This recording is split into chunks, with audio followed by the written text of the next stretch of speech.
Why even bother? I should just turn off the music now, because it's not going to be listening to music for much longer anyway. Gosh.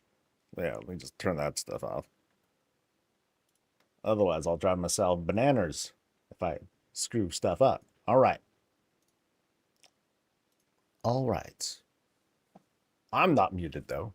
Good. Good job for a change. What is up, everyone? This is Coffee with Soul. I'm your host.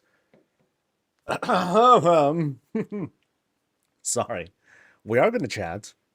We're going to talk. We're going to hang and chill, have some good vibes, check out some places, and do a roulette. Bloop. Oh, well dressed. Very well dressed. There you go. I hope everyone's doing well. It is Wednesday. I hope your loots were merry, doing whatever it is content that you do. Before I forget, because I will forget, I should say this on my. Sorry, I'm kind of stunting the start of stream already. It's always something. There's always something that I forget. Okay, so let's see. At guild,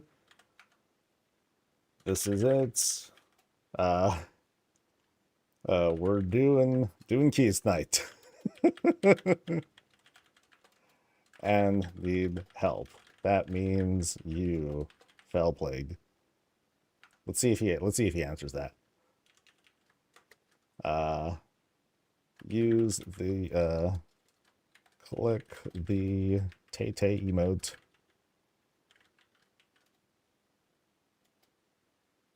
to apply. We have a Tay-Tay emote here because of course we do. Where is it? There it is. Excellent. All right. So once again, hope everyone's doing well, having a good time. We're going to be doing another round of 20 visits today, and yeah, like I feel like 30 is going to be my cap.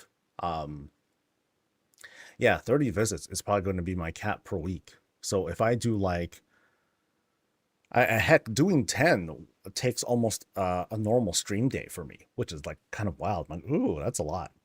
So we're going to, so I'm still kind of measuring that out.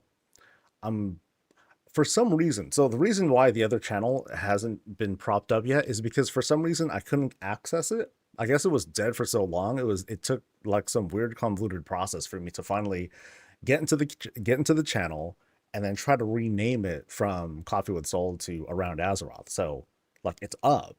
I just need to start adding videos. And I'm still kind of trying to figure out how it is I want to do it.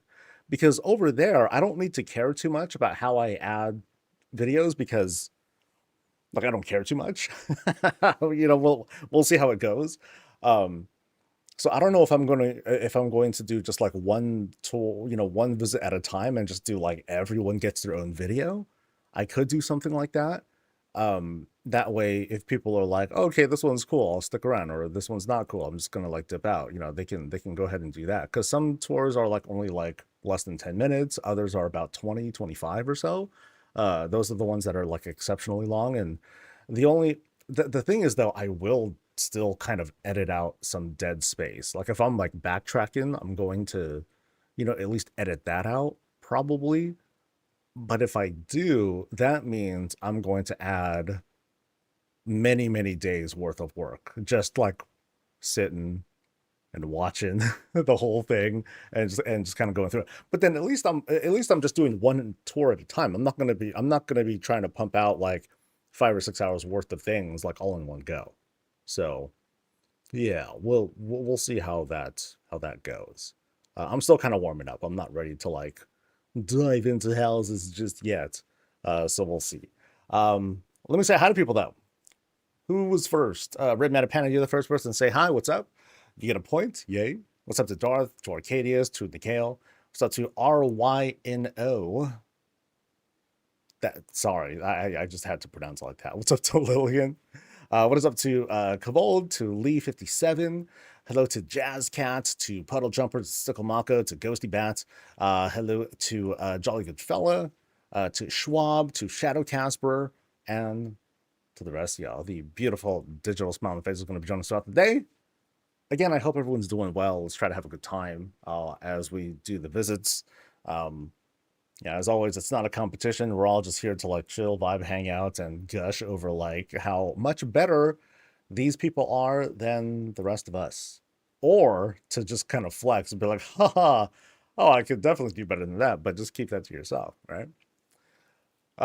Just doing your time walking at Black Temple runs and a comp stomp up to 20 runs so far. I haven't done a damn thing. And it sucks because this is probably the last comp stomp and the last opportunity to get like some easy marks of honor. Remember the days? Y'all remember Legion days? When marks of honor just like rain from the sky? Greymane's forces hold this ward, you know, that stuff. Oh man. Those are one of those moments. That was like it's not the same thing, but it's kind of like the whole Bitcoin thing. Like, oh, I wish I could have gotten in on that like earlier. I would have like banked so hard on that. Cause yeah, like dude, I would have had so much more marks of honor with which I could get like all the things that I want to get for like ever and ever going forward. But no. I was a lazy butt, and I was like, it's no big deal. I'll just get more marks of honor next time they do Greymane's tower thing. Nope, and then it's gone. That's it. So sad, sad song. And now with Comstomp going away, I mean, Comstomp was already like a pretty infrequent thing, so there's only like so much we'd be able to get out of it. But now with that being like pretty much gone, sucks. Also has decor items for one. Yeah. There's like things you can get from that as well. So it's like, you want to get it or no. So kind of a bummer. Let me see what kind of what am I reading in here? I haven't had time off work for a bit, so I can't wait to see more housing content. Hope day goes well. It is going well. It is going quite well. Thank you very much.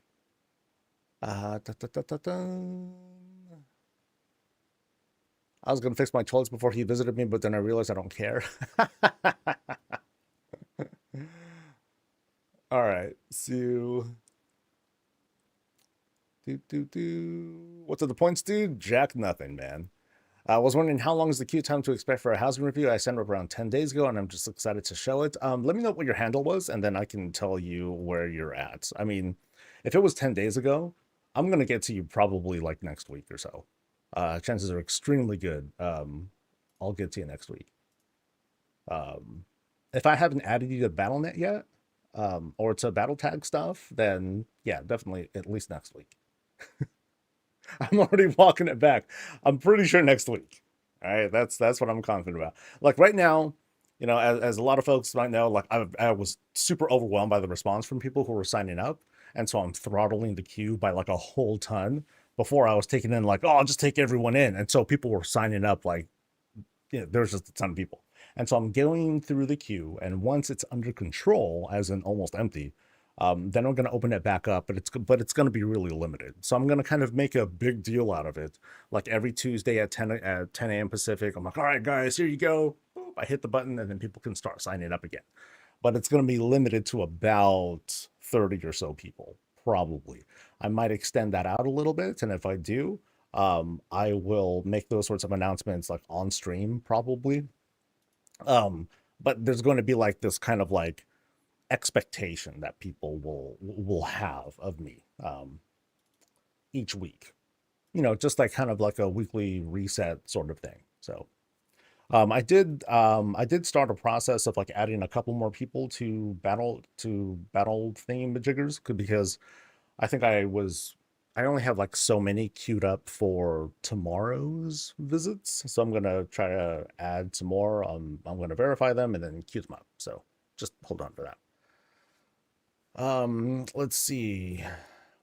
Did they answer that? I'm not quite sure if they answered.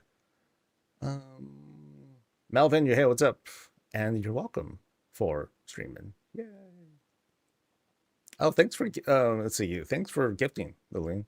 And thanks to Team Codabear for the Prime. Appreciate it.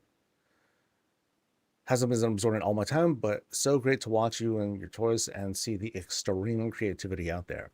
Like I was finally looking around to see like how other creators are doing like their visits and tours and whatnot.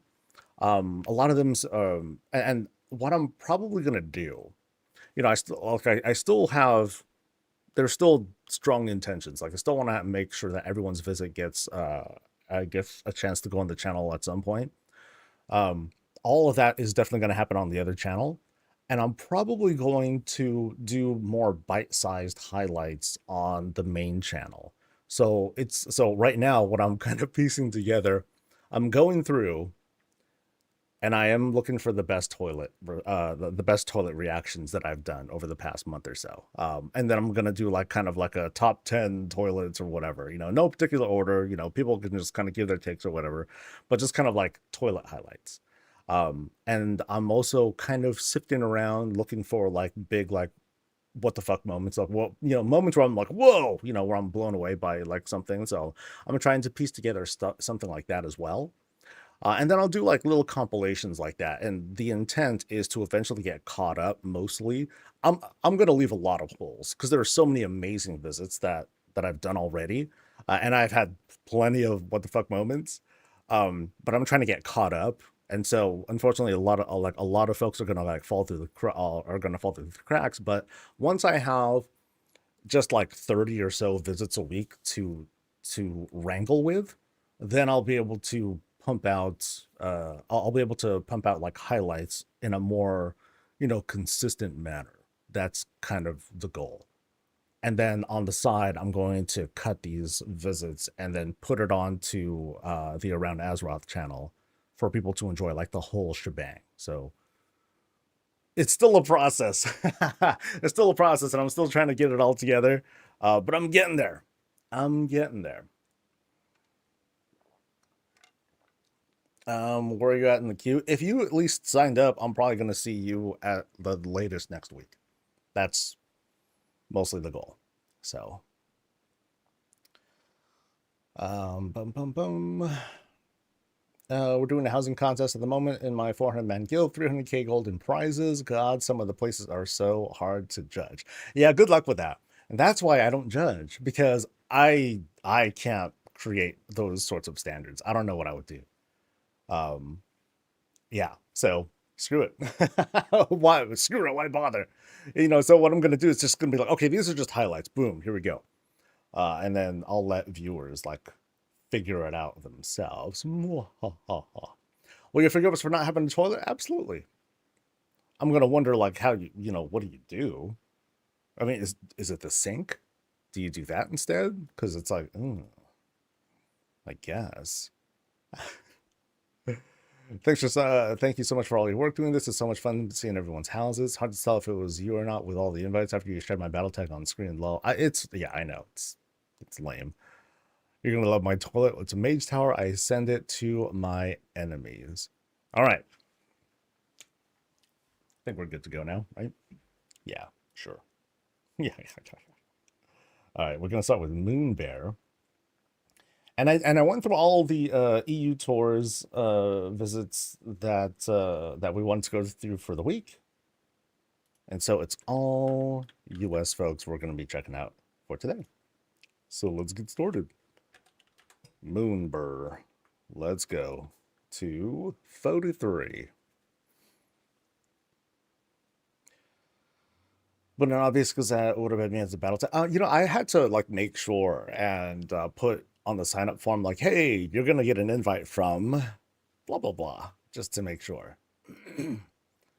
Some people, they kind of like did some investigating and they actually tried and they like proactively sent me an invite too. I'm like, it's not gonna work like that if I do it like that. So I had to decline those, and hopefully they won't feel giga offended or anything, that I'll feel like super bad.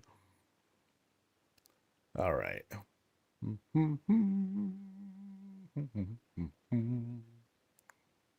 All right.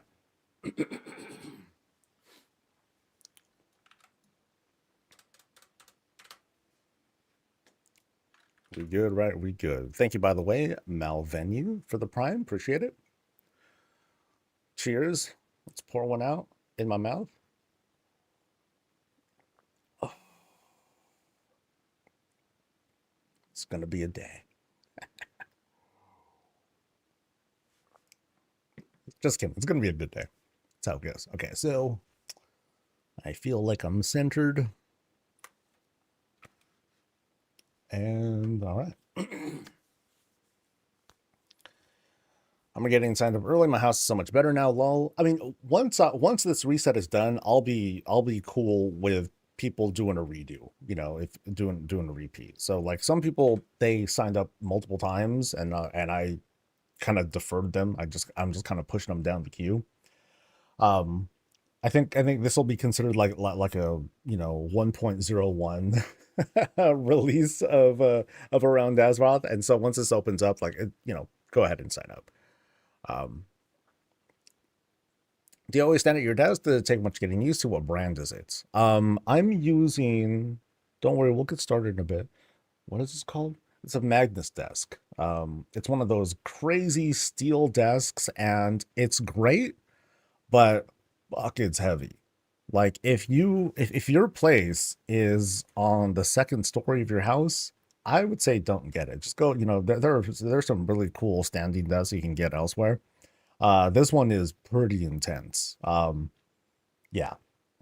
If I had the ability to return this and get something else, I probably would, only because now that I've gotten used to like this whole setup with a standing desk, I feel like I have like different preferences and things that I like and don't like. But as for how well it performs, it's great. It is absolutely great. Um, I also, I have sneakers on. I also have like one of those like standing desk pads that let you massage your feet and all that stuff. They're a little expensive. I think it's like 50 to $100, depending on the kind that you want to get.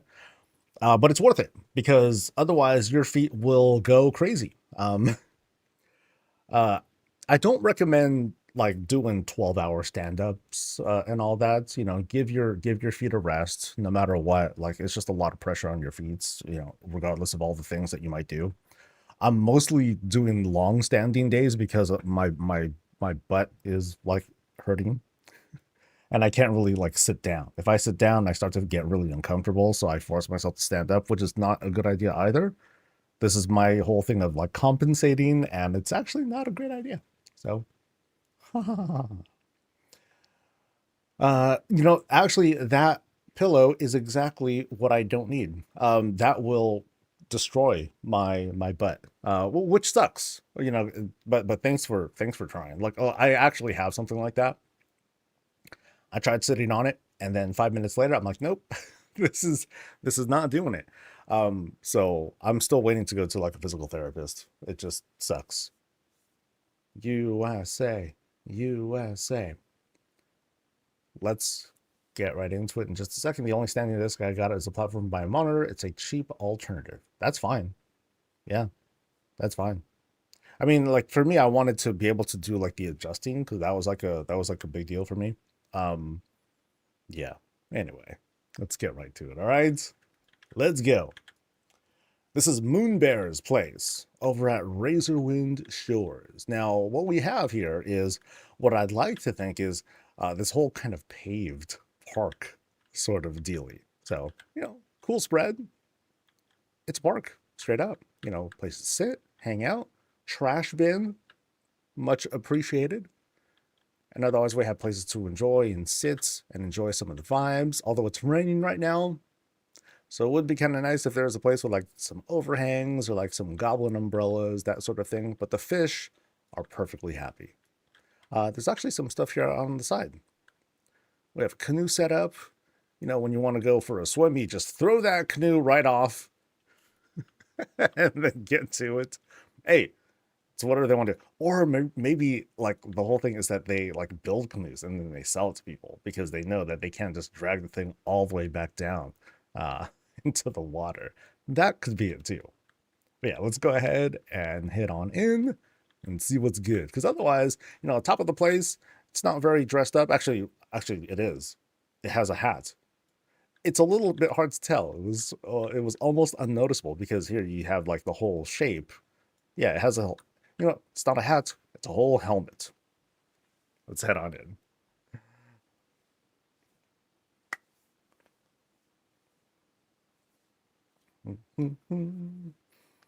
I went around our housing neighborhood yesterday trying to look at people's houses. They were all locked. I've not bought the new expansion yet. Well, that sucks. It's kind of hard to just like go around and see what's going on because some people understandably are like, okay, I'm not ready to make my house public yet, or I don't intend to make it public, and it's hard to tell. It would be nice if you can just open up the map, well, it'd be nice if you can open up the housing map and then do a mouse over and look at each plot, and then it'll just tell you right away, oh yeah, it's private. That, at least that kind of transparency, or being able to refer to that really quick, that'd be nice. So as soon as we enter Malvenue's place, I'm sorry, Malvenue, Jesus man. So as soon as we enter Moonbear's place, we have this kind of irregular entrance, which is always kind of interesting to me because they already have like some sort of intent on like carving out a space to like create something else. So we're starting off with hello Zalatath, hello to, I'm not quite sure what that's supposed to represent at all, but we're walking into a hallway first. So it's kind of like the entrance to an entrance. We see the first family. We lay down our weapons, hang some stuff, check our mail. There we go. And then we walk right into kind of another like walkway, sort of welcoming area. Lay some stuff down. Say a quick prayer to the Sentinel Owl, and let's take a look at this room that there was carved out. So this is what we would have seen if we walked in, but instead what we have carved into the space is more like a storage area, or more like actually a profession area. Profession area is set up, maybe some plans or some weapons that they're using for practice. Like, let's wage war in the Broken Isles once again. And then, let's see, we're going to go this way, I think. And here we got a little bit of a Death Knight dedication. Oh, here we go. I think we're seeing where a lot of the hours went into. Okay, things really open up into this like grand blood elf sort of staircase. But what's under the staircase actually? A little curious. A little nook is set aside, a little reading laboratory, aka library. Kind of a secretive sort of place that they have tucked aside. And they live here. This is some Harry Potter vibes right here. But then this is if Harry Potter had a nicer place. Oh, I actually didn't notice this whole portal thing right here too. So Harry Potter's living it up good. Up in this place at least. All right, let's check the other end here because that was closed off. So what is here instead? It's kind of like blocked off. But then they have this, is this one table? Yeah, it's one table. But they have the table to just kind of fill out the space. Now let's do this climb. So here we're using circular platforms for the climb. Actually, no. There are quarter circles. Ah, that's not bad. Yeah, it's not bad because they had to kind of Lego their way to make this work. Because you can see you have the quarter circles here, you have the triangles here to help make this shape work. But then this is also like an empty stairwell room. So we have like this makeshift floor that they put in, and they put in some like simple facades to hide some of the clipping, just some rugs to act as like shrouds or whatnot. There are a lot of options that they could have done. That's what they went with, and that's what they'll testify to. Now up here, kind of feels like a kind of a blood elf chapel of the light, right? Very vibey stuff. As there is some chromatic fire on the side. I don't know why I call it chromatic fire. I mean, I call it that because it's like multicolored, but it's more like azurite fire. I should just call it what this actual decor is, but I won't because I forgot the name of it. So now behind the throne, the rightful throne, we kind of like sneak around here. So we have another carved out room as we go in again. I think it's kind of a theme that they like. And finally into the bedroom. So I think what they're trying to pull off is to, they wanted to try to pull off this sense of, okay, we're not just walking into a room. We want to try to carve out spaces. And I think they did a decent job over here.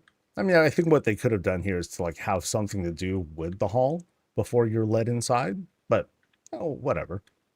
Once we go in though, we see a lot more detail put into like this particular room. We got bedroom, that mat that comes with the hot tub with things to snack on, and like a little, another little kind of workshop, personal workshop to work on dealing with small people. I'm just kidding. It's probably not. Probably like you know what? I'm kind of thinking of this as like, hey, I bought a gift. Oh, what'd you buy me, Dad? I bought you a little earthen dude. I'm like, wow, cool, an earthen figurine. And it's just a toy, right? But what if it's not a toy? then that story becomes like a whole lot darker. But we do have a nice little bed set up. It's well lit. For some reason, I never noticed the little leafy pattern on the roof here. Of this Belmeth roof. Yeah, I'm not quite sure why I never noticed it. And then here, it looks like we have, oh boy, this is, ugh, no handles. Oh, at least we got arcane toilet paper. We have that at least going on. All right. So the vibe that I have here is that, we have the celebration of class, we have the celebration of what the player has done, but it's mostly utilizing resources that they have on hand. Because, dude, housing's expensive, man. Only so much that we would want to throw down because it super, super adds up. And I think we have seen what we need to see. Let me double check. I don't want to make sure I missed anything. So I went into the staircase, checked out this workshop, went down this hallway, checked out this other kind of workshop. Actually, I think I didn't go here yet. We have the beginnings of kind of a loungy restauranty area. So like over here, this is kind of like a, hey, welcome in, pay up. Now you can go in, sit down, lounge, have a good time, enjoy an Anixia head, have yourself a big old barrel of, wine, good. Oh, they did a little bit of dolling up on this forge here. I like that. They dolled it up. They put some warrior branding right on the side. And then right through the shroud here, we still have more. Some shaman dedication right here. And I actually like what they did here. The triple banner. Super combo whammy sort of thing. And now we have yet another room. Kind of a study setup. Jack and Jill are like hanging over there. Tremendous bed. Oh, baby. What for? Rolling around. Because sleep apnea, that's rough. You got to keep yourself comfortable and all that. It's actually turned out to be a pretty big place. Using resources that they mostly had on hand. Like I can kind of tell these sorts of things, but they put a lot of thought into wanting to make a pretty wide layout. That's how I'm looking at it. Wide layout, huge staircase that they set up, and I think there's a lot of potential. Like I like the general construction of like how each room is like spaced out. Just need some details, a little bit of personality, and like some of these like emptier spots, like these hallways here that kind of transition us from one spot to the other. And this will be a great place. Cool. All right. Good start. Now we're going to, is it iPet or LPet? I can't tell. Hold on. It's iPets. Okay. Go into iPets, please. I feel like such a goof. Okay.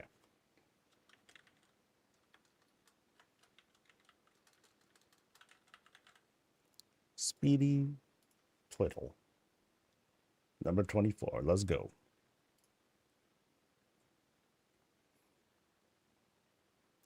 I feel like I'm the only one in my neighborhood. I mean, if your neighborhood doesn't feel populated, just pack up and go somewhere else. Just like you can like shop around. So like if you use the housing browse thingamajig, I'm like so good with words right now. If you go into the dashboard, go to House Finder. That's what it's called, doofus. Go to House Finder. Just run a search on like a bunch of different places that have that happen to have your plot open, and then just do a quick visit. Right? When you do the visit, it's going to reserve your plot for, I believe, 5 or so minutes. So you have like 5 minutes. That's not a lot of time, but in those 5 minutes, you can kind of like fly around, take a look and see what sorts of houses that are up and available. If you find yourself seeing like a lot of like crazy looking houses, like you can go inside too, but I think it'd just be faster to just kind of do a flyover of the neighborhood. And if you see a lot of places that are like crazy decorated and stuff, or you can clearly see the efforts, then it's like, okay, I'm going to throw down, and I think it's like 1,000 gold or whatnot uh to move. Then just go and try that out. So it kind of sucks that that's kind of what we're subjected to. But there's no perfect way to figure that out. It's there aren't exactly communities that are like, hey, this is a neighborhood, and this is like, it'd be a guild, actually, a guild or a private neighborhood where only the best places are. Sign up and then pay the monthly dues and follow the HOA rules and all that other stuff. So, things get complicated really quick when you start to deal with like guilds or private neighborhoods. But if you're just sticking with a public neighborhood route, yeah, you're just going to be like, it's kind of like pugging. You're just going to have to keep like jumping from spot to spot. At the very least, you have that reserve time um, to decide if you want to move to that space. So that's kind of like working with what we've got so far. I know our guild's neighborhood is dead until midnight. I mean, like the thing is, like with endeavors, it's going to it can excite players, right? Because there might be a cool endeavor and people are like, oh, I'm gonna participate in that. But largely, like working the endeavor, actually working it and building your way up to it, at least with how it's felt on the beta so far, it's super passive. You're not doing a lot of active work. Like if you're in a guild neighborhood, you're fine. You're okay. And by a guild neighborhood, I mean like a guild that regularly does scheduled stuff. Like if you and your team do keys on a fairly regular basis, if you do raids on a weekly basis, chances are pretty good, I think, you'll be able to max out that endeavor real fast, and you'll have no trouble um, at least maxing it out and being able to get access to those vendors. Now, as for getting the community tokens, or I'm sorry, the community coupons and all that stuff, that's a individual contribution. So that's on you to go out there, not exactly work the neighborhood, but you're just going to be going out there doing content similar with a similar kind of energy to the trading post and the traveler's log. So you're going to go out there and just run like old content and old raids for whatever the hell, for decor maybe. But then you'll also be getting credit towards getting coupons, and it does kind of max out those things that haven't been fully fleshed out, or at least I haven't like tested that out lately. So I'm trying to get, let's focus on housing. They just organized a community tour last weekend, hoping to plan more events like that. So that is nice. Oh, that is cool. That is cool. I wonder what the houses are like on the RP realms. No idea, because as far as it looks, it doesn't seem like um, going to like an RP neighborhood. It's not. I don't think there's any bias where you lean towards that. So I'm not sure. I would figure that you would want to reach out and find specific RP communities and see what they're doing. So I suggest staying away from any neighborhood on Moonguard, entire neighborhoods of Goldshire and vibes. Lol. I mean, hey, if that's what you're looking for, then that's what you're looking for, right? So anyway, sorry for the delay there. All right, we've arrived at iPet's place over at Founders Point, and we have this very dolled up house. We have this cool rocky foundation And like under it, you have like this little nook with like little things to like explore and whatnot. So it's kind of charming. It's neat. It's further dressed up with some greens with these big old trees and a canoe because we swim right. Okay, we're right by the water. Hello. Now taking the canoe out there straight into the ocean. Ooh, that's kind of crazy. You usually want to take that maybe up a river or whatnot, but hey, you want to fish? You want to fish. So we climb up into this porch that was set up, and it's festive. You know, we got lights, we got snackies, we got warning things to like check for invaders. We have a puppy house right here on the side. Oh, there's there's two ways to climb up. So you have one way that's here, and one way over here. So that's friendly. Yeah, that would totally irritate me if I had to walk all the way around and everything. Well, yeah, really cute. Ta-da! Anything up top? I don't think I see anything up top, so let's go inside. Charming is the word to like it kind of encapsulate how that place is looking so far.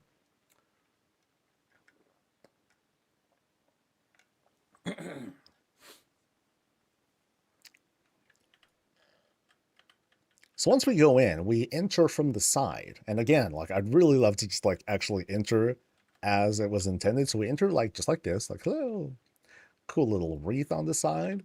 And we are kind of entering this sort of transition area. So big opening there, smaller openings on the side. So we're going to stick to the side right now. And here we have a kitchen on the other side, a PvP door. So interesting vibes over here. But we have a strong Pandoran theme. Oh, there's a puppy. Oh, there's fake puppy. Oh, and Reptar. So all the pets are like hanging out right here. Very cool. The shelf here is like all dolled up. Spaces are filled out with things. You know, to give this a bit more life, a little bit more personality. We have this open kind of kitchen / pantry area where most everything's basically laid out. Sink right over there. No running water. That's okay. Panning to the right, we have these huge pans. Oh yeah, they cook big over in this place. Big pans, big burner. Right on the side there. Lots of ingredients to set us up. Very well lit. But where do we eat? Right? I mean, we could eat right here. That's totally fine. But there's no chairs, so standing room. So maybe there's a spot to eat a bit elsewhere. Back here, though, is the more full pantry, all stocked up with very intimidating barrels. Like, dude, don't mess. Don't knock these over. Otherwise, folks gonna get killed up in here. And then back out here, I'm just kind of like keeping an eye out for like a big table full of food. Or maybe it's just a kitchen designed just for the dog and Reptar. Oh, maybe. But yeah, let's go to the other side here and see what's good. We got kind of a living room space, complete with a fireball that's trying to make its way in. Okay, that's a little wild. I don't know what the intent is there. It's kind of like, I'm sitting and then you got a 3D TV going on up in here. Remember those? I don't know if anyone still remembers 3D TVs. That was certainly an era. Now back here we have like this very hazy purple vibe. I like it. Something lavender haze for the 3 people who are watching that might get this. But we might have a secret back here. And we do. So right back here we got a second kind of living room. Oh, this one is okay. This one feels like it has an entirely different personality from the rest of the space. Like I gotta say, like it's kind of minimalist, not minimalist, but there's a little bit less going on out here, but so much more going on here. So it feels like it's kind of a work in progress in the previous room. And now we have like there's all sorts of color that's being thrown at me here. So let's climb up onto this bed here. Like it's funny, like we see this whole clash, but I just kind of like how it all comes together. We have this hanging shelf, but we have a rug to act as a wall decor. Another place that's super well lit. lots of books, places to like read, hang out. It's like, this place is like, I want to be like this place. And this place is like, haha, you'll get your turn someday. But yeah, a nice little spot. That's also just is a walkthrough into I don't know what. Actually, I do. It's the loo. All right, so we have like this very cool. Okay, this is cool. They took the void pool sort of thing, added the glass table to create this very neat vanity. Now it's also kind of intimidating because the way it's shaped, like it's like, okay, I sit here, and at any moment, I'm like, yo, mirror, mirror on the wall, who's the fairest of them all? And then Zaltaz's picture appears. She's like, what you talking about? And then you get zapped by these little void balls right here. So maybe it's not as maybe it's not so much a vanity. It's more like where you sit and receive orders from the real boss of the house. But otherwise, when you're not being super intimidated, you're chilling in the bath, right? And Zalatath might still be looking at you, so that could be a thing as well. Very vibey spot, though. Yeah, yeah, this is cool. Yeah, we have like Arkandors, like kind of like dotted along the place. Trellis on the side, lots of greens to line up the walls and otherwise to, fill up the space here. Yeah, a lot of effort that went in like to here. Very neat. Oh, and this furnace, is that what helps power the bath here? I think, I think there might be a relationship there. So not sure if it's a hot tub or not, but I feel like, that serves some sort of purpose there. Neat. All right, so let's backtrack some. Back into this transition room, kind of the TV room is what I'm going to say. And then now we go through these double doors, which is interesting because this is where like, yeah, usually this is like if you're like going outside or if this is like a stable. Actually, I think this is supposed to be kind of like a stable. Yeah, so pretend there's no ceiling for a second. Here we have like, this area where you would like help out animals and like do some stuff here. Here's something that I would say is like acting as a saddle, so if there was a horse here, that's where the horse would be. Hop on and then you head out there and like do your business. So this is a cool area. They're like I said, it's acting as if it's like a stable. So if the ground, if they were to able to customize this ground and to be like dirt or something like that, that'd be cool. Kind of this overhang where you have maybe do some like practice lessons or what have you. And what is this down here? So we have a little chick. So definitely like this indoor outdoor farm that they're trying to pull off here.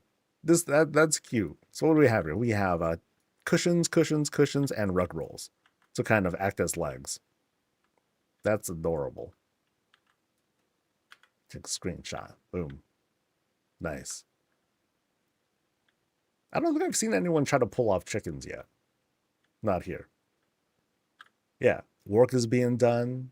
Other animals would be out here to work on. And now as we continue this indoor-outdoor adventure, oh wow, so now, again, I'm just trying to pretend that there are no walls here or ceilings. So now we have like this this nook. It's drawn together by the gazebo, but place to chill, hang out and sit. I like that it's on this elevation too. So like again, imagine if we were outside, it feels like this have a lot more personality to it. And then here we have our little greenhouse full of greens, leaves acting as dirt. So it's like at any time, coming back to pseudo reality, like, if there was an opportunity to take this outside, they're going to grab all this stuff. All right, let's plant everything down once we get more budget, Blizzard. And then back here, we have this nice little fountain setup. Oh, I like how this is shaped together. Haven't seen this before. So quarter table, and then this treasure chest is being used as kind of a way to kind of hide the clipping, But otherwise, I mean, you can try to bring it together differently, but in this case, it wouldn't be even. So instead, they just created the shape here, and there you have it. Because you can see here the shape of the treasure chest. That's its own thing. It's not the table. So this is a great way to kind of like link this together in a really cool and smooth way. Yeah, it's pretty good. This tree is like screaming. Oh my God, please let me out. Please help me. Mercy. Is there anything back here that I might have missed? Okay, it's just some greens that are kind of sticking out. But yeah, cool outdoor, quote, outdoor space. And we're not done yet because we haven't gone through the center area yet. So here we are in a stairwell room. Again, just kind of like random greens that are dotting the place. Filling out under the stairs, though, we climb up a bit into Mr. Snuffles's, yeah, their lair. All right, don't mess with him. He knows magic. He will zap you dead or throw books at you or try to get you out of there. So that's their realm. And let's do the climb.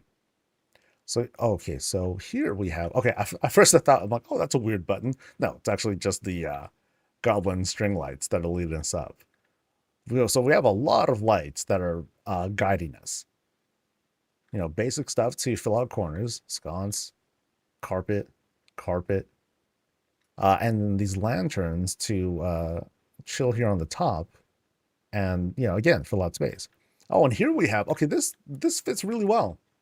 Just put a tent over the whole thing. They put a tent up. They added this layer, this rug layer, and this is just a place to just kind of like sit, roll around. Anything to read? Nah, nothing to read. Just pull out your phone. That's we got to be realistic here, guys. No, this is cool. I like what they did here. Simple shapes that are set up, and it happens to fit quite well. Just boop. Yeah, like look at how the shape just kind of like sits flush. That's cool. So here's where the food is. Oh, I feel bad for the folks. They're all cooking downstairs. They gotta drag everything up the stairs and up to here. I hope they make an elevator at some point. But this is grand. Like this is like this whole like, hey, this is the guild hall. Or it's definitely a party place because we got cake. I like this. This is cute. So we got a 3-layer cake. We got some greens on top to act as, let's just pretend it's made of whatever that fake stuff is. I was going to say fondue. That's totally wrong. But someone's birthday. Yay. And I like what they did here because they use these rugs as like this sort of dressing. And yeah, that works out pretty well. I like that. All right. So again, this feels like this has a guild hall sort of vibe, and we can tell there's like some pretty crazy set pieces here. It's kind of crazy how we see like this contrast. We can I'm sorry to talk smack here, but we can see like where you see rooms that are kind of works in progress, but then we see stuff here that feels very, very fleshed out. So we'll do our tour around this very large guild hall sort of vibe. So we have this kind of, once you're done eating, you're feasting, you do your thing, then you just want to kind of like kick back, chat with your buddies, talk smack, whatever, right in front of the fire. All good.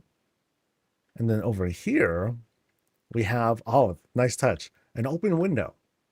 And, oh, okay, so this, okay, I like this, because we have this sort of simulated outdoorsy spot. It's not a diorama. It's meant to just be like, oh, okay, here's some stuff going on outside. That's neat. Some stars are set up. You got the moon over there as well. So, from back here, cool shot. Okay, the chair's getting in the way. Yeah, very cool shot from here. I like this. Viewable from just about every angle, to capture that sort of feeling. That's neat. Very, very neat. Moving on, we got Zaltal, hello. An additional place to read because you can't have enough fireplaces. Very cool. And now this other set piece here, we have this kind of circular stand-in aquarium, which is very cool. Simple too, right? It's not trying to get too complicated with the whole like clear fish bowl sort of thing with the glass table and all that. Here, it's just this sort of standing cylindrical piece.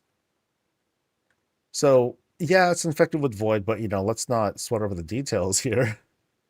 It's using this prism to draw it, and that works out. And then it's followed by I'm not entirely sure what all the effects are here, but it looks like kind of a moonwell sort of thing. And then we have like this giant tuna, but it's not a tuna.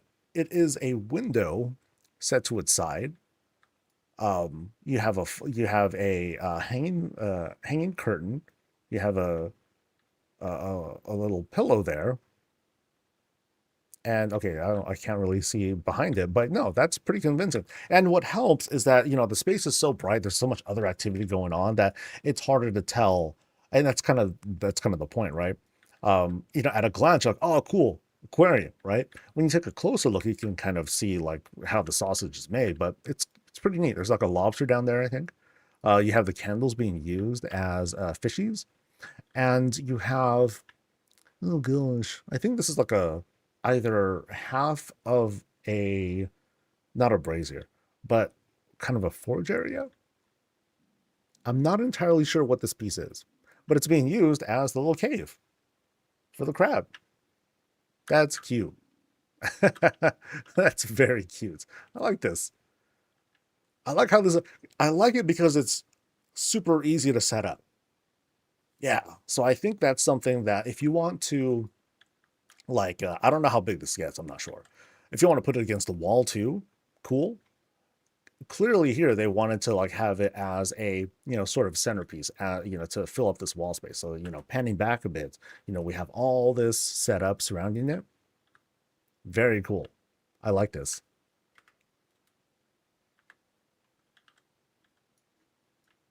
All right, as for the whole spread, I'm just gonna jump on this table here.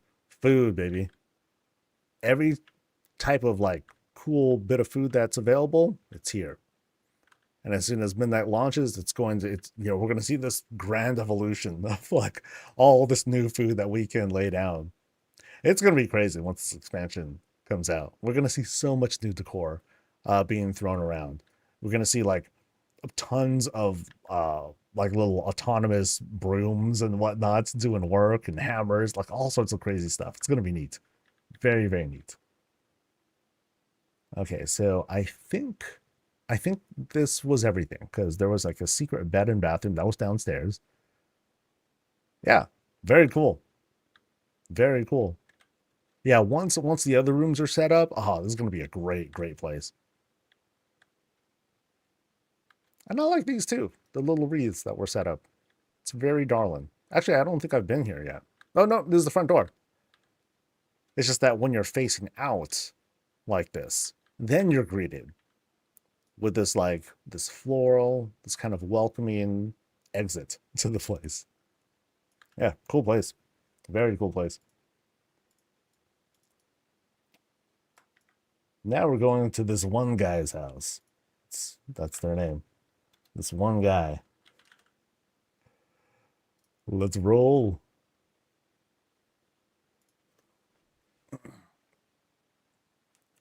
It's an embroidered Embari tent. I think a lot of different things could have been used. I mean, they wanted to have something that has, that sort of fits that underwater vibe. Yeah, that works out. Cool. How did they do the stars? So the stars, someone will know the name of it, but it's a tailoring. It's a tailoring item that includes like these sparkly bits. And so what you do is you take those sparkly bits and you kind of phase it through behind a rug, just enough so that the stars can still sparkle through, but then that's it. Yeah. I've seen quite a few examples of it. Works out pretty well. Oh, this one's cool. All right, we're now at this one guy's house, and this is like Castlevania stuff going on. You know, it almost feels like we're going into a horde house, but then here we are over at Founder's Point. Maybe not a horde place, but kind of like this Castle Nathria vibe that they brought off. Oh wait, hold on. There's something here on the side. Hold on. Oh boy, he blew through whatever budget he had here because we have monsters, right? We have dragon coming out, and so it's as if either they're captured and they're dying, or they're slowly being resurrected from the dead again. And next year is like, oh god, sweet release, please. So as we approach, yeah, definitely like these like vampire vibes, vampire vibes, whatever you want to call it. But the place is really well dressed up. If only the lighting could kind of obscure like the duller red roof with the dyed red here, then that would work out great. It just kind of looks not exactly contrasting, but it's just something you notice.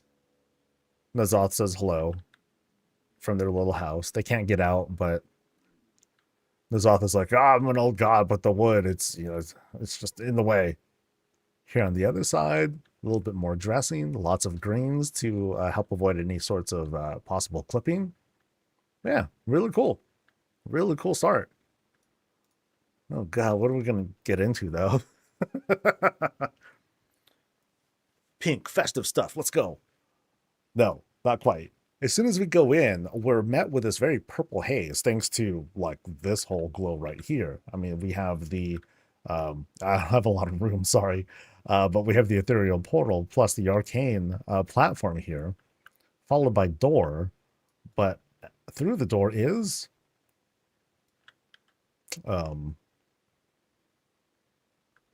we have a Pokemon battle. Da, da, da, da, da, da, da, da, da, da. Yeah, dude. So like Mr. Snuffles is busting out like, mega drill attack. And Reptar's got like super zappy crap going on. Da-da-da. So this is not what I expected at all. Now, I'm gonna ask chat real quick. Who do you think would win? The Zappies or the drills? So you got kind of nature attack here. You have what I'm gonna say is an earth attack. I can't help but be really intimidated by the earth attack. I can't help but think it's got a secondary attack. It's got a secondary effect that's going to affect the ground under Reptar and deal like damage over time. But then this might be a stun. So without knowing the mechanics, it's anyone's game. All right. The thing is, they both win because they're so adorable. All right. So yeah, this is not what I expected at all. Let's see. Let's go. We're going here first, and we are. Oh, I don't know what we're going into here. We have this very oddly shaped stairwell room. It's being dressed up. I feel somehow this shot here, it has this sort of solemn vibe to it. Like the lone creator here is just slaving away, creating whatever it is that's behind them. Peerless. But yeah, let the exploration begin. Let's see what's going on. So right through this door is hallway. We can say hi to some of the first family. We have a camera / light setup. Keep things illuminated. Doesn't let me trip. I appreciate that. I feel like I'm just gonna be led into like just some sort of like grand surprise all of a sudden. So I'm trying to hold back my expectations. We have this kind of like ominous vibey feeling because things are like relatively empty as we go from room to room. And now we have the bedroom. All right. I feel like I'm on guard somehow. So we'll see what's going on. So, okay. So we got the red curtain. Things are looking kind of sus. Oh, they opened both sides. Hold on. Okay, because this one's upside down. Because they wanted to make it special. Appreciate it. So through the shroud is La bathtub. Oh, okay. They have a pretty dolled up sink actually. One table, two table, three table actually as the background. That works out pretty good. It's kind of funny how Blood Elf architecture is full of these really thick lines when it comes to like the tabletop, the designs, and everything, uh, which I'm sure has a lot to do with like it being dyeable. So, but yeah, running sink. Sam says hello. We have this. I like the contrast of this bathtub, the black and red, but it's so ominous. And then out here is the outside, and then okay, so there's the dragons again, and it kind of has, it's kind of given that vibe of okay, we can actually see what's happening outside, and that's cool. I appreciate that. You got light that's shining on them too, just to make sure that we're not missing anything. And yeah, they are in fact like in those pools. They're getting up, and I believe the orientation is the same too. So it's a nice and fairly successful attempt at trying to create the actual outside field. I hardly ever see that in any of these visits. Towel rack, appreciate it. And now the doo-doo chair. All right, let's take a look. How are we looking? Oh, we're sitting pretty. We're sitting quite pretty. I mean, I love the transmog and everything. So what I like about this is it's a golden toilet. That's the emphasis here. Golden toilet. And they even have like this nice framing at the bottom too. Now, there's no indicator that there's like plumbing, but oh well, it's magic. Maybe they, and keep your hands clean so you don't dirty up the book. Appreciate it. Of course, you got arcane toilet paper to round things out, and you have a little bit of lighting to make sure you can actually read stuff. So appreciate that. Kind of interesting that it's a secret bathroom for the most part, because it's behind like, behind the secret doors there. All right. So we're going to head down now, I think. I mean, okay, out here we have this. Actually, this turns out to be like this cool little warrior shrine, right? We have some stuff set up, a little bit of a dedication there, because otherwise, this is where we would fall through, or this is the edge of the platform here. Yeah, it's kind of odd. Oh, it's the boss of the house. Oh man, so it's kind of odd or interesting that you have all these shapes that are set up here too. I mean, hey, whatever works, and it did work. So, all right, so we pass by the epic battle going on over there, and let's check out the other wing, because I feel like I should be going to that one last. All right, so now we have their own player-made stairwell room, and now we have like this grand bar where y'all can bet. You can bet on who's gonna win. Yeah, that's sick. I like that. The distance is far away enough to feel like it's a 2D effect, even though it's not. And yeah, that's fun. That's really fun. I like that. I should consider like how that's being done.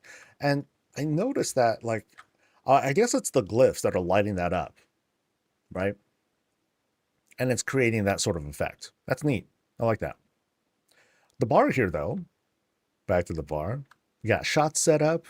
We have secret shelf. Okay, that's unique.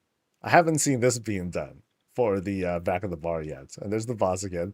Yeah, secret shelf that's being used to go to the back here. Full pantry is set up, mostly for drinks, though. We don't eat here. Okay, yeah, we do. We do eat here. We have some upside down stove set up, some burners for, oh, dude, check out the size of this coffee. Oh, man, that's extreme, dude. That's a bowl of coffee. Delicious. It's not enough for me, though. Oh, yeah. So, folks are eating, enjoying themselves. The Dark Heart got murdered. It got super murdered by this. That's that's funny though. That's funny. But yeah, let's head on up. I'm compelled to go upstairs, see what's going on. Hello there. All right, so the walk check seems pretty good. I like how these, so what they did here too, just want to point this out. They did do their best to like make this convincing. They set up foundations, and then use these beams to help us up. So it's not like, oh no, I'm gonna fall. Now up here, whoa, what's going on up here, dude? We got an arcade kind of area. Play BB tag. Okay. Dude, this looks neat, man. Oh, yeah, this looks awesome. Holy moly. Okay, this is not at all what I expected when I was walking into this place. We had like these vampire vibes going in.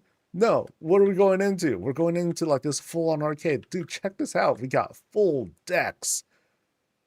Okay, this is an arcade cabinet. Holy cow. I'm not certain what piece this is because this is the first time I've seen it used in this manner. But it's like this whole like giant arcade gaming station. So here we go. We sit in. We've got all the buttons and controls set up. This is so cool. This is so neat, dude. I love this. Yeah, this is something else. BB tag. I don't know what BB tag is, but this works out so great. Now, what is up here? The prize area, I'm gonna guess. It feels like no. This is like some robot looking thing. Cause there she is, right there. And she's probably singing because she's got a mic. Okay, this is something else. This is definitely something else. Oh wow. So we've got animatronic Xalatath doing his thing. We've got arcade shooter. This is just visually the lighting and everything super impressive. And then here is what it's like. I don't know. Is this like a brick breaker machine or a pachinko sort of thing? I don't know. No, it's DDR. Yo, here's the pads. Yeah, dude. Wait. Okay, no. This is how it starts, right? Yeah, these are the directions. Because at first I was thinking, wait, is all four coming down at once? No. And then here we have, I don't know what they do. Oh, it's like a two-person thing. Yeah. Okay, so we have two different kinds of things going on here. That's so cool, dude. That's so neat. Wait, the things are here on the back. Okay, I guess that's kind of okay to have the things on the back, but then sometimes you have rails on the side too. But yeah, wow. This was very, very creative, this setup here. Like, yeah, this drips with all sorts of personality. So, like, what do we have here? We have, like, crates here. I'm not sure what the crates are exactly. But tables, weird machine thing. I don't know what that's called. Another table, pipes, windows, and a lot of spotlights to provide, like, tons and tons of extra glows. Crazy, dude. Crazy. Yeah, this is like a D&B's kind of place. Oh, I love it, man. Yeah, you got like the double lights that are like spinning up there on top as well. This is really neat. Blaz Blue Tech. Oh, so there's an actual name for it. Okay. Really cool, dude. Really cool. And this is the side room. What's going on in the other spot? So yeah, this was like the bar and arcade place. So kind of a Dave and Buster's sort of thing. I'm like all smiles. I'm like so jazzed by this. Pokemon Final. It's kind of funny because you enter and then there's the Pokemon arena. So it's like is this supposed to be like a hologram of sorts? Because that would work out if this is like a hologram kind of thing. But then I want it to be like this open arena sort of thing too. But yeah, let's go into the center here. And what do we get? We get. Oh, okay. This got dark all of a sudden. So now we're seeing like the dark stuff that was alluded to from the outside. Fell stuff is happening all of a sudden. It got a lot less fun. At least that kind of fun. Well, yeah, what is through here? We have a secret bookshelf behind a shroud. Interesting. And then, oh, okay, now things like took another dramatic turn. We have what looks as if, okay, these are just like altars, but it almost looks like they're like druidy people that have like black stuff over their heads and stuff, and yeah, they're about to chant all sorts of weird stuff. So clearly a fan of void stuff and fell stuff. It's like this whole okay, and light stuff. What a contrast. So this screams of like, the whole of the player expression. They just want to celebrate things that they love. And they definitely love fell hellfire stuff. That's because I want to sit. Now that's a toilet. If you want to think of it like that. Then we have this whole thing with a light. They got double hunter stuff, tables to line that up. Does this hit the vibe check too? It does. Yeah, we got 3, not toilets, but 3 toilets. 3 seats of power. And these are really cool, by the way. I'm going to take a longer look at this. I just want to do like the seat check real quick. And yeah, okay, this works out, kind of. But something right here, like it's causing some clipping here. But yeah, we have like these really large motifs set up. This one might be a little bit more, just a tad more simple, because you have like Death Knight stuff going on. Lots of lighting effects from void fountains and whatnot. Little rug is set there to help create like a more intimidating shape. And then of course we have like the chair to sit on and like other things to dress that up some. The light one is a little bit easier to break down. We have the 2 hunter tables.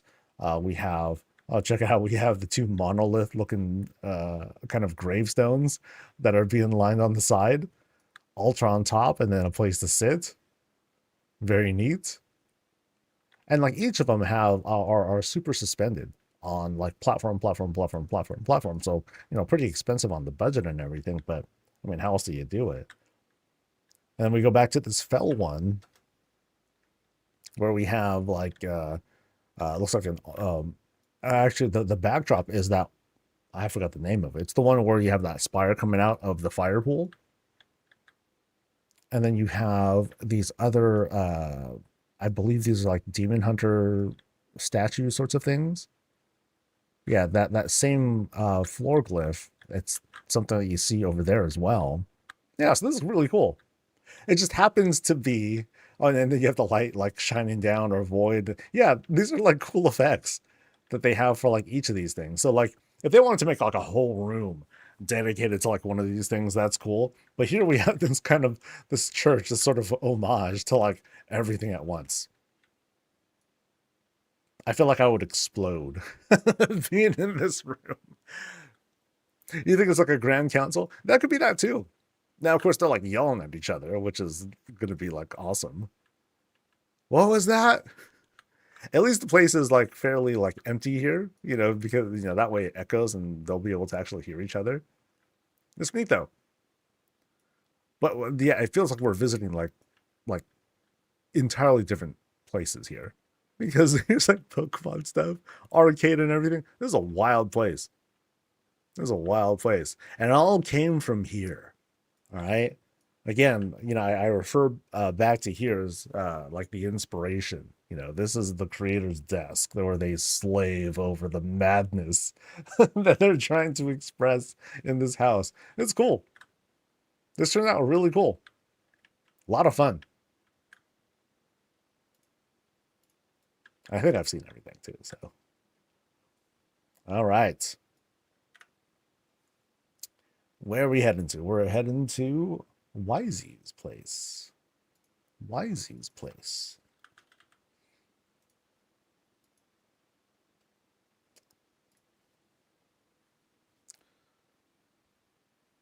Yeah, it was like one whoa after another. It's cool.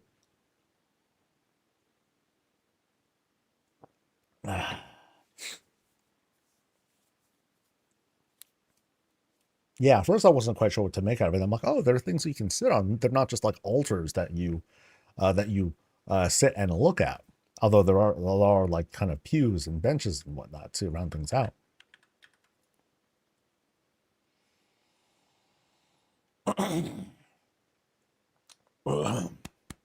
There we go.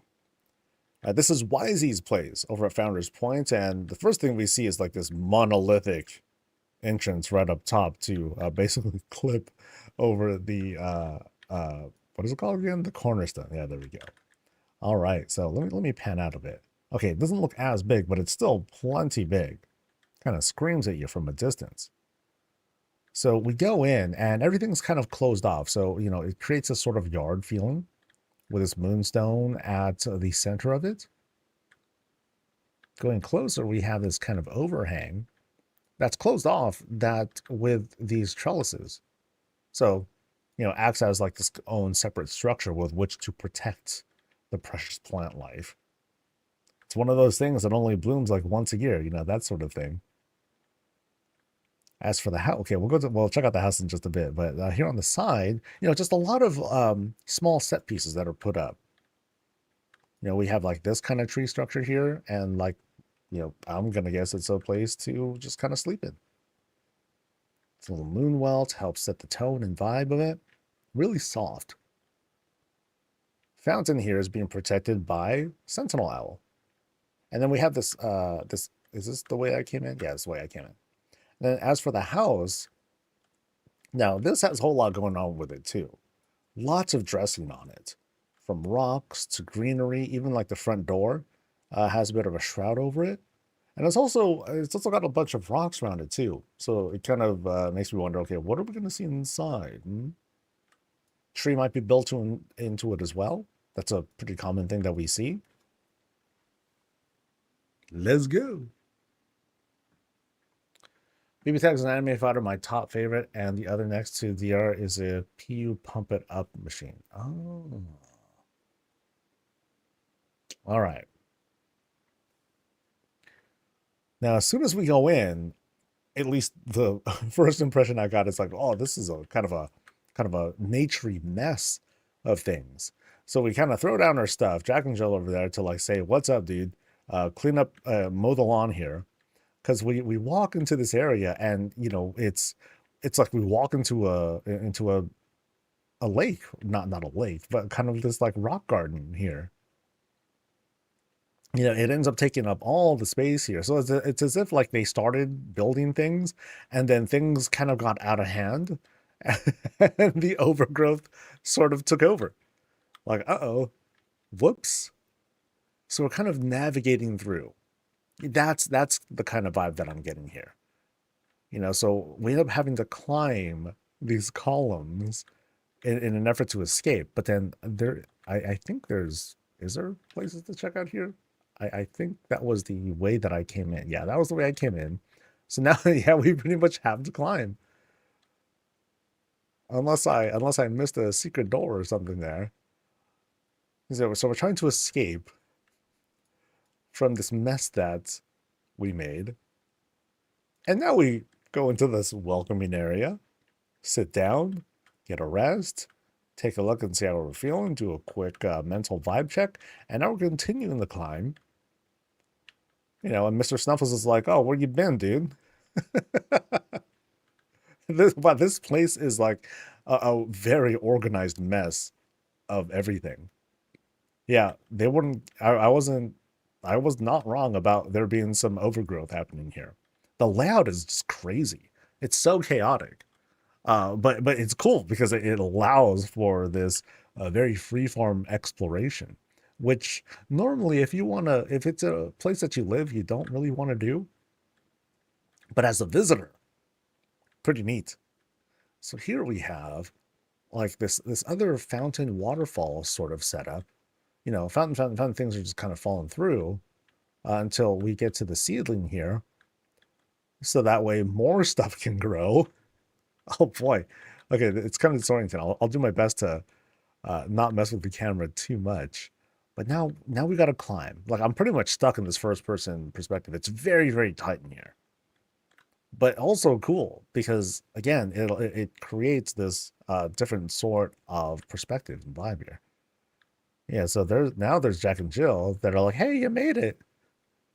Almost. I think that's the top. Or I think we're at the top of this stairwell room. Yeah, yeah. So we finally made it to the top. Let me have a seat real quick to just kind of like take a breather. Actually, there's another room, and we can climb up even higher. Oh, boy.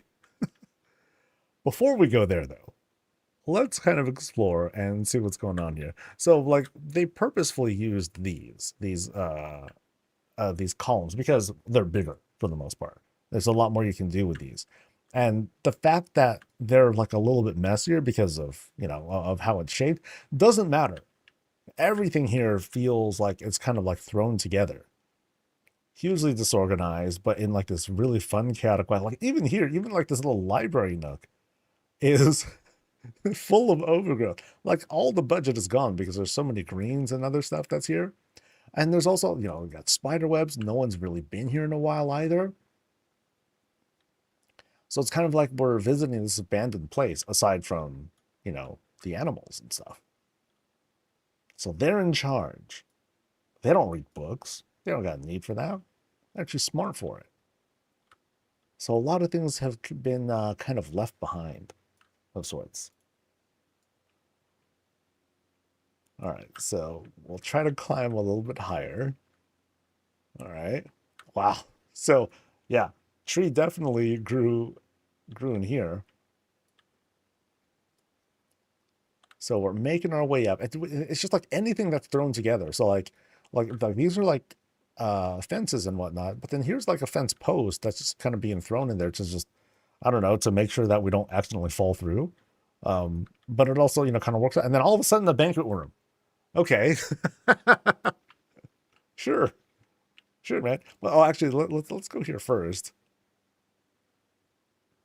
into this other spot. So you can see here again, like this another pillar, and then just like a little something else to link that together, which is like, oh, that's janky, but it works out. It's perfect. And then all of a sudden, bathroom or bathtub, because we gotta look pretty. We're done. We do our thing. We're nice and clean, and then we go back out into this absolute chaos. So the guests who make it here are greeted to a feast. Heck yeah. Plenty to eat. We can finally relax. And I like the spread here. This is well done. We have a double raise here. We have the raised platform here, area to climb up, and then the raised fireplace too. And then check out the tones that are used. We don't quite see it matching the outside, but then we can clearly see like there's a certain theme they're trying to go for here, and I like that. Very soft.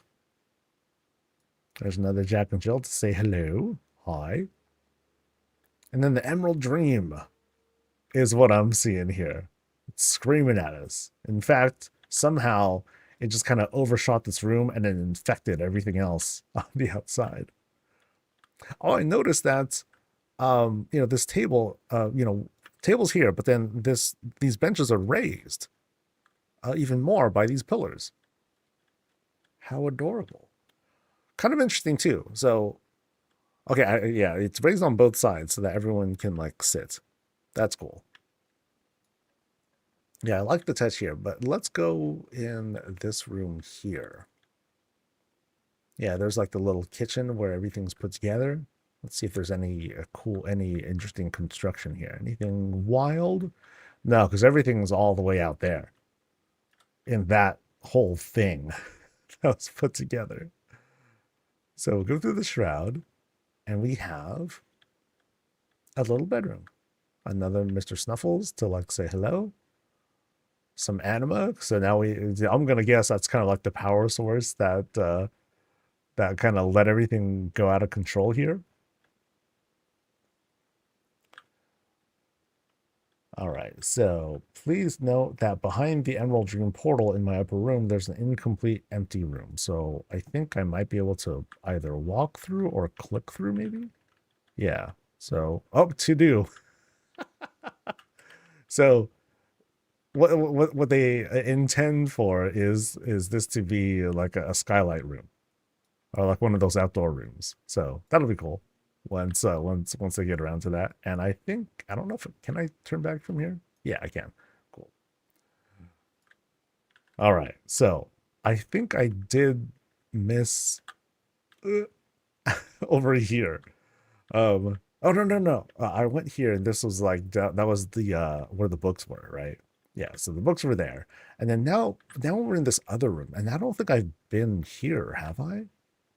So okay, let me just drop down. Let's see what happens. Boop. Okay, so now okay, I am in this other elevator. Okay, so this is where I came in. Yeah. So I did in fact like cross over at some point. Yeah, crossed over into here. Oh boy. It's so easy to get lost in here, man. This is wild. Now this is a treehouse. Just crazy, dude. Absolutely crazy. Really neat though. Like the construction and layout of this spot. I don't know how they think of this sort of stuff. It's like you just start, I guess, and then you just go in a direction. Oh, let's go ahead and go here. And let's lead our way up here. And let's try to make sure that, there's a danger of falling, but let's make sure that they don't fall by adding in all this like extra stuff. But yeah, so like a huge level of detail that's gone into the place. And it's cool because of the whole chaotic nature of it. Like they can kind of like do whatever they want and make a big mess. The only thing that needs to be like kind of consistent would be like some of the stairs here, make that sort of clean. But that's kind of it. You don't have to go that far to do it. Really neat though. Really neat. Yeah, I did not expect this going inside. Okay, maybe I kind of did, but I didn't expect it at this level of detail either. Yeah. Excuse me.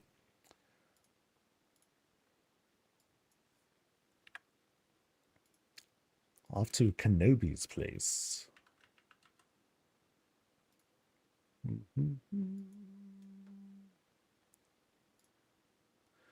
Over at 17.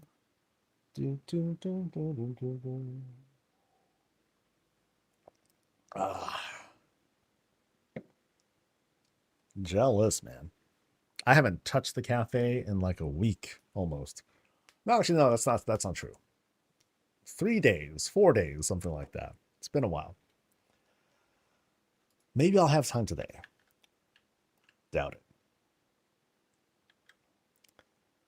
All right, this is Kenobi's place over at Founder's Point. That is not their tree, but we have this, unlike other places that I've seen. Yeah, I've been seeing a lot of rounds of like, okay, people make their own yards. It's kind of park area. This one's very wide open, inviting us in. Come on over. Sign of the cross over there. We got Mr. Snuffles right down there, chilling and hanging. Very cool.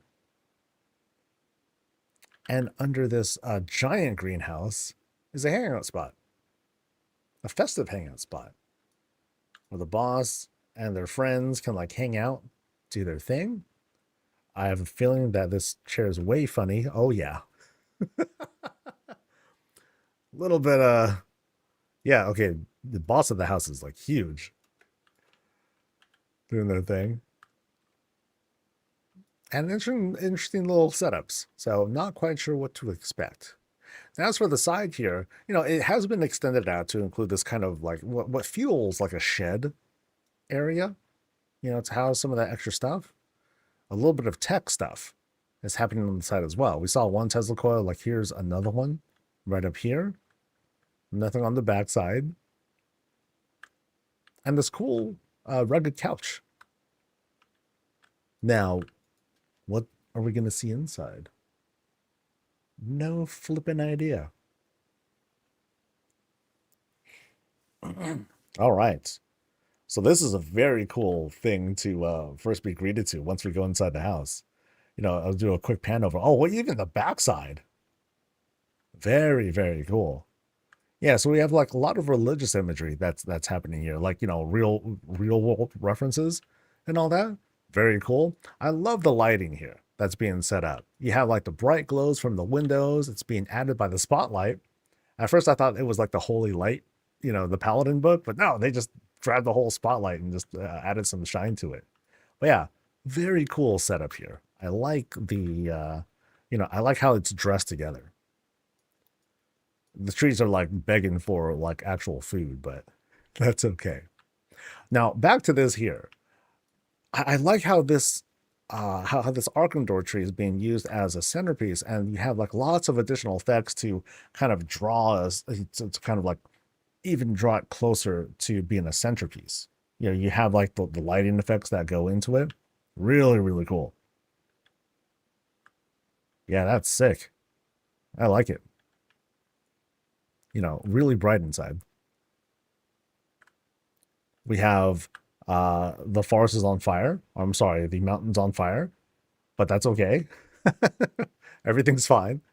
Reference to the dark light. Okay, so we're going to the left and right. We're going to go to the left first as usual because we have some interesting set pieces here. So like, for example, right here, it's kind of captured Naru sort of look. Oh, there's a lot of little pieces in here. Drathis lights are at the bottom here to help line things up. And everything Draenei related happens to be crammed in here, but it's also surrounded by this Koresh portal. And then the Moonwell up top is there to kind of help, add a little bit more lighting there.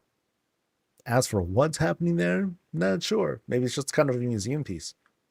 And maybe that's kind of what this is. Maybe. Let's keep looking around though. So Sentinel also a place to like chill and stare at their prisoner if they wanted to do something like that. That's cool. Different vibe from the goblin chair that we saw just outside. But we go through this wide opening here into the dining room plus kitchen plus pantry. So I'd say the pantry area is right here. Things are being prepped. Funny enough, we have like piping that's happening here.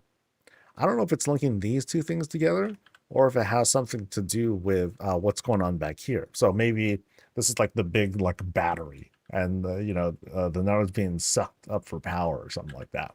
That could work. Now over here is the kitchen proper. Nice half setup with the Pandoran table. Huge stovetop. Ooh, check it out. So huge stovetop, double burners, and two stoves to help power things up. I like what's being done here with, not entirely sure what structures these are. I mean, for all I know, these are like fence posts or whatnot.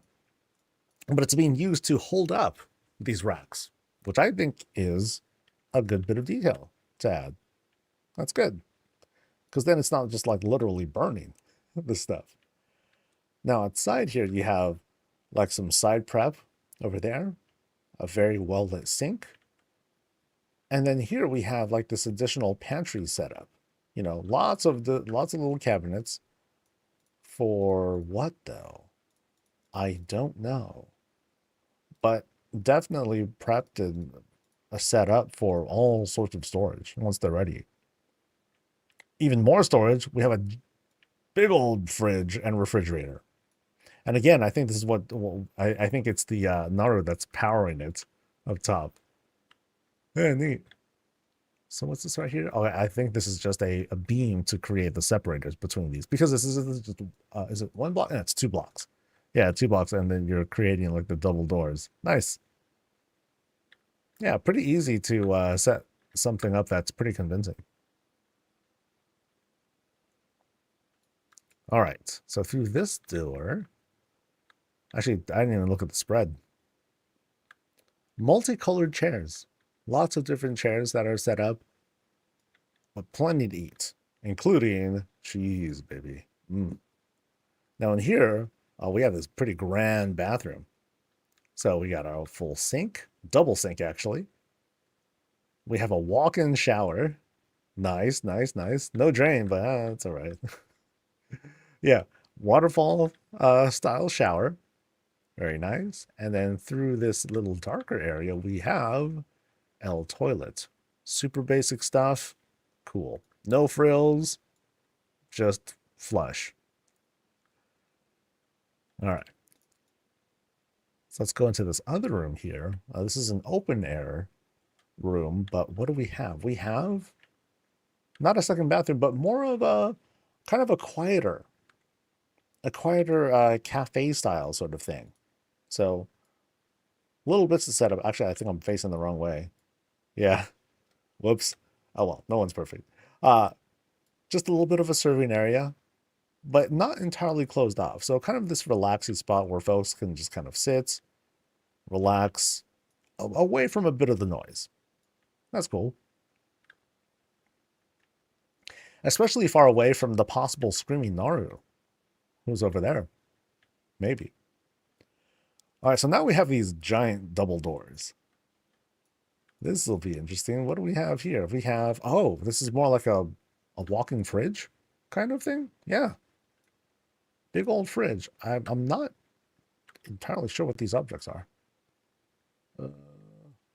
Yeah, I can't quite tell what that is. Or what it's supposed to be, you know. Now here we have a second walk-in area. Yeah, so this is just a big walk-in fridge. This is big on storing stuff. But I like the shape of this. This just looks really cool. It's a fell chest. All right, thank you guys. All right, so that's everything that's over here at this spot.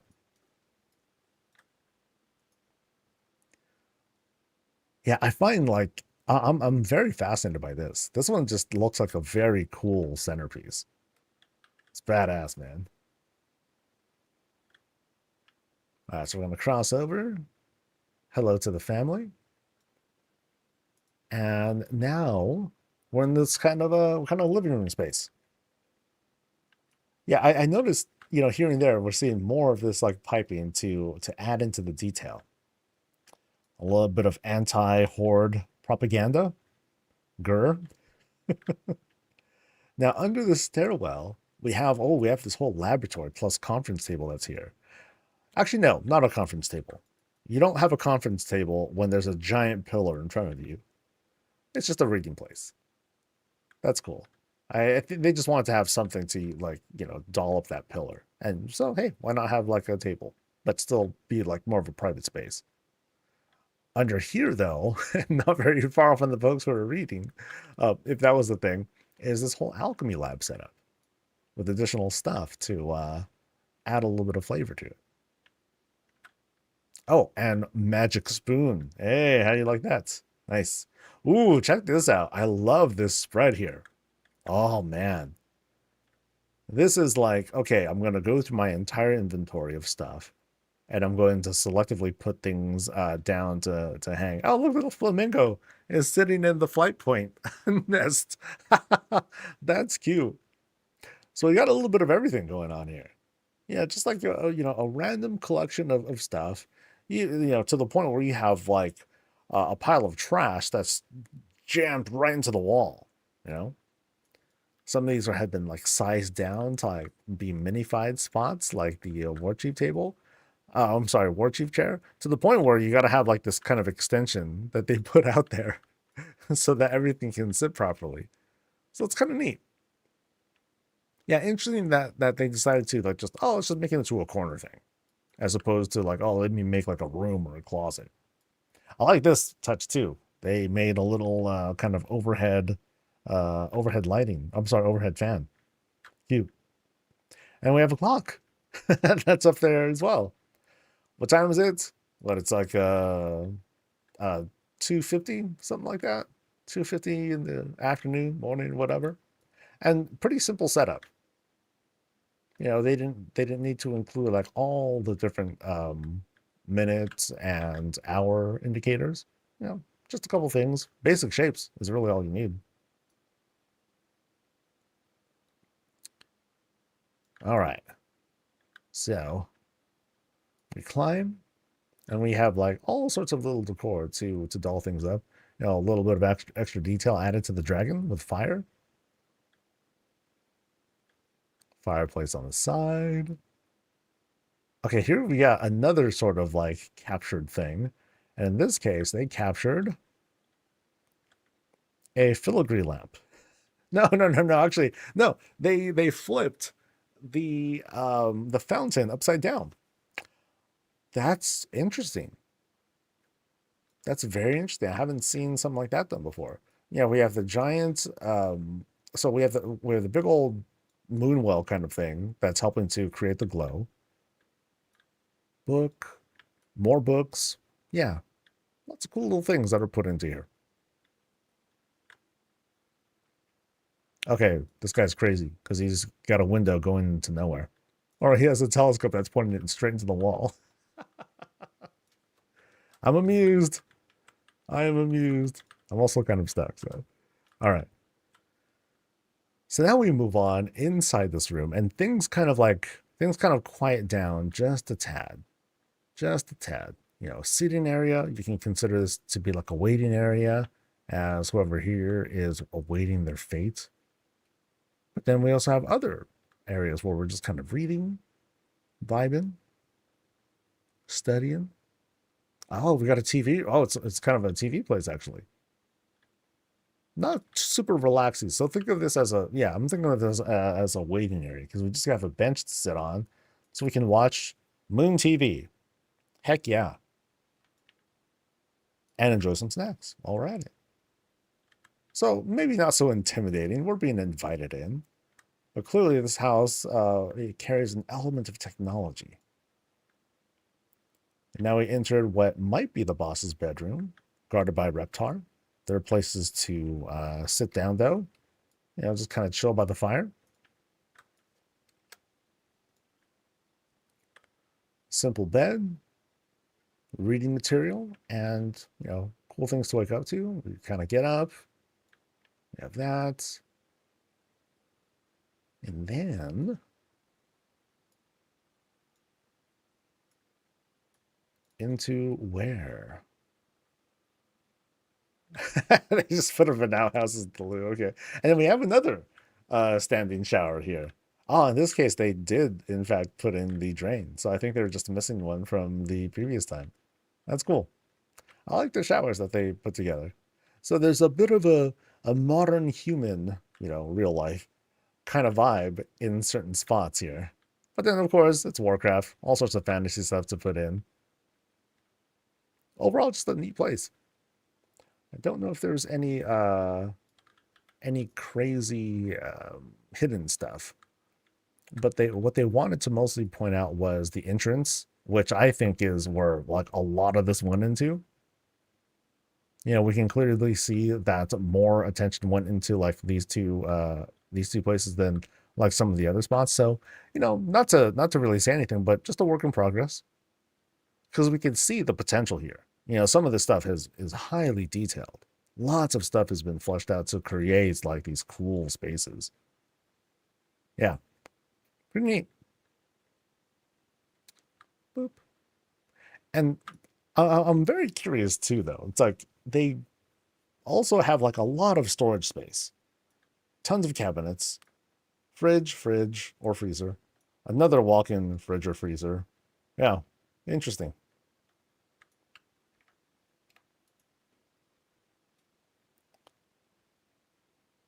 Budget cap corner. I mean, there are lots of like little things that you can do there, like you know, making a piano, making instruments, or any of those complicated builds. But yeah, they easily eat up your budget. All right, so now we're going to Benny's place.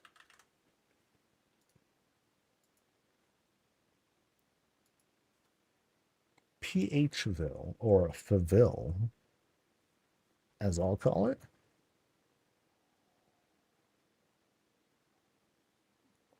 Ah.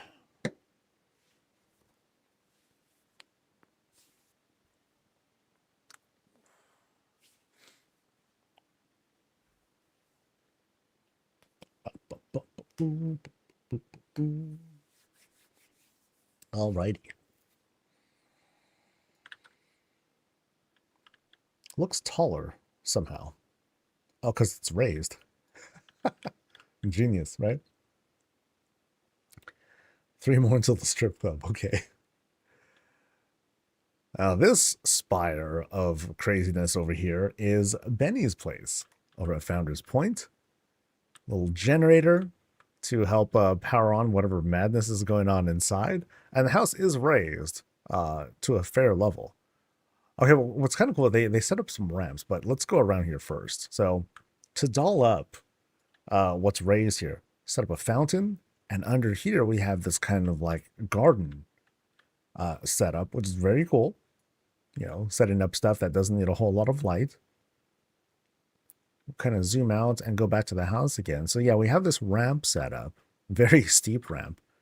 And how are we climbing up? So we have a couple of things here. So we have like this this Gilnean wall, you know, similar to this one. It's just kind of like tilted diagonally to get us climbing up what seems like a big old shelf, I think, bench to hang out in, and then we finally go inside. Oh, I just noticed up top, we also have like these double barrels plus another contraption up top. So we'll see what sorts of madness is going on inside this time.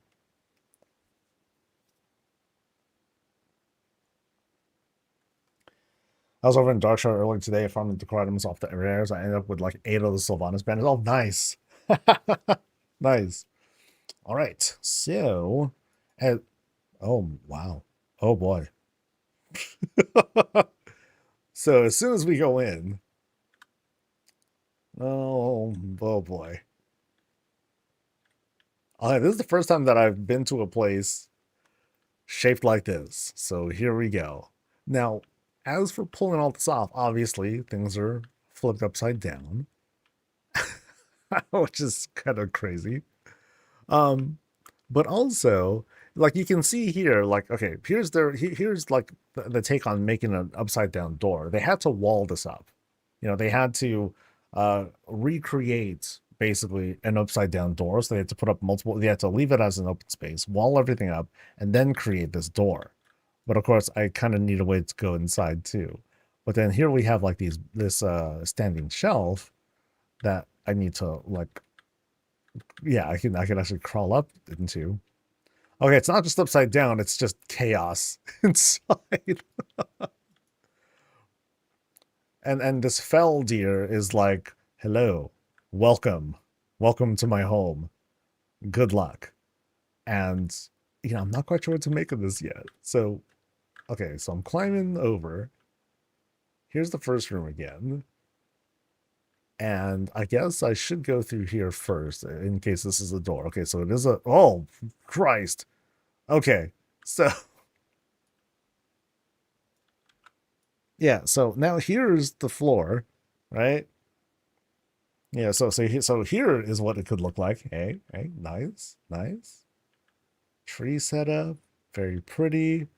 Even the water is falling that way. And there's the sky, right? I feel like I'll just fall out or something like that.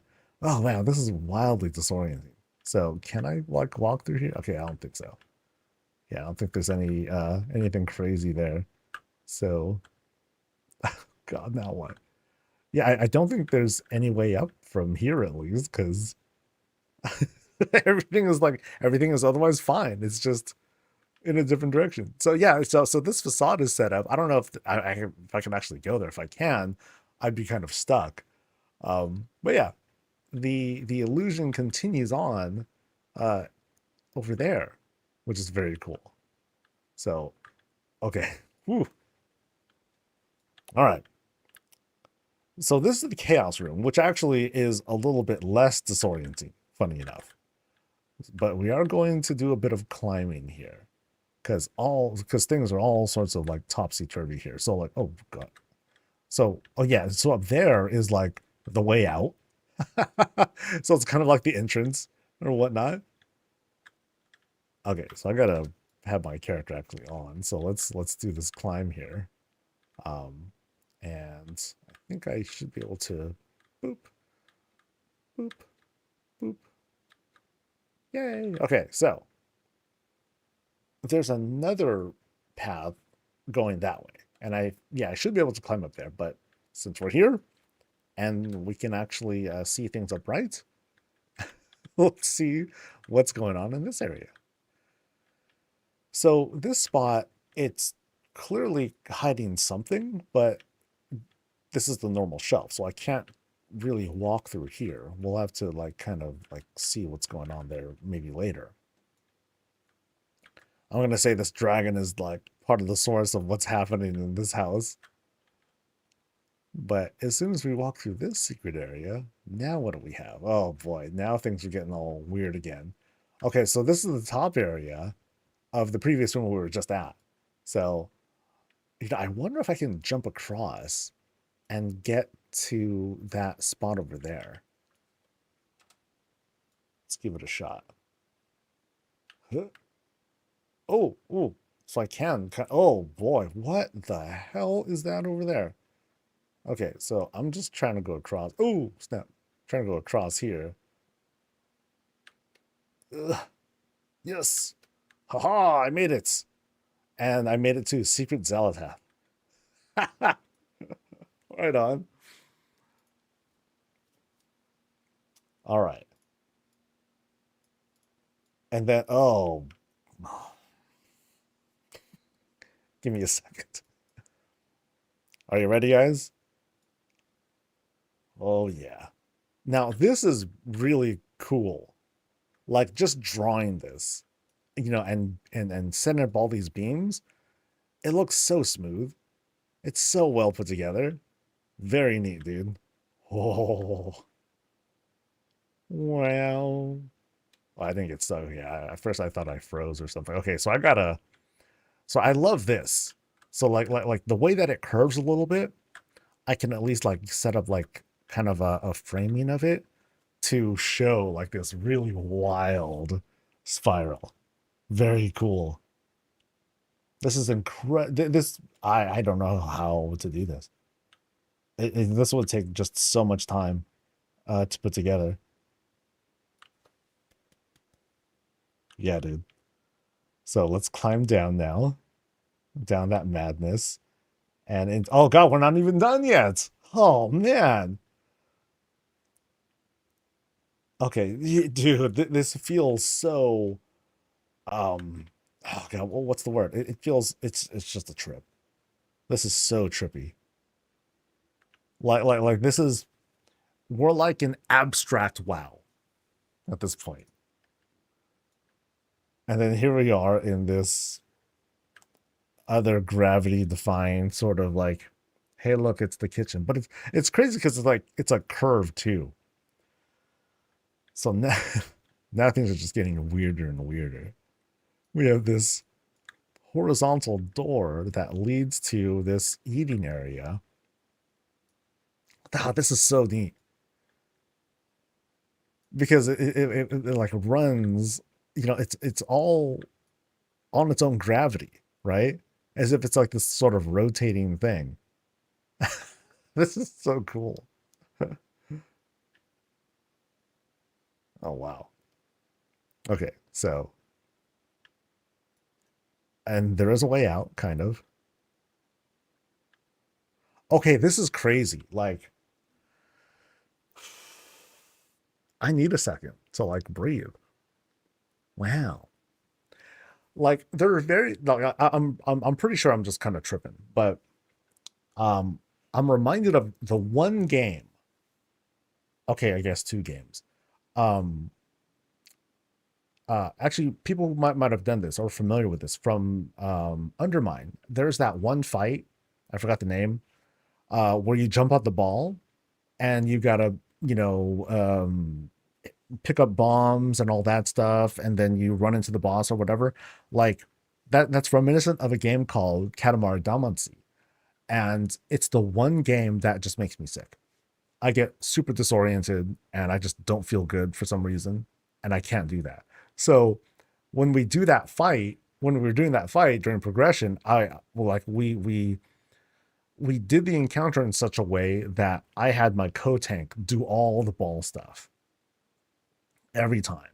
And then I would just like thug it and I would just survive, holding on to the boss the entire time. And that kind of worked out. So this is cool, dude. This kind of reminds me of it, but I'm pretty sure I'm not really being disoriented. It's just Yeah, I just needed to pause for a moment. All right, so now we're down here. And this is the other side. Okay. So did I actually just get to the other side of everything? Okay, did I actually just finish the tour without I think I did. Actually, well, maybe not, because I think there was another direction I wanted to go in. So like we're going here, here. So it was here that I wanted to go. Okay, so we're not quite done yet. So now we've wandered into, are we still doing weird gravity stuff here? Not quite. Not quite. But we are in this kind of like rocky area. We have some stuff above us. Things feel, well, not normal, but normal by the standards of this place. So, uh, a shroud? No. Something. Oh, actually, I think that's the spiral room that's on the other end there. Yeah. So I think this room doesn't seem to go anywhere, which seems suspicious. But I think this is actually it for this room. Okay, so y'all said that there was another room upstairs here. Whoop. So I went. So I tried to go that way and I couldn't. Oh, actually, wait. There's that. Oh hell. Am I really supposed to go through that? I don't know. I don't know how I'll be able to get to that because I don't see a path there. Yeah. So if I pan out like this, yeah, I don't see any. Yeah, there isn't a way through that.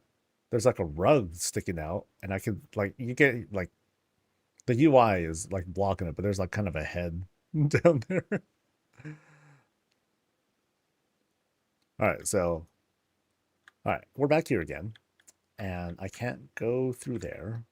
I went through here, and okay, and then I went to this room, and then I wanted to like see what was going on, and I did.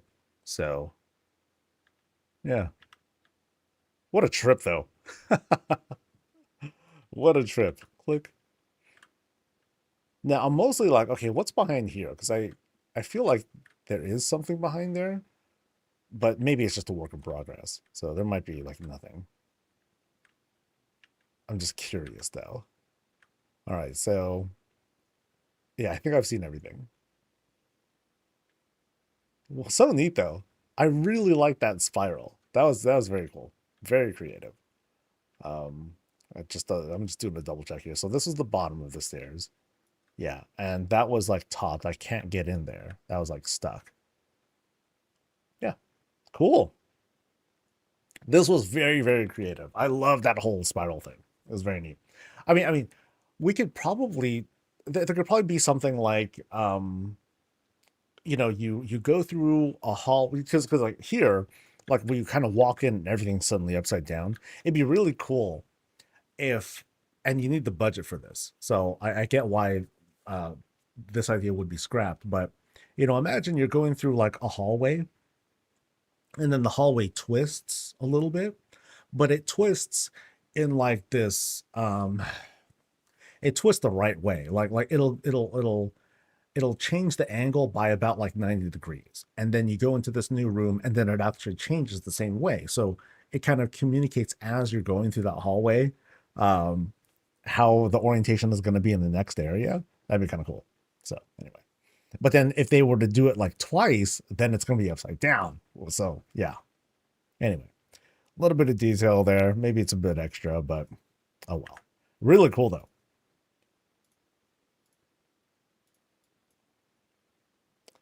Going to Saris's place next. This is over at 34.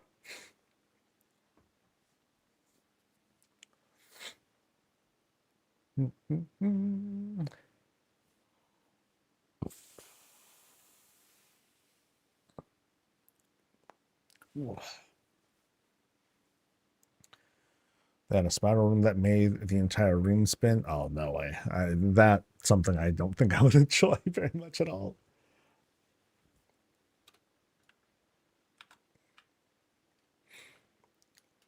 All right, this is Ceres's place over at Founder's Point, and we have this really dolled up place actually. You can see that it's surrounded by a fence, so you have this cute little yard, not very large, just enough to like fit the things that they want to have in there with the fountain, the well, bit of this welcoming spot with these flowers here on the side and greens to, dress up the side of the house. Yeah, this bit of an extension with this gazebo that's been extended out and kind of fused in to create, a little bit more house and lots of greens to cover up whatever clipping is there. But then you also have some other details up top, and we have some stairs that we can climb to this like upper deck. So here we go. So we have our flight point, and it's all safely cordoned off with fencing, and it matches well. Actually, we're climbing up wall shelves. And that works out because it adds all the textures and everything. And it also creates like this good baseline to start the climb. And puppy house. Yay, puppy house. Yeah, a very homely spot. Cool. Let's go inside. Into the death zone. I might not be wrong though.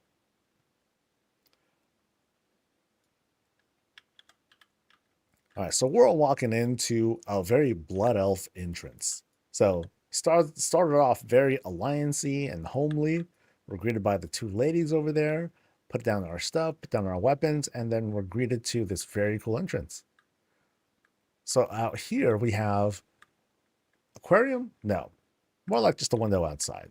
We have a spotlight out there to help doll things up. So, the shot is more like, it's more like this out here. And we also have a telescope to see what's going on outside. We got the same vibe going on here. And like, check out like the way this is like spread, very nice, very, very tasteful. We have, the window, we have a door set up to create that sort of entrance. And the window is, I'm sorry, the table is like just behind it to help close it off. You can kind of see the clipping there with the actual doorway, but yeah, it's all right. Then it's dressed up with tables. It looks like multiple tables, actually. Because you can see here, we have like the raised table, and then we have another table, but it's like kind of pushed down a little bit. Actually, it might just be bigger. Yeah, I think it's just a bigger table that's being used, but actually, I'm not sure. It might be another table again that's being used to line the bottom. So this might be table 1, and then there's table 2 right below it. That's kind of cool.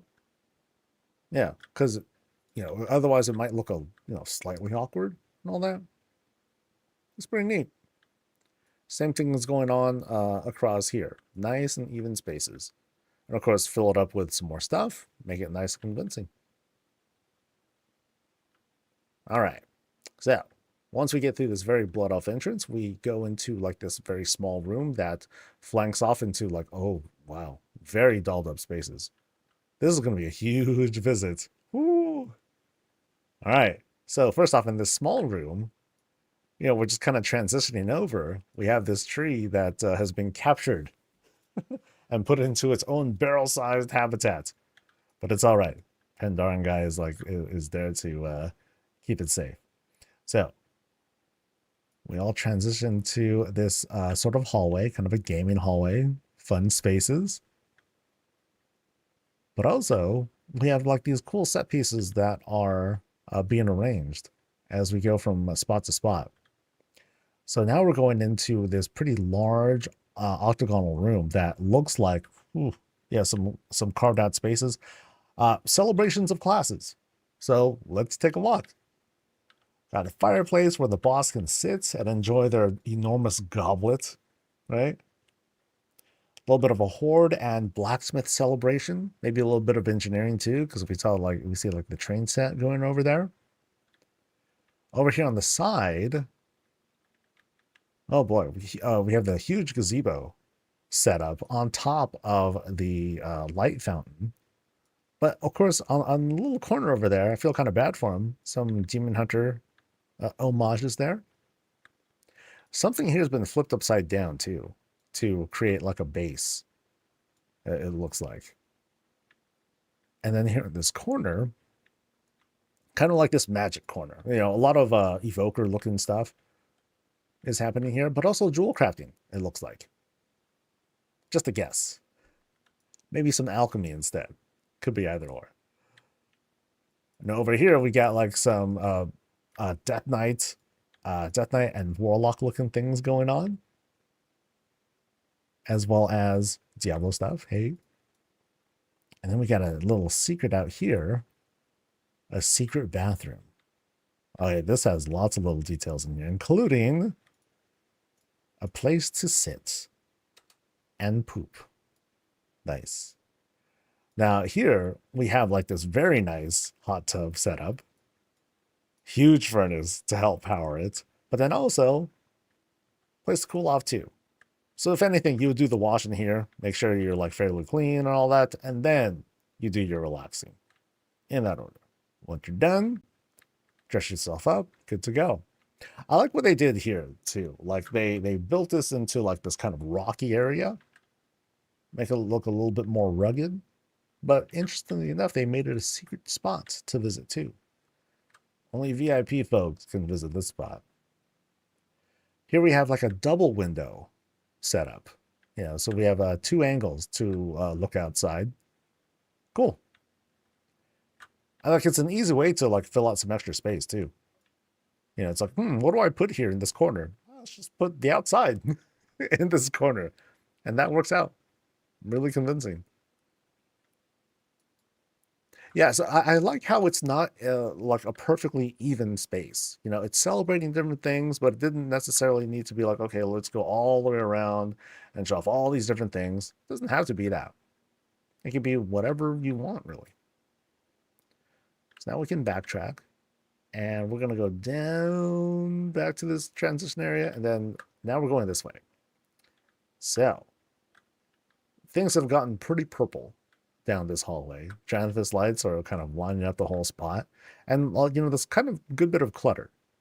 You know, tables here, lights there, boxes there.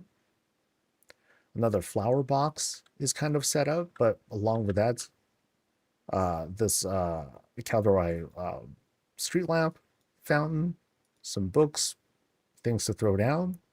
And now we go into this other octagonal room. And, oh, this place is plenty busy too. Lots of color. And also really vibrant because you have like this mix of blue and purple lights, some yellow lighting as well. So here's like the proper rogue station. So I feel like, again, we're going back to this idea of like class or race celebration, but it's being spread out across different areas. It wasn't just limited to that octagonal room. There's more to it. You know, more magic-y stuff is happening here. Planning. Lots of, yeah, see the details that are in here are pretty crazy. Yeah, nice. And it's not anything complicated either, you know. I'd say like one of the more complicated things, I guess, would be the rogue table that's sitting on top of this countertop, right? Otherwise, it's just a nice layout of different things. You know, here we have like this raised platform for a workstation, and then just basic windows. You know, nothing too fancy, none of the crazy mirrored stuff. It's just like this bright space to do some work. Cool. And then a bit more dimly lit space to do different kinds of work. That's it. And of course, you got a place to sit and rest too. Yeah, so lots of little details, lots of little bits of clutter to really help fill out everything here. All right, so let's backtrack again to the third wing. Now we're going to go down the mid.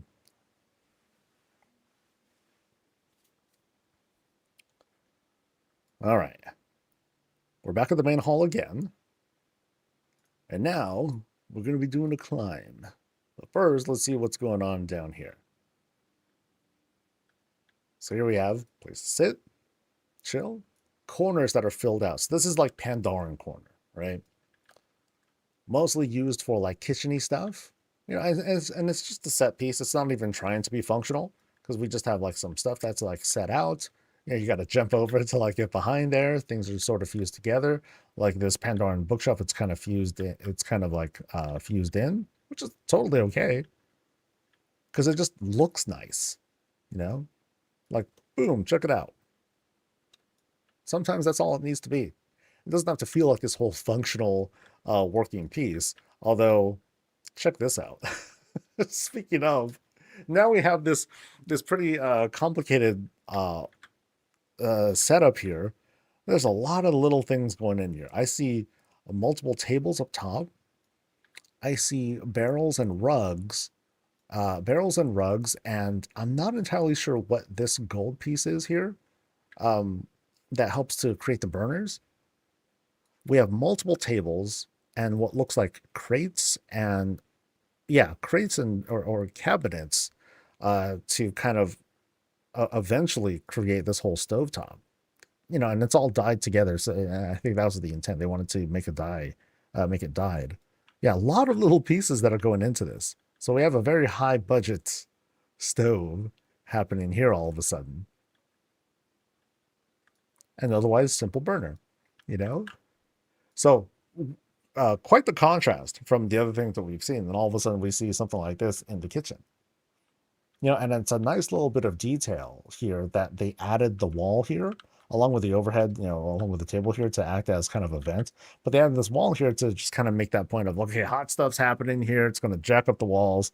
Let's put something solid back here instead to make it make sense. And this is all happening under the stairs too. So a lot of detail went into that. All right, back here, you know, a bit more basic of a setup. Table and food laid out. Takeouts over there. Here we have, at first I thought that was like a clock, but no, just you know, they just took this shelf, they just shoved a keg in there. And that works. Nice and easy. Now we're going up this climb and we have stuff in the corner. Kind of interesting because they just fused, I would say they just kind of clipped this Moonwell looking plate thing here into the table. It still works. The void thing speaks for itself. Hello. And up top here, a bit of a paladin homage. And a little bit more. And some arcane stuff as we round up the top of the stairwell. And check this out here. This, not exactly an altar, but this kind of centerpiece that they just drew here. Pillar, shelf, put some stuff in, add a banner, done. You know, they just kind of shape something out to create like their own little monument of sorts. Pretty simple to do. Yeah, they added a wall here as well to help round that out. Neat. Pretty creative use of that. Now up here is where I feel like, you know, some purposely empty space, so work in progress perhaps, or it's just kind of like this transition area to lead us into something that's a bit more grand. But also it could probably use a bit more filling out. But I think it's kind of intentional. Now this is kind of neat. There looks like they're in progress of setting up like this kind of open window, which is quite neat. And I think it's happening on the other side too. No, just a fireplace on that side. But yeah, that part's cool.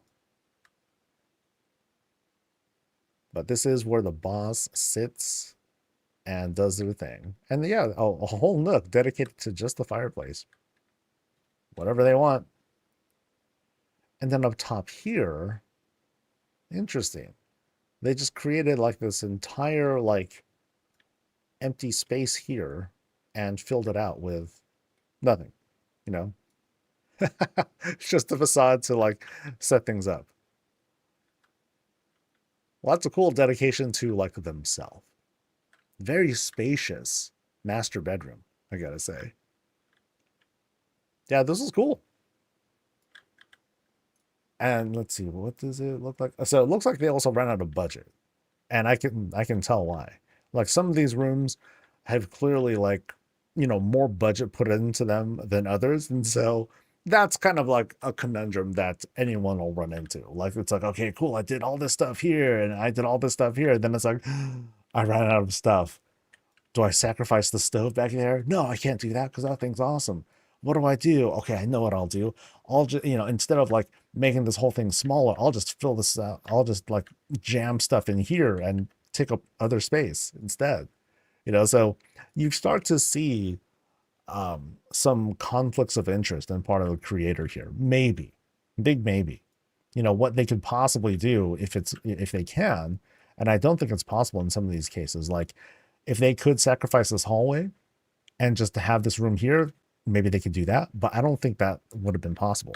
This is a stairwell room, so there's no way out through here. That's kind of like a one-way thing. So what they could possibly try and do, I'm just kind of making stuff up now, is they'd sacrifice this hallway. They would move this, this work area upstairs, so that way it can fit. Because otherwise, you can't take a small room here and a stairwell and have like a larger room just right next to it. It's gonna clip. It's gonna error out, and you won't be able to do that. Same difference here. This is a larger room. It's not gonna be able to do that. You'd have to move it upstairs if you wanted to like possibly save on the budget. But that's if they wanted to do that. The other alternative, wait. Just wait a few weeks or so when the budget goes up, and then they'll have the layout they want. They can build things out the way that they would like to. So kind of a theory craft as to what some builders and designers might run into as they're going along in the process. Because sometimes the plans, they might go awry because you might get carried away with like a certain place. It's like, oh, let me do this, let me do this, let me do this, and then all of a sudden you're running low on budget, and then you got to make decisions. So anyway, very nice place though, very cool stuff.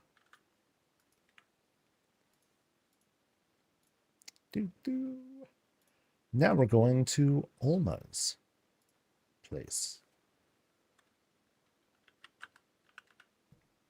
Alma. Over at number 10. And I'll be right back.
Alrighty.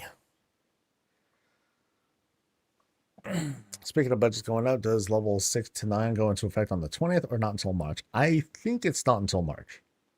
I have not seen anyone leveling up higher on the PTR. Unless I'm wrong. But I am pretty sure it's not going to go up until March. All right. Back to business. This is Alma's place over on Founder's Point, and I like the glow of this. I mean, it happens to be a certain time of day. We are at kind of the edge of the spooky area, but I kind of like just how this is laid out. No fencing needed, but you kind of have like these subtle guides, using the walking stones, and just like what's around here to help sort of shape what's happening here. So we have this cool little well set up. Yay, we can play around in here. And then further back, we have this very neat climb. A little bit of stairs, a raised gazebo with which to peep on our rivals. Let's see, what's going on? Any neighbors doing some shenanigans around here? This would be a great place to just kind of peep on folks. But there's only at least that one spot over there. That looks like an empty lot over there. So not too many places for peeping, but the potential is there. All right. Fountain back here to kind of play as a backdrop to the open sky. Place to vibe and stare at said sky. And then a little bit of dressing up. Chickens for, a house for chickens to roam and hopefully not get assaulted by the fox over there. Hopefully. And now let's head on inside. Oh my God. The note here says, I have beds for all 20 plus Alliance characters. I think we're in for a walk here. Let's see what's going on. So as soon as we go in, we can lay down our stuff and it opens up immediately. Right? We have this huge space that's all filled out. Folks to hang, chill. Now this is supposed to be a warband sort of apartment house kind of area. So we'll see what kind of group-centric things are happening here. But there's lots of places to sit. And I think that's kind of the point. I think this is, it said that this is supposed to be a place for 20 people. For 20 alts to live in, which would be like kind of crazy. So I believe that kind of extends out. This might just be a kitchen area. So we'll actually go to the right first for a change and explore this pantry / kitchen that's set up. Huge amounts of stuff is already set aside for like the army. Stuff is running, stuff ready to go for as soon as people come back from a long day of running. Oh gosh, that Dornagle dance thing, the theater troupe. There we go. Now I wonder what they have in terms of like a bathroom. Do they have like a whole like public bathroom area? Maybe not. Oh, here's something interesting. They dolled up this toilet a little bit with a roof. So instead of like a stall, you have a little bit of privacy and whatnot for us to like sit, do the business. I'm clipping a little bit, but yeah, that's okay. And then you got the TP right in the back if you need to take care of stuff. Or maybe that's a rag and then you reuse it. And then becomes not so fun because then you have to take that rag, you got to clean up at the sink, then you put it back. But you got to have it dry some. Anyway, I'm overthinking it as usual. Nice bathtub. Back to the kitchen. And let's get back to what's good. Because I think that was it, right? Yeah. Any crazy stove setup or anything? Yeah, nothing too wild. But we do have this spiral staircase to run up. Actually, a semi-spiral because it just kind of curves up a little bit. But using that pillar for support. But I don't want to go up it yet though. I think I want to explore what's down here first. So for a place that's meant to be populated by a lot of folks, I mean, there's no joke. There's going to be a lot of places to just kind of sit and have as parlors for people to like chat, hold conversations. But also we're going to have lots of small rooms to visit, I think. Hi, Reptar. So let's take a look. We'll see if there's like uniqueness in like each of these rooms. Okay, so actually 2 beds in this bedroom. So some light themes, not a lot of personalization. That's okay though. I mean, when the budget goes up, like imagine later, like then they'll be able to decide, okay, cool, I'm going to make this into like the rogue's bedroom. This is a paladin's bedroom. This is the other paladin's bedroom and all that. So you can have like all sorts of personality you can draw into. Now in this case, still 2 beds. And we have like, small variations, but not too much. Some bookshelves, dresser, fireplace, windows, 2 beds. So let me backtrack a little bit. And we have kind of the same thing. So we'll still go through and visit each one because we might be surprised and see some different stuff. So here we have at least what they're trying to be like showing with respect to not having people crash into each other. And we do have another bathroom. So kind of a minimal setup here.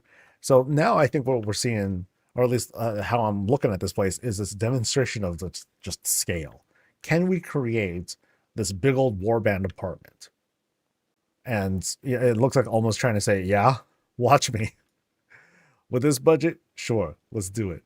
And I don't think, at least according to when they signed up, they didn't have a full budget either. So now we do have, in fact, have a different kind of room. So it kind of extends out. There's another room that's put out there. So we have this two different kinds of beds that are laid out.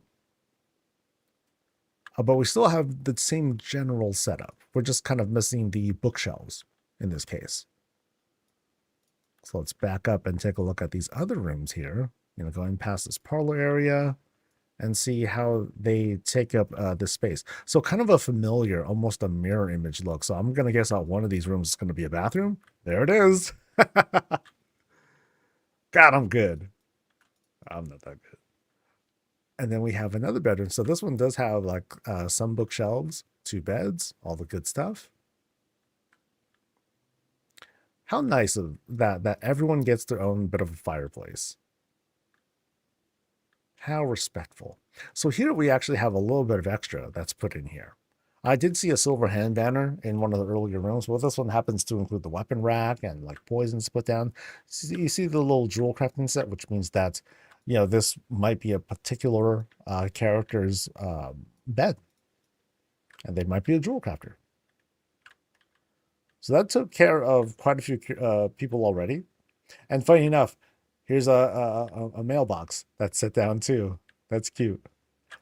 That way, when you have like so many people, you might as well have like a separate mailbox for like the upstairs and downstairs. I just noticed here, like under these stairs here, they set up this separate little conference area, which is nice. We go up. This place is all dolled up with greens. Up these player stairs, and then we have what might be some secret stuff. Actually, well, yeah, it might be some secret stuff because these are this is an open stairwell. So now we have this kind of secret spot. That's still a bedroom. So a secret bedroom. Does the warband know they're here? They better, because yeah, this is a lot of space to hide. Yeah, so funny enough, this is a larger bedroom for these 2 characters. So maybe they're more special. They consider themselves superior to the rest of the rabble. And it's typical because, seeing the blue here, they're alliance. So typical. Jerks.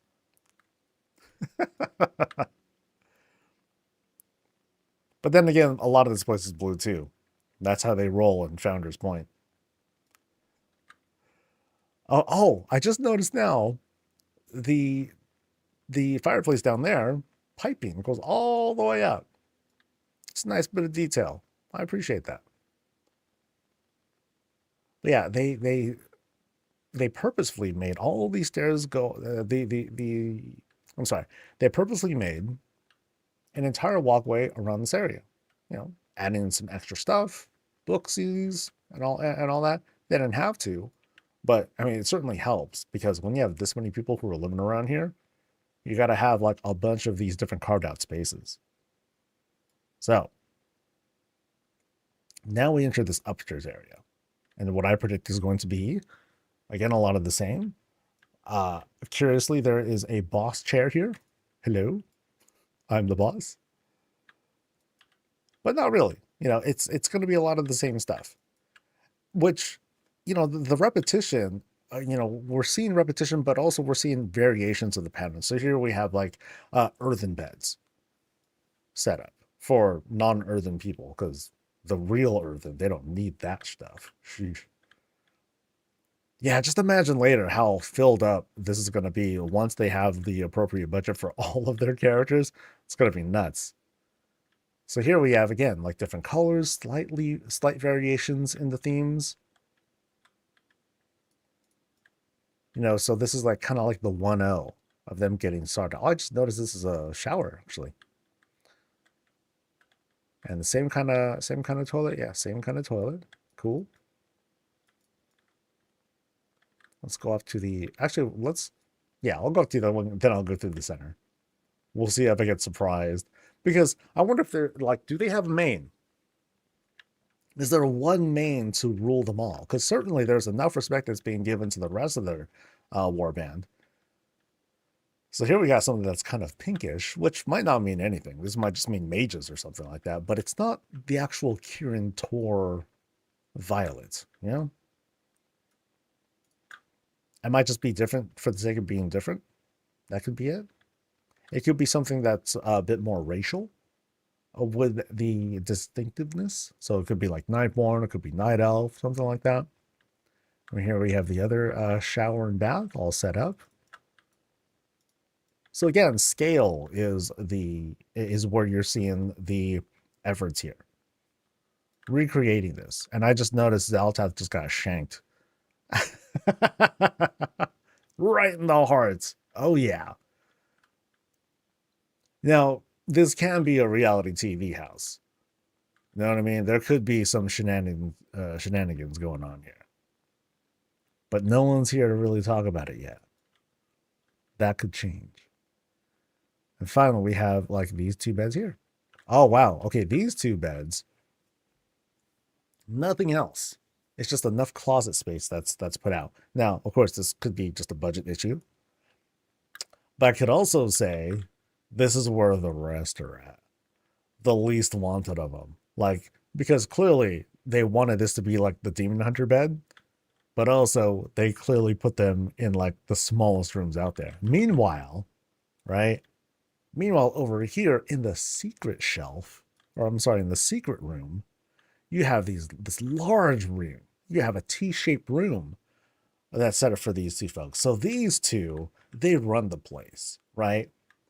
And they're, you know, from their pedestal, they're like the two people that are here, the Demon Hunter and this other dude, they're being dragged down. I'm going to say this is the Evoker. Yeah. What kind of oppression is that? Alliance? Sheesh. So a lot of harmony happened in this house, I'm sure. This is cool. You know, this is a good demonstration of scale. How big and how cramped can we set this? Pretty cramped. But it's workable for up to like what, 20 or so characters. That's pretty neat. Respect. Did I go through this scenario? Yeah, okay, yeah, I did. Yeah. Yeah, still really cool though. Yeah, I like this place. The kind of places that you have like, you know, whether it's a warband or like your whole guild. You know, here's the guild hall, guys. Pile on in. Yeah, let's go. And then like the two who are like up there. Hey, what happened? What's this? I'm being oppressed, right? Oh man. So this is fun. This can be a fun place. Full of drama. Maybe. All right. Let's head over to Hot Gobs' place. That's a heck of a battle tag. I mean, better than Mouth Breather, I guess. To Salty Salted Estates. We got a DJ booth. Okay, let's go. Let's go. I want to put them in the basement. No, well, I mean, no basement, but then an attic would be appropriate too, right? Let's put them in the attic, you know, really low roof, you know, set up the diagonal walls to like have a low roof, and then the bed's like right there so they have to like carefully get out of the bed, or otherwise they just kind of knock their head on the roof, which would really suck.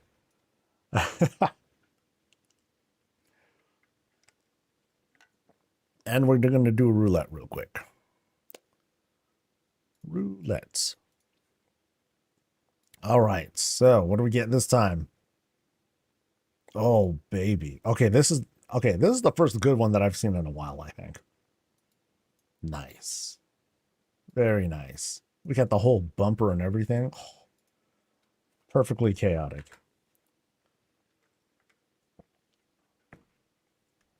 All right. Holy moly. Okay, this is Hot Gobs' place. And I like the whole airship kind of vibe to it. Powered by torrent. So we got to climb. Let's make sure we can do this climb. All right, let's go. Oh no! Oh, barrier. Oh, okay. That worked. Oh, how interesting. There's like this weird clipping thing that happens. I can go through, but now if I go backwards, then it's fine.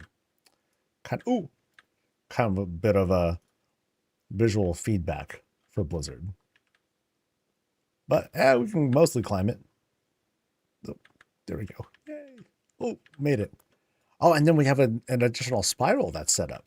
Very nice. I mean, they could have like done it twice. No, I don't think they can't do the fountain twice. I mean, they could have done the fountain twice if they wanted to. So here we are at HG's place for hot gobs. Got it. Branding. Appreciate it. All right, let's head on in and see what we got. So you said there's a DJ booth in here. All right. So we're at the club, dude. Let's do this. So we've entered the club, and the boss of the club is right there, or the receptionist, or actually they're probably just the receptionist, the CEO, the cook, the janitor, and all that stuff. And they're sitting on, and they have their own little platform, which I appreciate. Very nice. So you check in, you do your thing, you do a coat check and all that stuff, and then you head on in. But we're not heading in yet. Gotta explore. We'll go into the whole stage in like just a bit. First off, let's check out the claw machine. That's dope. I knew we were going to see this at some point. I figured we were going to see this at some point, but here it is. We finally get a claw machine. Yay! All the little Reptars and Mr. Snuffleses that you can want. Oh, they spawned one. Wait, what? And I can buy it? Inventory is full.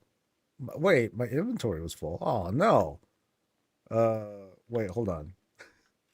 That's what I get for having a constantly full inventory. Wait, but okay, so now what? Because I picked it up and then nothing happened because my inventory was full. Could I actually loot the thing? Because that would have been crazy. But anyway, we got a cool we have a cool claw machine. We got that. But now let's do some exploring, shall we? See what's going on in these side rooms. So here we have what I think is a bathroom, because we got a sink there, we have a couch there, and we got a stank. Oh God. Straight up corn. I don't even want to sit on it, dude. I gotta do the seat check though.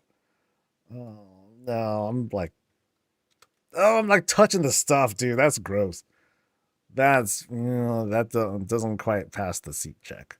No, I am all up in that. It's the women's restroom. Well, whatever, dude. Whatever. So I'm guessing this is the men's. Let's see how it's looking in here. Oh, thank you. Thank you for doing the door for me. Okay, so here we got a urinal at least. Oh, thank goodness. So at least we could do most of our business right here. Appreciate that.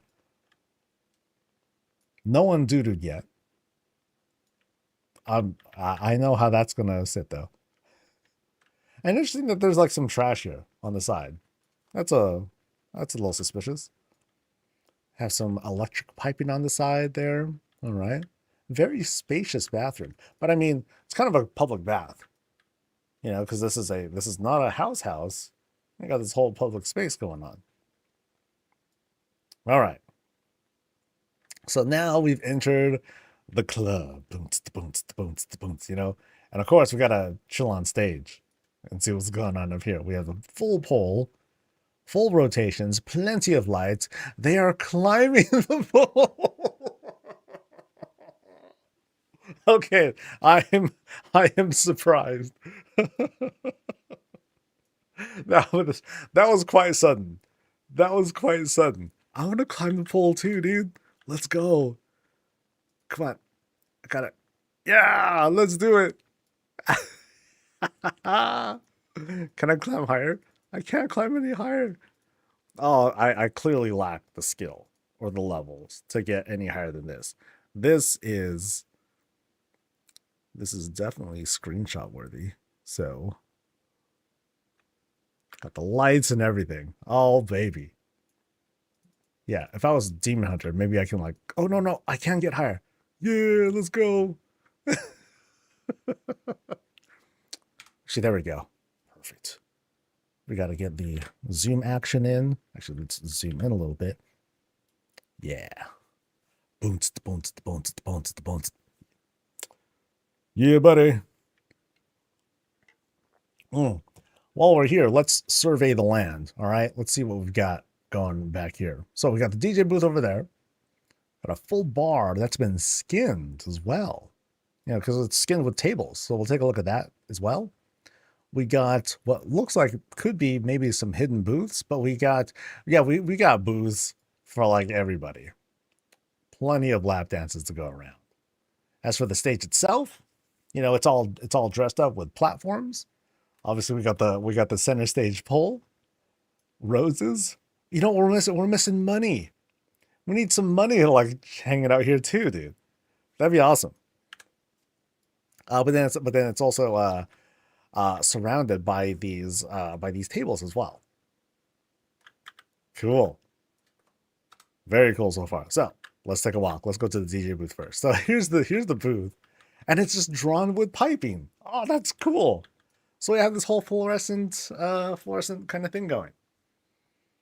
I mean, now I'm kind of like, you know, we could have done something like draw lettering or something like that. Now, something like this can be very complicated to put together. One way to maybe set this up, I'm just making guesses here. This could have been set up on the ground, and then they put it together on the ground first, and then they rotated it up and then put it here. Then, yeah, that's something that they could have done to do that. Anyway, let's go to the DJ booth. So here we have, holy cow, we have this. Oh, wow, this is a very extensive turntable setup that they have here. So what do we have? We have all sorts of stuff. We have some piping, table, glyphs. I like the console control that they have here, and that looks like some sort of grill, not from a stove, but from something else. I'm just not entirely sure what that is. And then like these tools for like buttons or whatnot. I don't know what that is. And of course, drugs. How else does the DJ operate, right? But yeah, very nice. I mean, because we have like a little tiny book, you know, to act as like the cigarettes. We have one that's lit, that's going. Okay, so it's just cigarettes, not like drugs. They want to be somewhat safe for work. So now we see what's going on behind the tables. You know, so we see under here we have, you know, basically how the sausage is made. But otherwise, we just have like these very nicely skinned tables here that are set up. Places to rest your feet. They just set up some backwards shelves and clipped them in.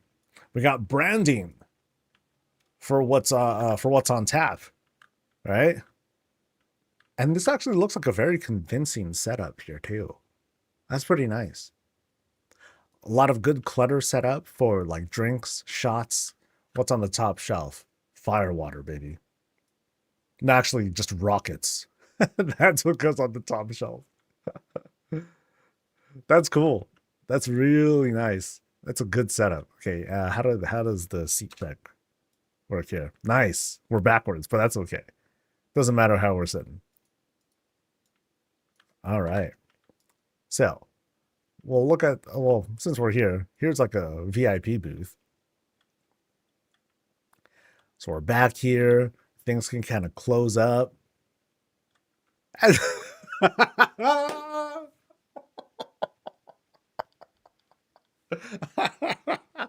did it here too. Okay, I didn't expect that too. Boop. Yeah, look at me. I could do it too. That's hilarious. Oh, that's crazy. That's so good, dude. That's so good. I don't know if there's any. Actually, can you spoil me real quick? Are there any secrets behind these curtains? Because I'm gonna end up checking all of them. That's gonna drive me nuts. But yeah, here we have like the not so VIP booths, but still, you got plenty of privacy to like do your thing, right? Like, I'm not gonna be looking at anything going on the outside. They're just gonna be right here. They're gonna be on the lab. They're gonna be doing their thing. I'm just gonna be relaxing, doing my thing. Now, I'm wondering if is there like a VIP booth for like a group sort of thing? Because you got to have a little bit of that too. I mean, I guess that's what these booths are for, right? You have a couple folks that are like chilling, setting, you know, chilling, doing their thing. Yeah, that could work too.